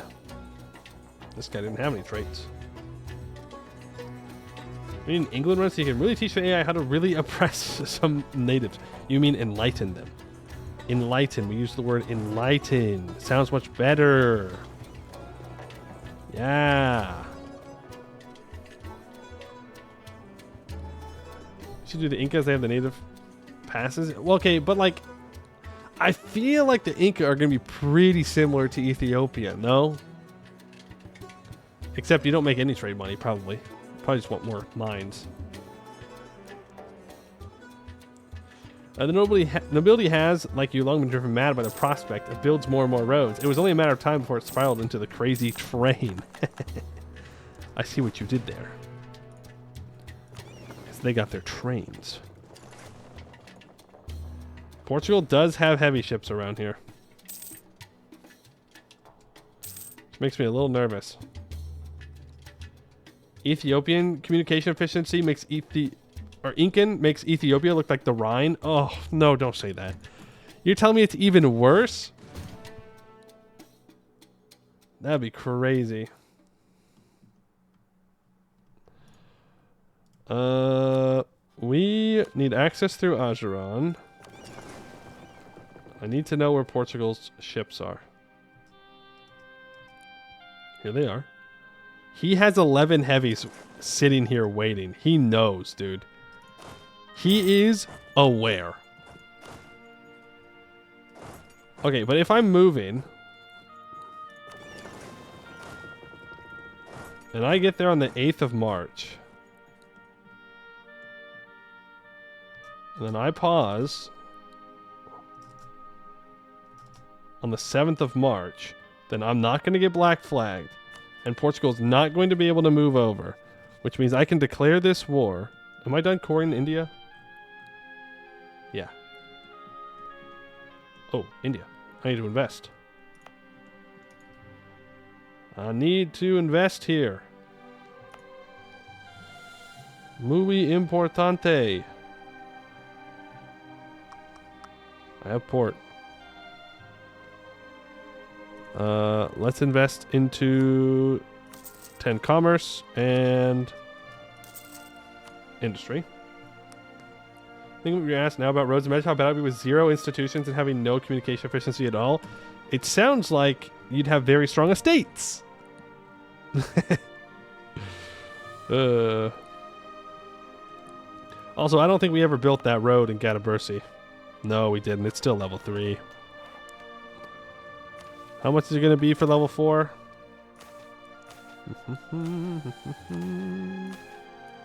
Oh. Well, it's almost there naturally. Going paused and crossed. I'm just too good. I'm just too fast. Okay. And here comes Portugal. 26th of March. That model is sick. That is cool.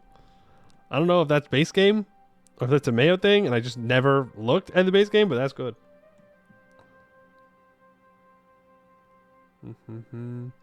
These could take provinces in West Africa and North Africa more easily. As Inca?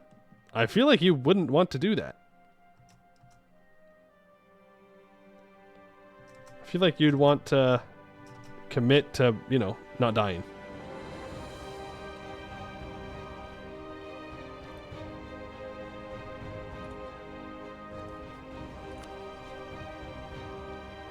Ooh, I can call in Venice to help against Portugal. I will do that. And I can call in Igbo land. But I don't know. I feel like Igbo land might throw the game for me. They're not that many Miltex behind, actually. They could actually do some occupations.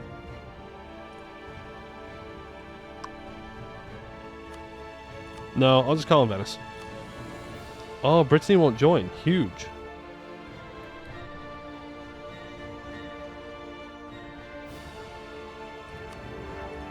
And then we cross. Oh, I'm such a gamer. Now we hide our boats before Portugal kills them. Now, you may be asking, how are we going to get over to Zanzibar? My answer is, that's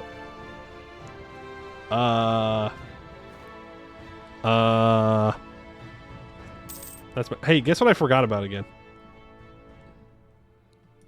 I'm at war with the Mamluks. Funny. I just keep forgetting. Let's make sure that we are actively participating in this war up here. And then if Portugal tries to land in Egypt, Venice should smack them down. Yep, there goes Portugal ships. They're running. Here they are. 26 light ships. Put them on auto siege. Oh, so true. So true. We're being blockaded. The Europeans do not like that I have declared war.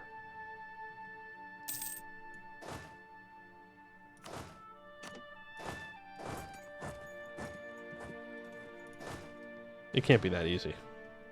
I'm going to keep my troops together. But there's no way he's just going to let me cross onto Zanzibar here.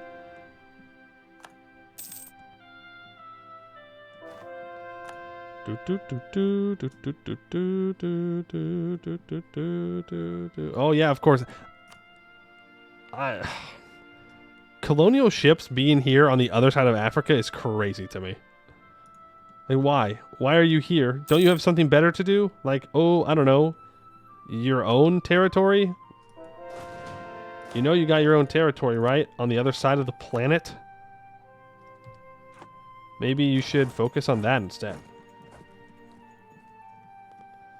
The district of the Mamluks is real. Well, we fought them enough times, you know? Also, I think we just take Miltech on cooldown, since we are not yet getting global trade. So staying as far up on tech as we possibly can. Do we have communication efficiency in the Horn? We do, for the most part. Map mode. Political. Ta-da! Oh. No. In the Horn. I thought you meant like this part. No, not really, but I don't care. I'm focusing on communication efficiency here, and it's almost yellow. It's almost yellow. We'd love to see it. We'd love to see it. Now, if we look at autonomy, it's also getting kind of yellow. But the Horn, no, I don't. Because that's going to require the ports. You know? And we're currently working... Oh no, this port's done. Well, we should get Tajura up to a level 4 port then. Since that's where the communication efficiency wants to go through. Even though I don't understand, because it seems like a worse spot. But that's where the Horn is getting a lot of its access from. So if we build up a level 4 port here, and then, I don't know, build up a port in Hoya and in Somalia, then we will be able to spread our communication efficiency a little bit better. How is communication efficiency better in the Lower Nile than in parts of the Upper Nile? Yeah. Harbors. So what's happening is the communication efficiency is leaving our capital by road. It's going through Gojam, Metakel, into Sinar. And then on Sinar, the dudes are hopping onto boats, and they're going down the Nile to Dongola, where they have to get off the boat, take these two provinces by road. They get into Aswan, they get on boats again, and then they get down into the rest of the Nile. So like if we look here, they do have level 3 and level 2 roads and level 2 ports, but I'm going to be real. I'm not sure why the communication is so bad. I'm actually going to say it. I'm going to say it. It's because of the level 2 capital down here. It does seem to be having some kind of effect. Right? I'm just saying. This communication efficiency is better than this communication efficiency, even though it should be somewhat similar. So, take that, capital building deniers. It might just be that the harbors are higher, and so it moves faster, because it averages out the level of the harbors. Hey, Tori, is corruption just a number this mod? Why it's so high? It's not just a number, but it is higher than base game. The equilibrium is not 0. Ours is pretty high right now because we just did another bureaucratic reform, and that caused us a bunch of corruption. That is far enough to justify capital, just not in your home core. So capitals are supposed to... So, for example, if I was blessed and had a coastal capital here. And I built a big port, and then I wanted to conquer, I don't know, Bengal. Just Bengal. I skipped over this part of India for some reason. It would be worth it to build a capital over here, so that way it moves faster over the sea and it goes broop, and then I can send it up the river here. Can I move the capital to the coast? I could, but I will not. I will not, because number one, I think that defeats the point of playing Ethiopia. Yeah, if you move your capital out of Ethiopia. And number two, our two most valuable provinces are our capital and a city next to our capital, and they're two of the largest cities in the world. So I really don't want to... Wow, that was like 540 ducats. I really don't want to lose any autonomy there. Not on the Bengal coast, but in the hinterlands. Oh. So, for example, I mean, this is all floodplains, so it's going to be really easy to move communication efficiency around. Gouda, for example, Gouda. I would want a capital building here, because the communication efficiency would go up, and it would go here, and then it would spread from here faster. Navigable River, man.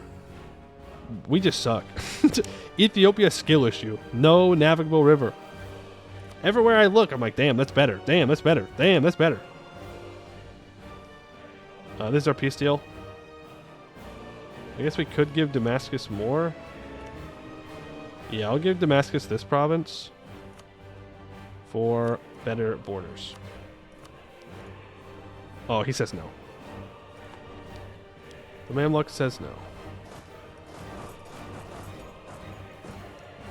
At least we have the Amazon with the Incas. Oh, you have to get to the Amazon, though. Like you have to get to the Amazon. The Amazon don't start in the Incan Mountains. Well, okay, it probably does. It does, technically. But that's not where your empire is. Your empire is in the mountains and on the coastal side, not in the jungle side. The fall of Mecca. Loot it. Ooh, wow, they just tore through that siege. Why was there such little defensiveness? Desert Flats. Okay.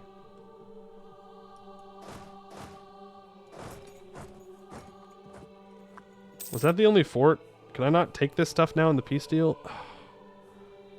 Wait, why is Ramazan in the war now? They're loyal now? Son of a biscuit.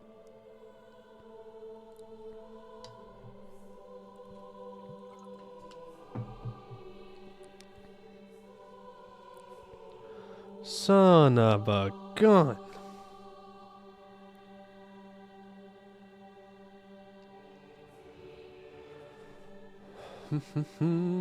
They forgot they were in the war too. Yeah, it happens.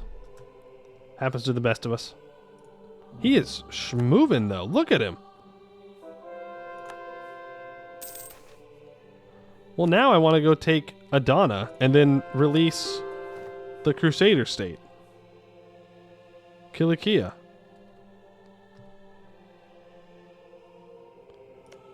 And then I don't give this province back to Damascus, and instead I feed it over to Kilikia, and then I can convert this province, and then we can complete the mission.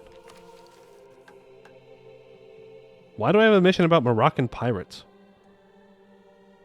Conquering Algiers.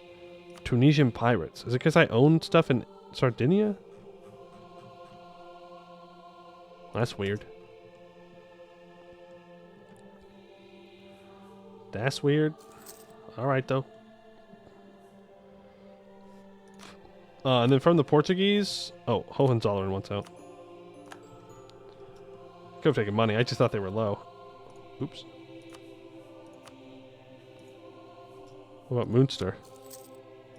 I have 99% control. I think we just leave it. I need this province. It is a major trade city. Very strong. Very powerful. 9 ducats of trade value. I could be real funny, though, and just kick Portugal out completely. Well, not completely, but take their main things and tell them to have a nice day.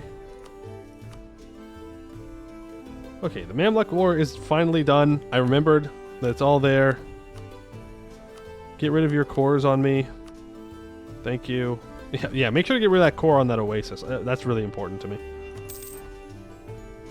Boom, look at that. Now we have Al-Quds and Damascus as subjects. They own the Levant. That is beautiful. Now the Mamluks do not own it. Man, a coastal fort here, or a coastal capital would be so... be so good.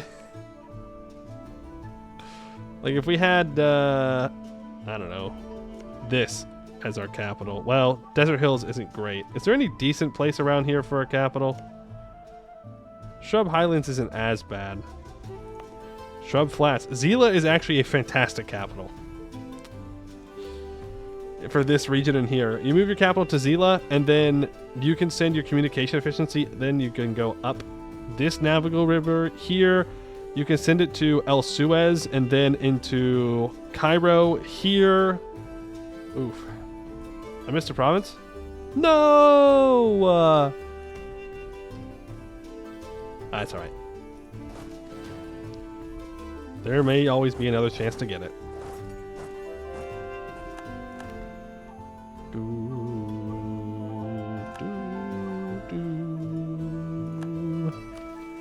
Bureaucracy instability is gone.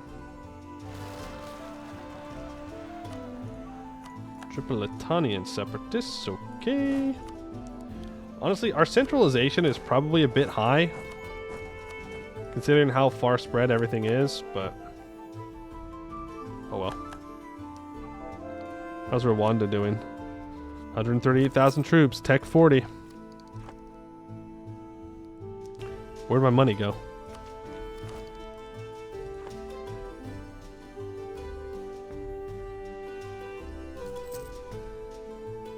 Don't know. My realm expenses just went up.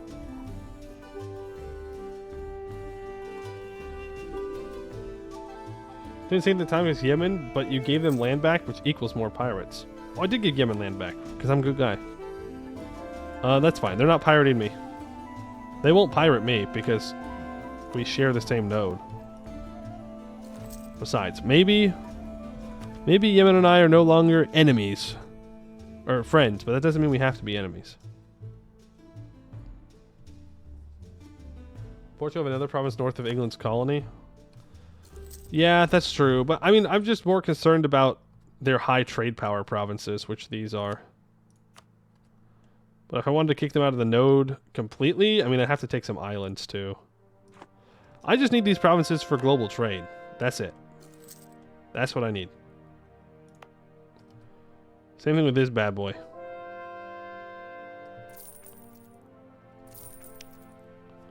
I need more trade power in this province.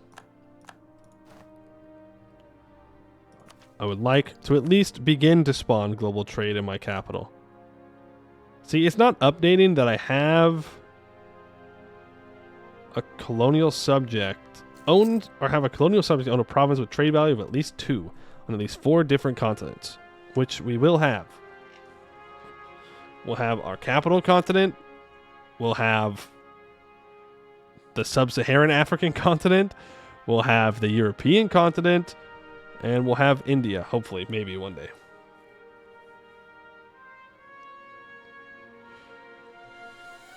When you played Yemen, Ethiopia was a super good ally for most of the game. You didn't go conquer them? I feel like that's a easy win. Do I actually want to loot this? If I want to keep it as a dominant center of trade, yes, I do. Oh! Thank you for the 800 ducats.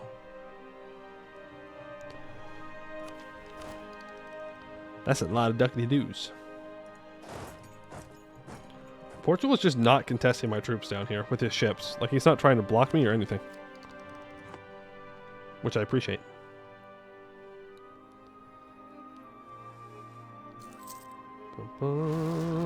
Bum, bum, bum, bum. Catholic zealots have risen up in Malta. No.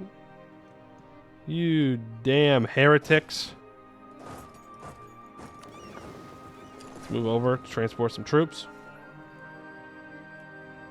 Time to invest in the Nile infrastructure. I think we already are.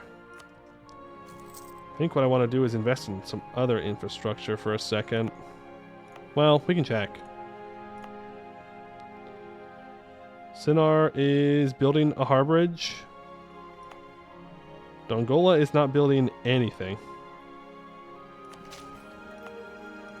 We got max roads here.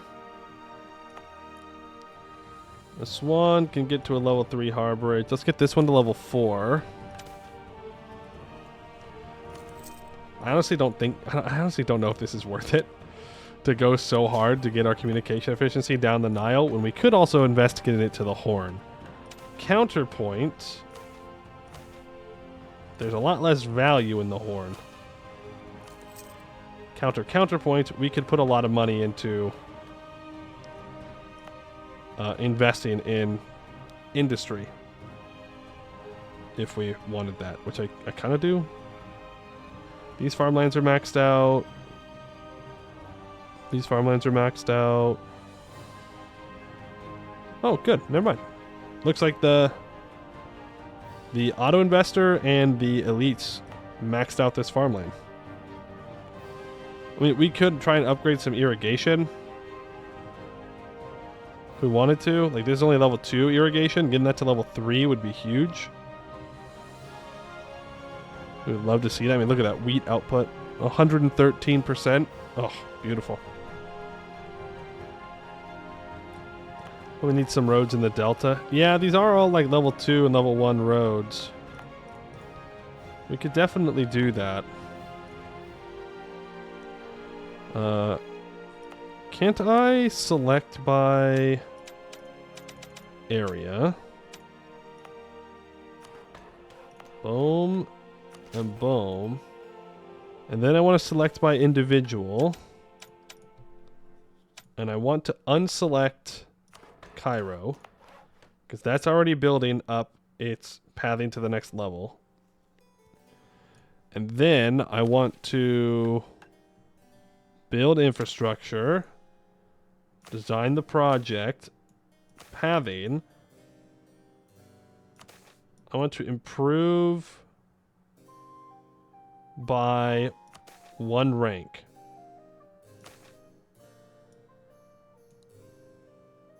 Okay. Very expensive. Very, very expensive. I guess we just do this manually then. You have a level 1 road. Let's just work on YouTube for a second. Build infrastructure. Design the project. Improve the infrastructure. Pathing. Improve to rank 2. 500 ducats. That'll help there. And then I want to come back down here. And you are a level 3 path. You are a level 2 path. And I want you to be built up to level 3 because that is better. Boom. Because that will give us more connectivity to Tajura, which needs a level 2 path. And after this harbor is built, then we can do that. And then we can send our communication from Tajura down to the rest of the Horn. Portugal. Can I have Zanzibar? Portugal says no.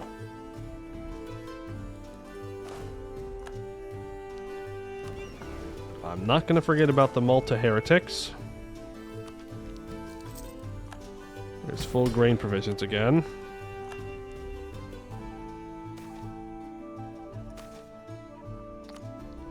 Can I accept a culture? No, and I lost one of my accepted cultures, and I don't know why. Because we did have Mashri as an accepted culture. We could get rid of the Guma's accepted culture and instead accept Mashri. But we had it. I don't know why we lost it. But it's very sad.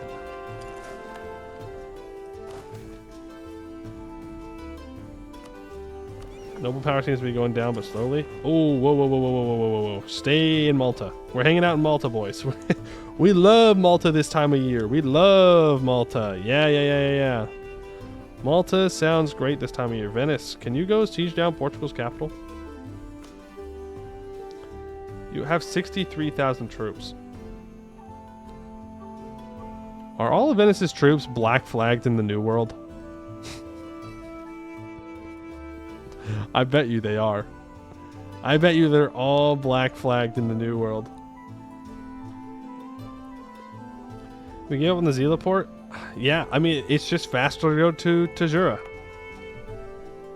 It just is. It just simply is. If we look over here and we look where their communication efficiency goes through, it's 3006, and that's Tajura. I don't understand, but that is what it is. The autonomy in Tajura is a little bit lower. The communication efficiency is higher. Tajura is at 55.5. Meanwhile, Zila is at 44.2. It is farther to get to Zila, for sure. But I don't know. I guess Zila is a good spot for your capital if you're on this side of the mountain range over here. But if you want to get your communication efficiency out from Ethiopia's capital, you want to build up Tajura, even though this is desert highlands, which increases the terrain factors for communication efficiency by 5. Again, everywhere you turn, communication efficiency for us is just bad.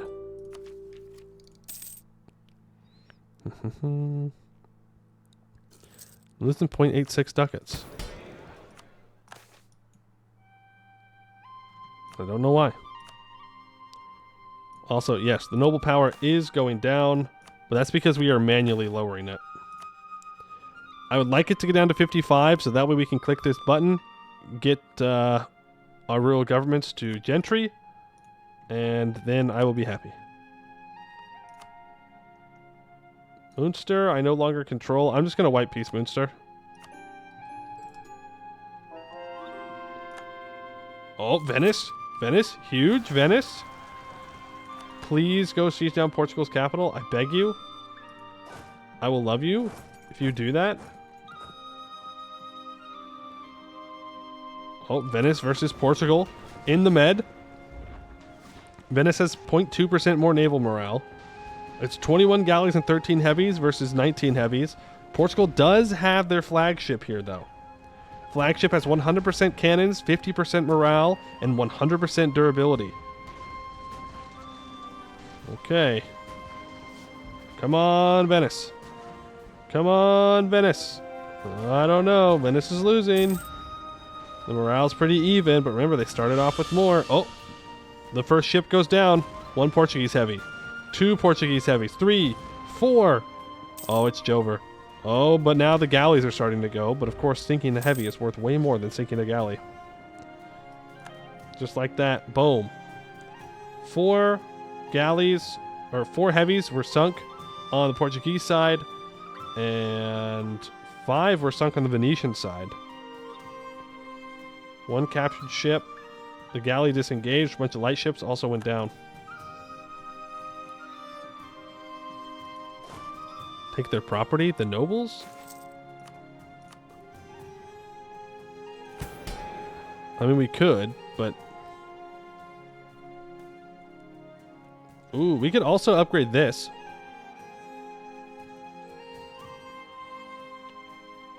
-1 base welfare. This would increase peasant freedom. This would also increase rural production.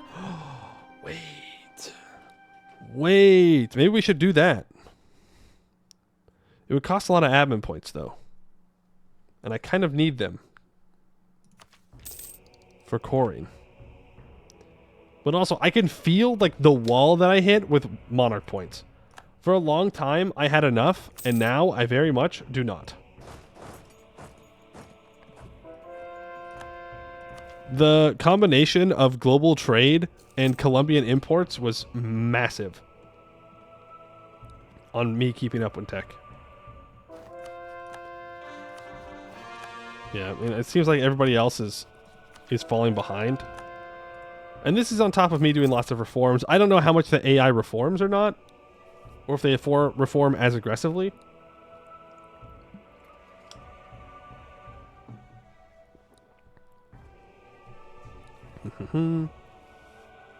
But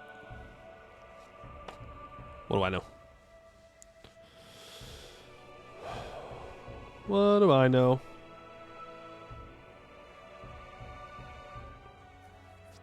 So I do see that the Portuguese province in Persia is occupied. No rebels that retreat. No, no, no, no. No rebels that retreat allowed. Rebels that retreat are cringe and bad. Oh, we got to a new level of professionalism. We're now at 40% professionalism. We are 10 over our force limit. How much farmland do the nobles hold in our country?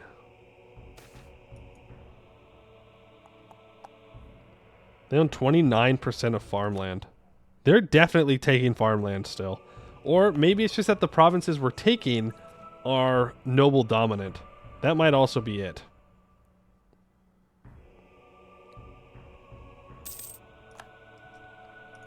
Alright, Portugal, are you willing to give up now? Yes. Okay, well, I'm going to take Zanzibar and Zengi Barpaya. Thank you. Appreciate it. And now we will core those up. Are they in trade companies? No, they're not. I don't know. I don't know. But that should count for global trade. It doesn't say it's counting, but it might just not be updating, Copium. Like how we did with meritocracy, Copium. Yay! We now have a minor center of trade. Here. Still only a trade value of 0.4. What we really want is just a ton of commerce here. Are we doing any... Yeah, we are exporting some food to Amhara. Yeah, if we can just increase the commerce in this province, I'm going to put 50 in. It might kill it, but it might also work. If we can start buying shit from around here, that'd be great. No trade value? Wrong. Oh, the trade value is 0 because we're coring it. Well, we don't need to go to war with Yemen, I don't think. I don't really have the admin points to do so. I can get my guys back from Malta, though, unless I'm going to have some Sardinian separatists, which I am. So let's get them on over here. And provoke them in evil Italy. And then I send them over to Spain. Funny. Funny, funny, funny. Yeah, I don't know if Spain's going to come deal with them, so I'm going to leave my troops here for now. I'm going to have some other rebels pop up. In Turkana. I don't know where Turkana is. There. I can prevent that. Sweet. Can I prevent some rebels in these oases? Yes, it seems like I can. Move these 12,000 back to the Delta. Is that Tuscany in Tunis? It is Naples in Tunis. Tis Naples. Ooh, big disease coming out of there. We could finish Inno ideas and get 5% more class labor. Again, I don't know what exactly that means. But I'm going to do it because it sounds like it's a good thing. Also gives us more Inno gain. Not that we care about Inno gain. But who do you think I am? Venetian reconquest of Roma? Well, why'd you give it back, dummy? You're the one that gave it back to him. Ugh. Severe looting. I cannot make this clear enough. Severe looting. I go into Europe, we just start blasting, okay? No hesitation. I'm looking at Lombardy right now. I am licking my lips thinking about the loot.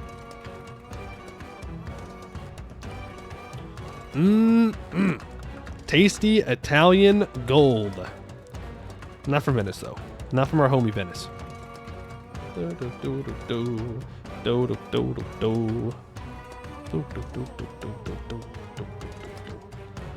Does not care about the people of the land he will never own. Nope. I do not.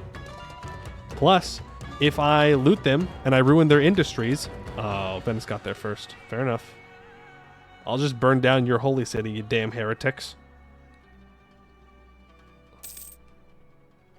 How's Malta, Sardinia trade value? Oh, trade value is 1. What did I need? 2. So trade value is the commercial activity that occurs, derived from the size of import and export multiplied by the price of its respective trade good. So I just want to invest into commerce in these provinces.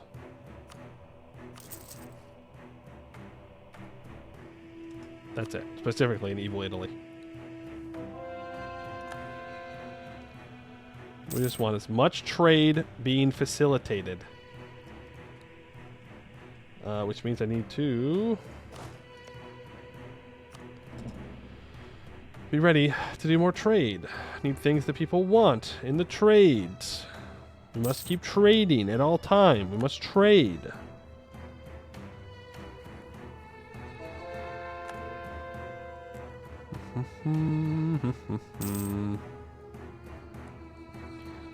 The Force lives still. They do live, and they will continue to live. I don't have the Diplo relations slot to mess with them. Okay, if I were to leverage the nobility, expropriate land, and I prepare some reforms for farmland, and I take 50% of the nobles' farmland again.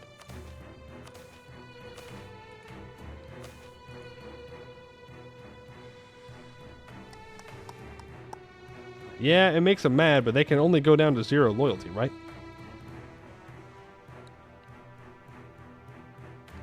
It's either that, or I save up and I get this, which gives more peasant freedom and more rural production and more base welfare, which also seems really good.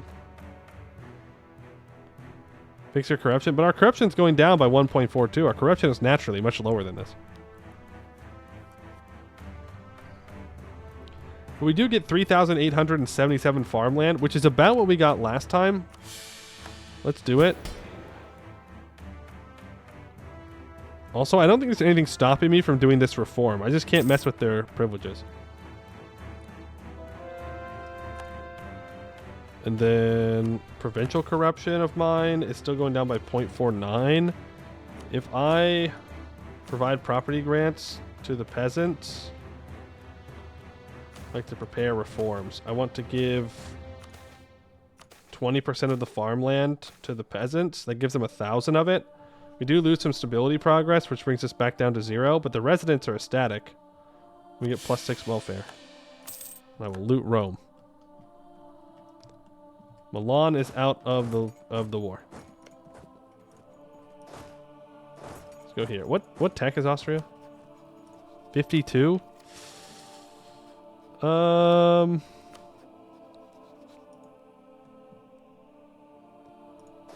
don't know, Venice. I don't know. I don't know if I want to do that. This sounds like a bad idea for the health of my troops. I took Rome for you, and look, I'll even transfer it over to you. That way you can take it and then immediately give it up again when you get the event to give it back. It's a win-win situation. Hey, time's ticking. How you doing? Can I build a second capital in Cairo? Great news. Great news. We already have one. It was already there when we got it. It's at capital rank 3. Or 2. Sorry, 2. Wishful thinking. So we conquer that from them. And the autonomy there is at 59.1%. Yeah. Yeah. How is our little areas here doing? You're still working on harborages. You are still working on pathing. They're still building their stuff. Still building their stuff. That's okay. What we need is to do a lot of trade in this area. Profitability of commerce is at 240%. What are we buying? We're exporting food. Importing fuel. We're not really doing much. Let's wait it out. Maybe it'll continue to grow. Also, we're at 5 corruption, which is going to go up by 1.53 now.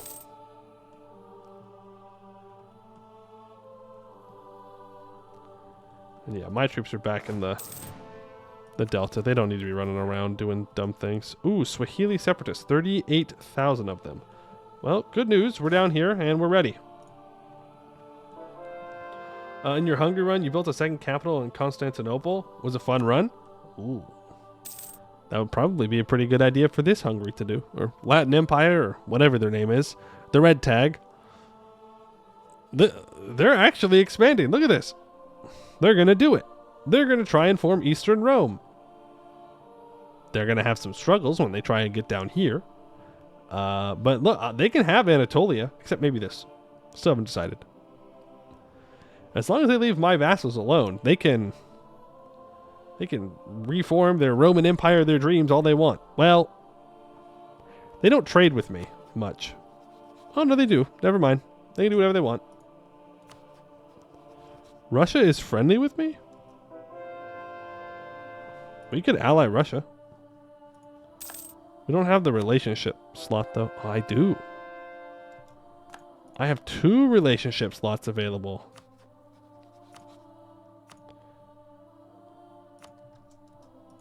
Am I going to have to bail out Venice?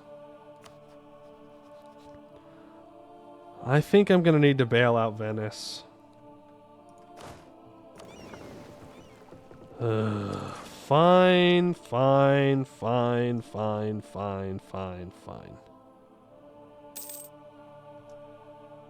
Land in Venice proper.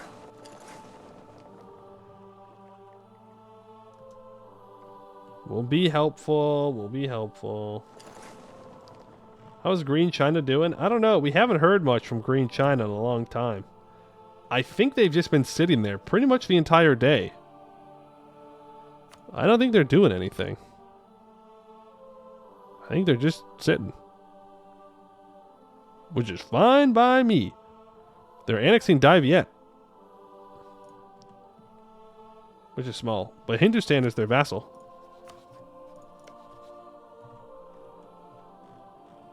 They are massive. They are absolutely massive. The purple tag that Poland formed? Oh, that's the Commonwealth. Huh. They must have done that recently. They're allied with Hungary. Bohemia's doing pretty well. Everyone's doing pretty well.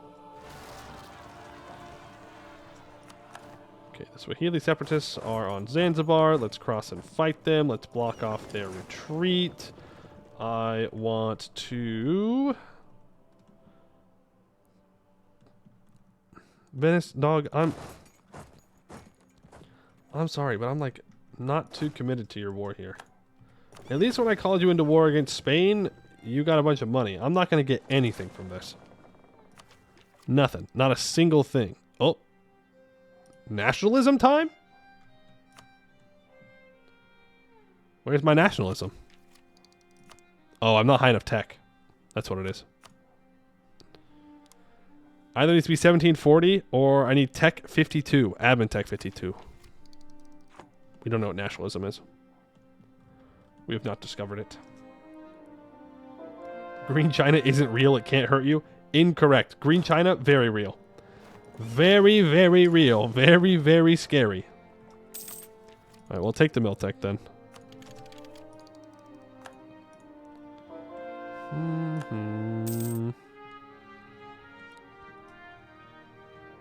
Let's unsiege for you, Lee. Like, these are level 9 forts in the mountains, man. You just beat Austria's army, at least. Do we have access to Hungary? We do. Okay, his capital's a level 10 fort. Ramazan declares an independence war. I only have 10,000 cannons up here. This is going to be rough. Is Sweden still a PU of Denmark? They have not been a PU of Denmark the whole time. Pretty much. They've just been chilling. I know it's hard to believe since their borders haven't changed at all. They've just been sitting up there, and you'd think that they'd try and go after each other, but no. Nope, they are just chilling.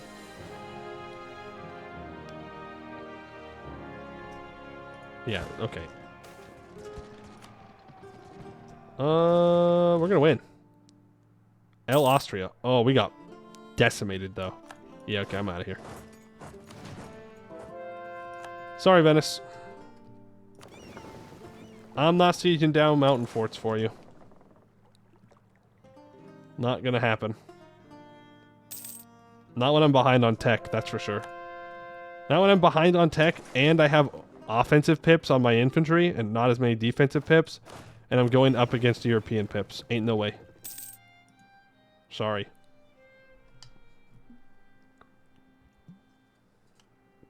Yeah, Denmark did surround Sweden. My vassals up in Novgorod? What? Surely not. Surely my vassals would be more useful than that. Surely they wouldn't go on a little trip up to Novgorod to see what it's like in the cold, cold forests up there. Surely. They would be at home, being useful.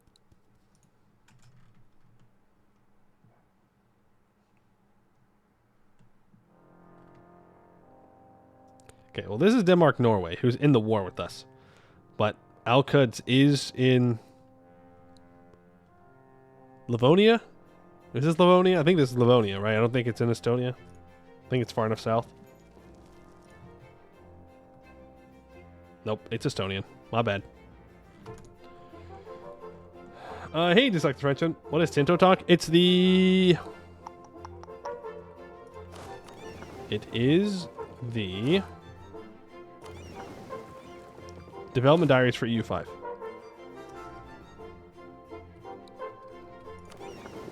And that's what we went over at the beginning of stream. Dear Diary, it's the 1st of January, and now I know what true cold feels like. Here I am, I don't know, 1,000 miles away. I don't know how big Europe is. Hey, isn't 1,000 miles a lot for Europeans? Not that these guys are European. Well, yeah, whatever. But it's far, okay? It's far away.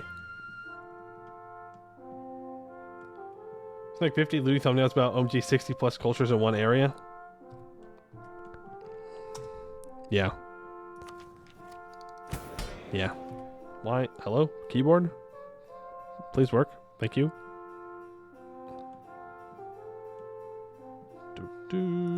Recent land grants is gone. The anti-corruption campaign is gone. Our bureaucracy is pretty reformed, I won't lie. Ooh, I can gain elite loyalty if I increase the wages I pay to my officials. It will also lower the provincial corruption, because low wages increases corruption across the provinces and reduces the efficiency of the administration. 100 admin, 200 diplo. Or, I save up a little bit more admin points, and we make the peasants more free. Let's make the peasants more free. Did the nobles... Doesn't seem that it really affected them much, but they are losing money now. So, I don't know. Maybe it'll work.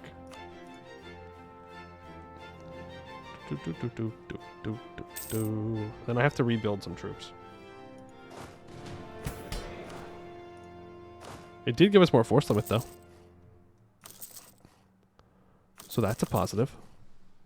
That's good. Europeans don't know what a mile is. Neither do I, because I am one. Oh. I don't know. Like, it's like a kilometer, but different. It's like a kilometer, but you have to, like, kind of guess how far it is. Eventually, you live long enough, and you can vibe check it, and then you can vibe check how far a mile is. But, like, mathematically, you just gotta guess that shit. Easy. Easy. The power of American ingenuity. Just guess, and you'll probably be right. But no, it doesn't seem like that dropped the noble influence all that much. Remember, if I want to get to gentry, we need them below 55. All right, let's free... Oh, no, hold on. We have to wait till we're not... with negative stab. We need positive stab to do reforms.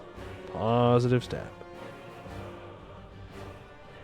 Venice, I don't really know what your plan was in this war. I'm going to be so totally real. Also, like, the Pope's going to have to give up here soon. Venice occupies their only province. So, he's not going to have a choice. He's going to have to leave.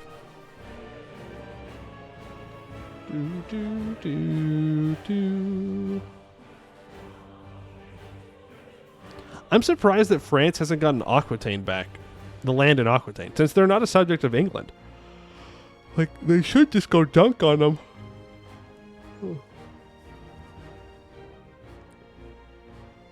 Some America was like, let's make a new lane consisting of 1.6 kilometers, and they made it the mile. That's right. That way any European colonizers couldn't figure it out. They wouldn't know how far things are. Big brain. Big brain. All right, let's free the peasants. Yippee! Lose 2 stability. The aristocrats are mad. Blah, blah, blah. Who cares? A great success. We are freeing our peasants. We are... Oh, God. I got scared that I lost my Sardinia province. But no, the rebels got independence from Spain. Sardinia is so back, baby. So back. And honestly, that was us. Those were our rebels that we spawned. Huge. Huge. I have 2,500 ducats sitting in my pocket. And you know what I want to do? I want to get the capital to level 5, but it's already on its way to doing that. So instead, I will get... hold on. Let's focus on the Nile, right? That was the goal for today. We focus on improving the Nile as much as possible.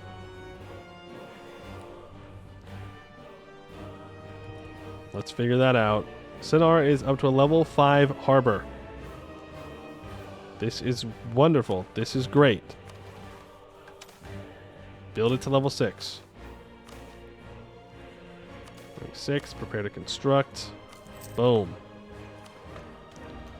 Then, Dongola, you are still working on your harborage.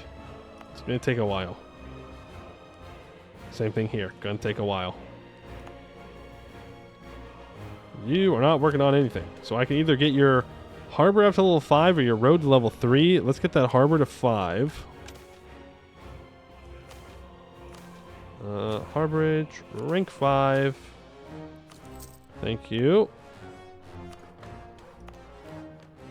Then we have level 2 roads. Level 3 road. Wow. Wow, wow, wow. And there's the Suez. All it takes is 12,000 ducats, and you too can have a little piece of the global trade. This is a level 3 harbor with poor communication efficiency. You are currently upgrading your amenities, but not anymore. Now you are upgrading your harbor to rank 5. That's fine, because it's close to rank 4. Then I want to make sure that we have level 1 roads along the coast to help spread that communication efficiency. Build infrastructure. Pathing rank 1. Wow. So proud of them. So proud of them for getting some infrastructure. I remember my first infrastructure. Back in the good old days when we'd wait years to build one single road, and it was a joyous occasion and not just something that we do all the time. Oh, how far we have grown. Oh, how far we have come. Oh me, oh my.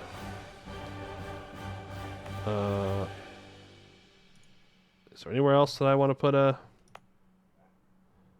port or anything? I built one in Socotra, but I'm not sure why I do that. Seems like kind of a waste. Could put a road here. And here. And here. Lots of coastal roads. 186. Construct those projects. Very good. Ireland's going to do some more colonialism. I expected more out of you, Ireland.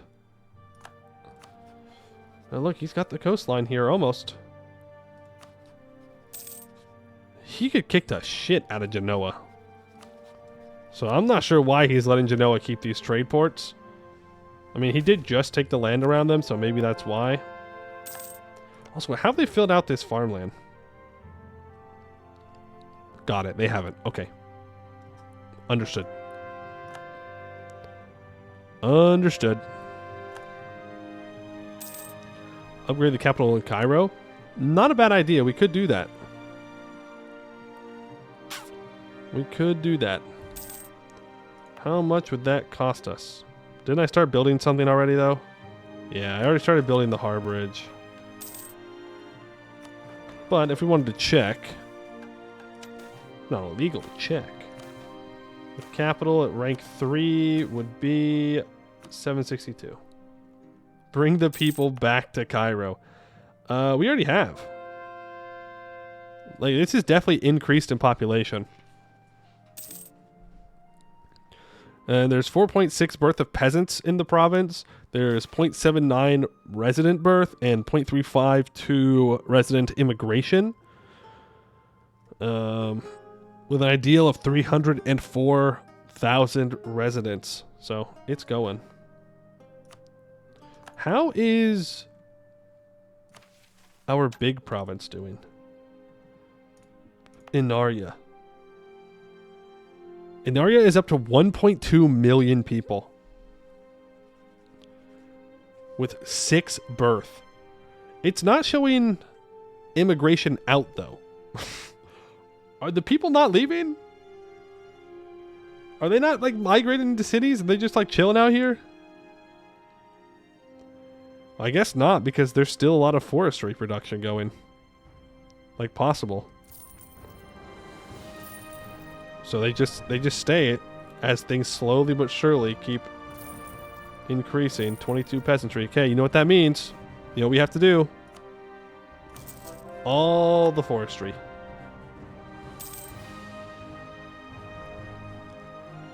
Why would they leave paradise? I don't know. Good point. They're just chilling out there in the mountains. The only problems they ever run into are the occasional disease, but that's going to hit you anywhere. Does Inaria need a road? Need? No. Could we build one?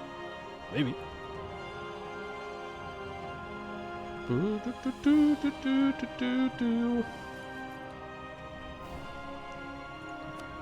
Inaria has a level 1 road. What I want to check, where does Turkana get its communication efficiency from?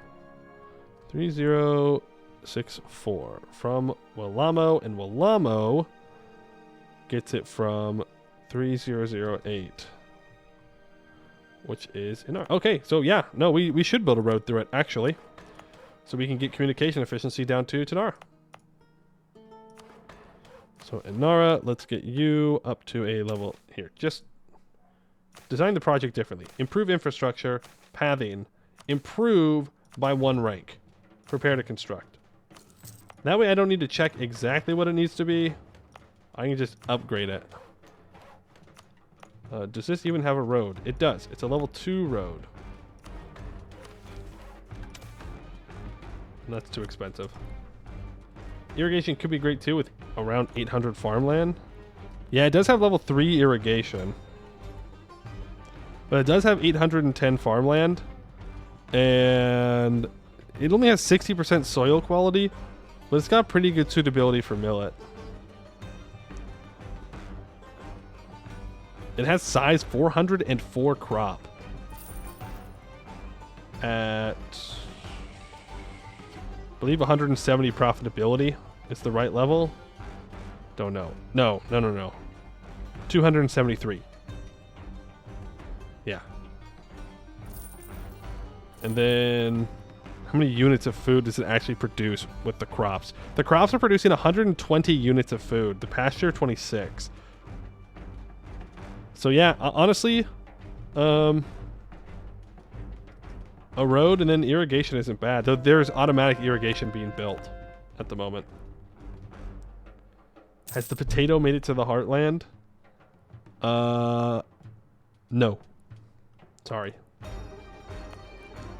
In our capital, we have 468,000 peasants, 873,000 residents, 9,700 burgers, which has gone up a lot.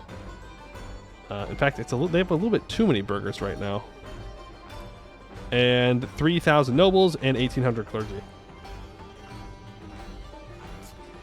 So, we're getting 1.8. So we're getting 1,800 people a year from birth in the province. And we're getting 5,400 residents. So we're getting lots and lots of residents. But not all their comfort needs are met still. This makes me feel like the Dolgadiri's remained a subject. You dummies.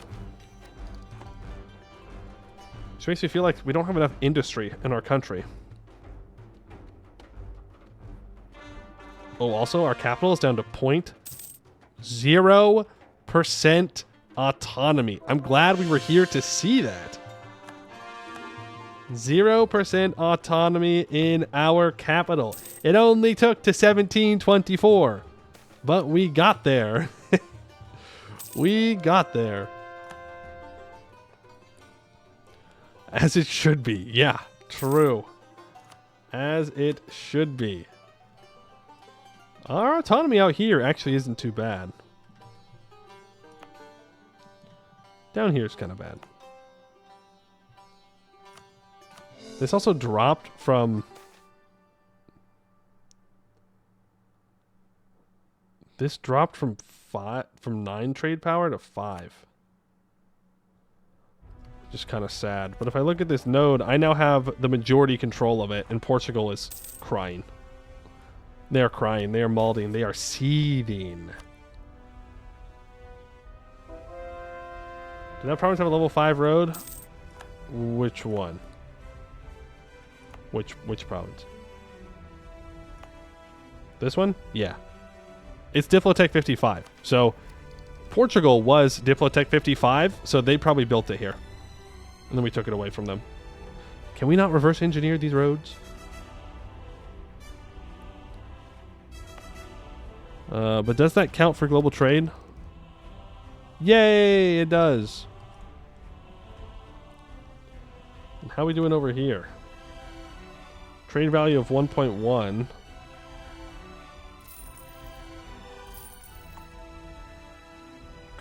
Commerce is 42%, but 461% value.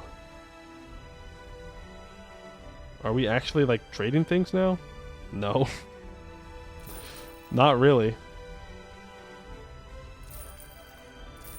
Not really. But if I can get this into gold, if I can get this into a gold center of trade or even a silver one, then I can trade with nearby sectors, and that I think will help. We can all just go to war with VJ, but I don't really want to do that. Improve relations, people in India. Yeah, I mean, that's not a bad idea. Maybe they're more likely to buy stuff from me that way. Buy my goods. Please. Please buy my goods. Does anybody in India want to be vassalized? I didn't even think about that. I can ask for knowledge sharing. Does anybody want to be vassalized? Why am I forgetting where the vassalization button is? There it is. Fermo Ferrara. I could start vassalizing Italy. That's funny. That is funny. Better watch out, Europe. I'm coming in. I mean, Ferrara is not an unimportant province. Okay, actually it is. Ferrara fell off. Ferrara fell off really hard.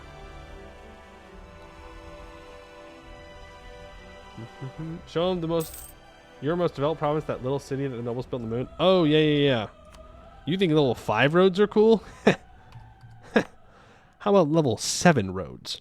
How about modern highway networks? They got cars, okay? We're lucky they don't have flying cars yet. They are doing weird things up here in the province of Indurta. And I may be weakening the nobles, but I do not question what they do in Indurta. All right? The nobles can do whatever they want there, as long as they don't mess with me. Does Sardinia need more investment? Oh, most certainly. Most certainly it does. Put another 100 ducats in. Yeah, I mean, we're definitely buying and selling some stuff through here. But for whatever reason, people are not buying a lot of our goods. Well, I know why. It's because we don't have a lot of trade power in the node. And so our sector has a much lower score. So they're doing less trade with us and more trade with other people. But I just need to get up to 1.2. There we go. Boom. Wait, does the Papal State still exist? It does. Oh, yeah, classic. Classic Papal State. So I guess they got annexed, they were given a province, and then Venice gave Rome back. And they'll do it again. Industrialization is also on the map now. But of course, you need Admin Tech 44 for that. Embrace the scientific method and commercialization. I mean, I have that. Is this spreading? Nope. What else do I need? Oh, and then you need any known country to have embraced it. It needs to be after 1750, or you need Admin Tech 56. And then the more industrial districts you have, the more it does for you. I mean, okay. Lamo and Turkana, let's upgrade your paths by 1 rank. Beautiful. Then, I don't know, what's the size of our trade in our capital? 272. We're doing a lot of trade, right? Yeah.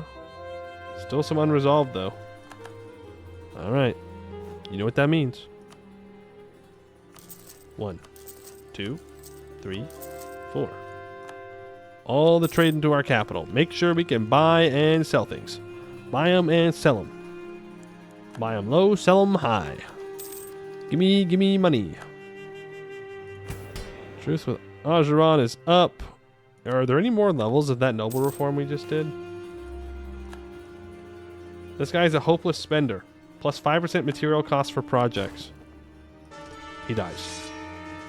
I can only accept you being so bad. Nope, we have free peasantry. We have freed the peasants from the nobles. Our military organization could go up to 6. Damn. That'd be crazy. A lot less land attrition, a lot more manpower recovery speed, and a lot more professionalism. What I want is rural governance, gentry, and then eventually freeholding. But gentry comes first. This will absolutely obliterate the nobles. Which would be funny. They're at 64. Go ahead and demote greater nobles. I don't really care what the nobles think about me. I don't need them. I mean, I could have 173,000 troops if I wanted to. We're making 67 ducats. Look at that taxation increase. Now that we've gotten control of more of the peasants.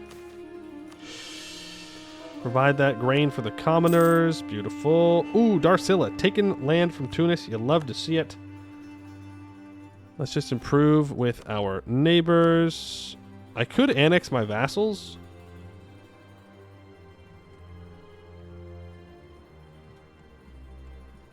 I'll annex Oromo. It's time for Oromo to go goodbye. And then... I don't know. Should I get rid of Al-Quds? Should I annex them? Could also annex Damascus. But, like, I'm not going to have any control over those provinces. It's the thing. Really literally insane? Meh. Really likes to embellish buildings? No. Get them. Look, I have priorities, okay? There are still some more roads that we need to build. Just a couple. I would like to get the land, the nobles to gentry. I think that'd be a good place for us to wrap up the run. Do do do do do do do. Bum, bum, bum, bum, bum. We have to get there. Come on, evil Italy. Even though you have, like, max autonomy. Azeron rebels. Frick. I forgot about those guys. Won't lie. Bring 29,000 of them here. We gotta go pick up the rest of the guys. Dun, dun, dun. Give me those 7. Go here. Let's roll them. Deal with the rebels. Lots of rebels, by the way. I'm not sure why they're so upset. Like, these guys rebel more than anyone else. Maybe it's just because it's such a big culture group. Or a big culture. That it's causing enough unrest to make it happen. I don't know. Feels bad, though. Man, I don't want to take this tech. Oh, it's so expensive. Must be nice to live in Europe. Must be nice. To be fair, they don't have it either. They are getting industrialization, though. The Imperium Constantinopolitanium is going for the Mamluks. It's time. It's time. They're going to reform Eastern Rome. They're going to do it. Ignore the Greece part. Because they got to get through me if they want to kill Venice. Ooh, and people are in a coalition against them. Did you know that you can only take core provinces in a coalition? I figured that out yesterday, and I was very sad. Very sad. I was messing around with Theodoro in this. And I was able to get a coalition war against the Ottomans going. And I had Hungary involved. And I fought it for like 12 years. And then I couldn't even take anything. And I was very sad. The run was going well until I couldn't be a tributary anymore because my guy died, and then it kind of fell apart. Theodoro, much harder start in MEIOU Taxes than regular, since you have no people. None. You have like no dudes. Rough day. Rough day. And then when Kiram, the Crimea tag, spawns in, they have a core on you. So they like immediately declare war on you. And your overlord won't defend you because they have a bunch of rebels. I mean, I had already kind of migrated into the Balkans at that point, but it was too late. Also, is Hungary converting people? I think he's trying. It's just taking him a while. Taking him a while. Ooh, we can upgrade to centralized. 1% more army professionalism per year. Yay. I don't know what this does, but no autonomies. And I need 80 state reach average to get to total centralization, but I need unitary to get there. One of the following must be true. Absolutism of 60, 65 state reach, military organization, career soldiery, F4. Yeah. Why can't I click this then?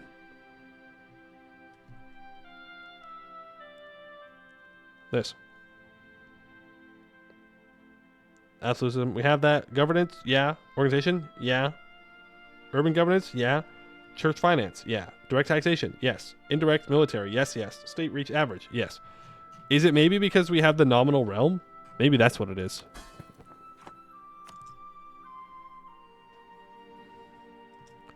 Maybe that's what's causing it.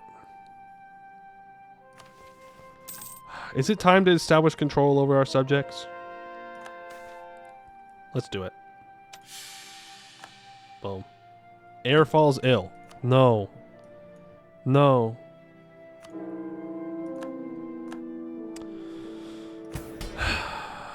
Yeah, you know, it really be like that sometimes. It really be like that sometimes. When you're trying to get rid of your ruler and then your heir kicks the bucket. It's a rough day. Rough day. Naples is going after North Africa. They're committing. They want this area badly. The tribes, huge 200% power and growth. Yo! The tribes, they're so back. The tribes are so back. There's investment manager. And you are done building your road. Have you maxed out on your forestries? Almost. Let's put another 100 ducats in, and that will max out the forestry production in that province. And then Demont, you have also maxed out your farmlands. You're still building your path. Let's upgrade the irrigation in Indara. Build infrastructure, design the project, irrigation, improve by 1 rank, prepare to construct. There we go. We should also consider doing the same thing down in the south. But let's do a census. We haven't done one since the beginning. All stated provinces. Like to conduct a census of industry. Yeah, we're still behind on food, still behind on salt, still behind on fiber. Fuel, we're good though. Raw material, very far behind on. Exotic goods, we're behind. Timber, we're ahead. Luxury, we're ahead. Consumer, we're just meeting demands. Military, we're ahead. Naval, we're good. Actually, we're behind. Industrial, we are way behind. Wow. Okay. So we need way more raw material. Which I don't know what else to do other than invest into potential forestry. Like, that's all we can do. Potential forestry. Yeah, there's still a lot of forestry available. Still a shit ton available, actually. Put 100 ducats into those provinces. Maybe that's what I should have been doing this whole time. Was just investing into forestry. But I don't know. We built a lot of roads. Just saying. We built a lot of roads. That forestry is pretty good. That gives us a lot of raw resources, and we don't have a lot of metal around us. We could do a special map mode to see if there's anything else that we haven't opened. But is the Cairo harbor done? I don't know. Okay, advanced map mode, trade. Raw material? No, I want metal. Okay, not trade. Economy. I want a metal deposit. Metal deposit. My own provinces. All my own provinces. Value range. Just linear. Red to yellow to green. 5 colors. It's just a yes or no answer. Ooh, we do have some metal out here in the Horn. Have we opened up our metal mines here? Throwing. How long ago? How long ago did I get this province? Hundreds of years. Hundreds of years of potential mine wasted.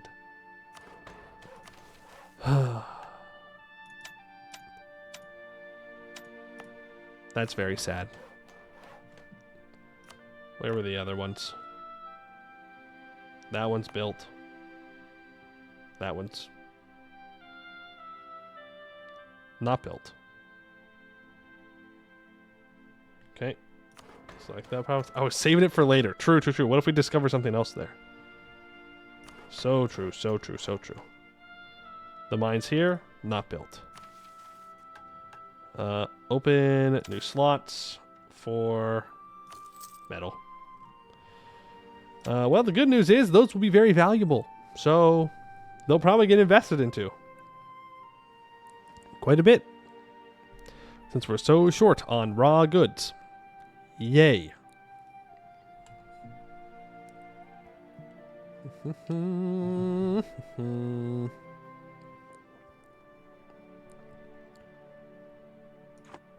We have 250,000 manpower available. We could build 80,000 more troops. If someone tries to mess with us, we can just build up.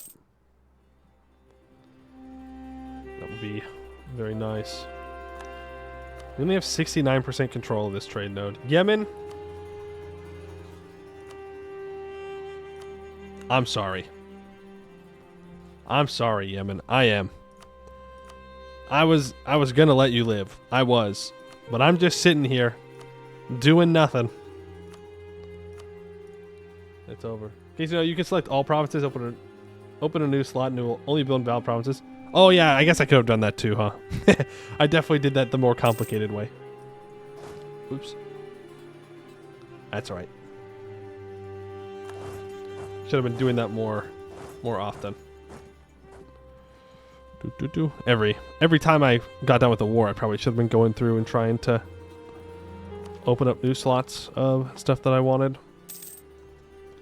Where are my boats anymore? Bring up to Tajura. Yemen. My sweet, sweet Yemen. I'm afraid your time has come. Oromo, their time also came and went.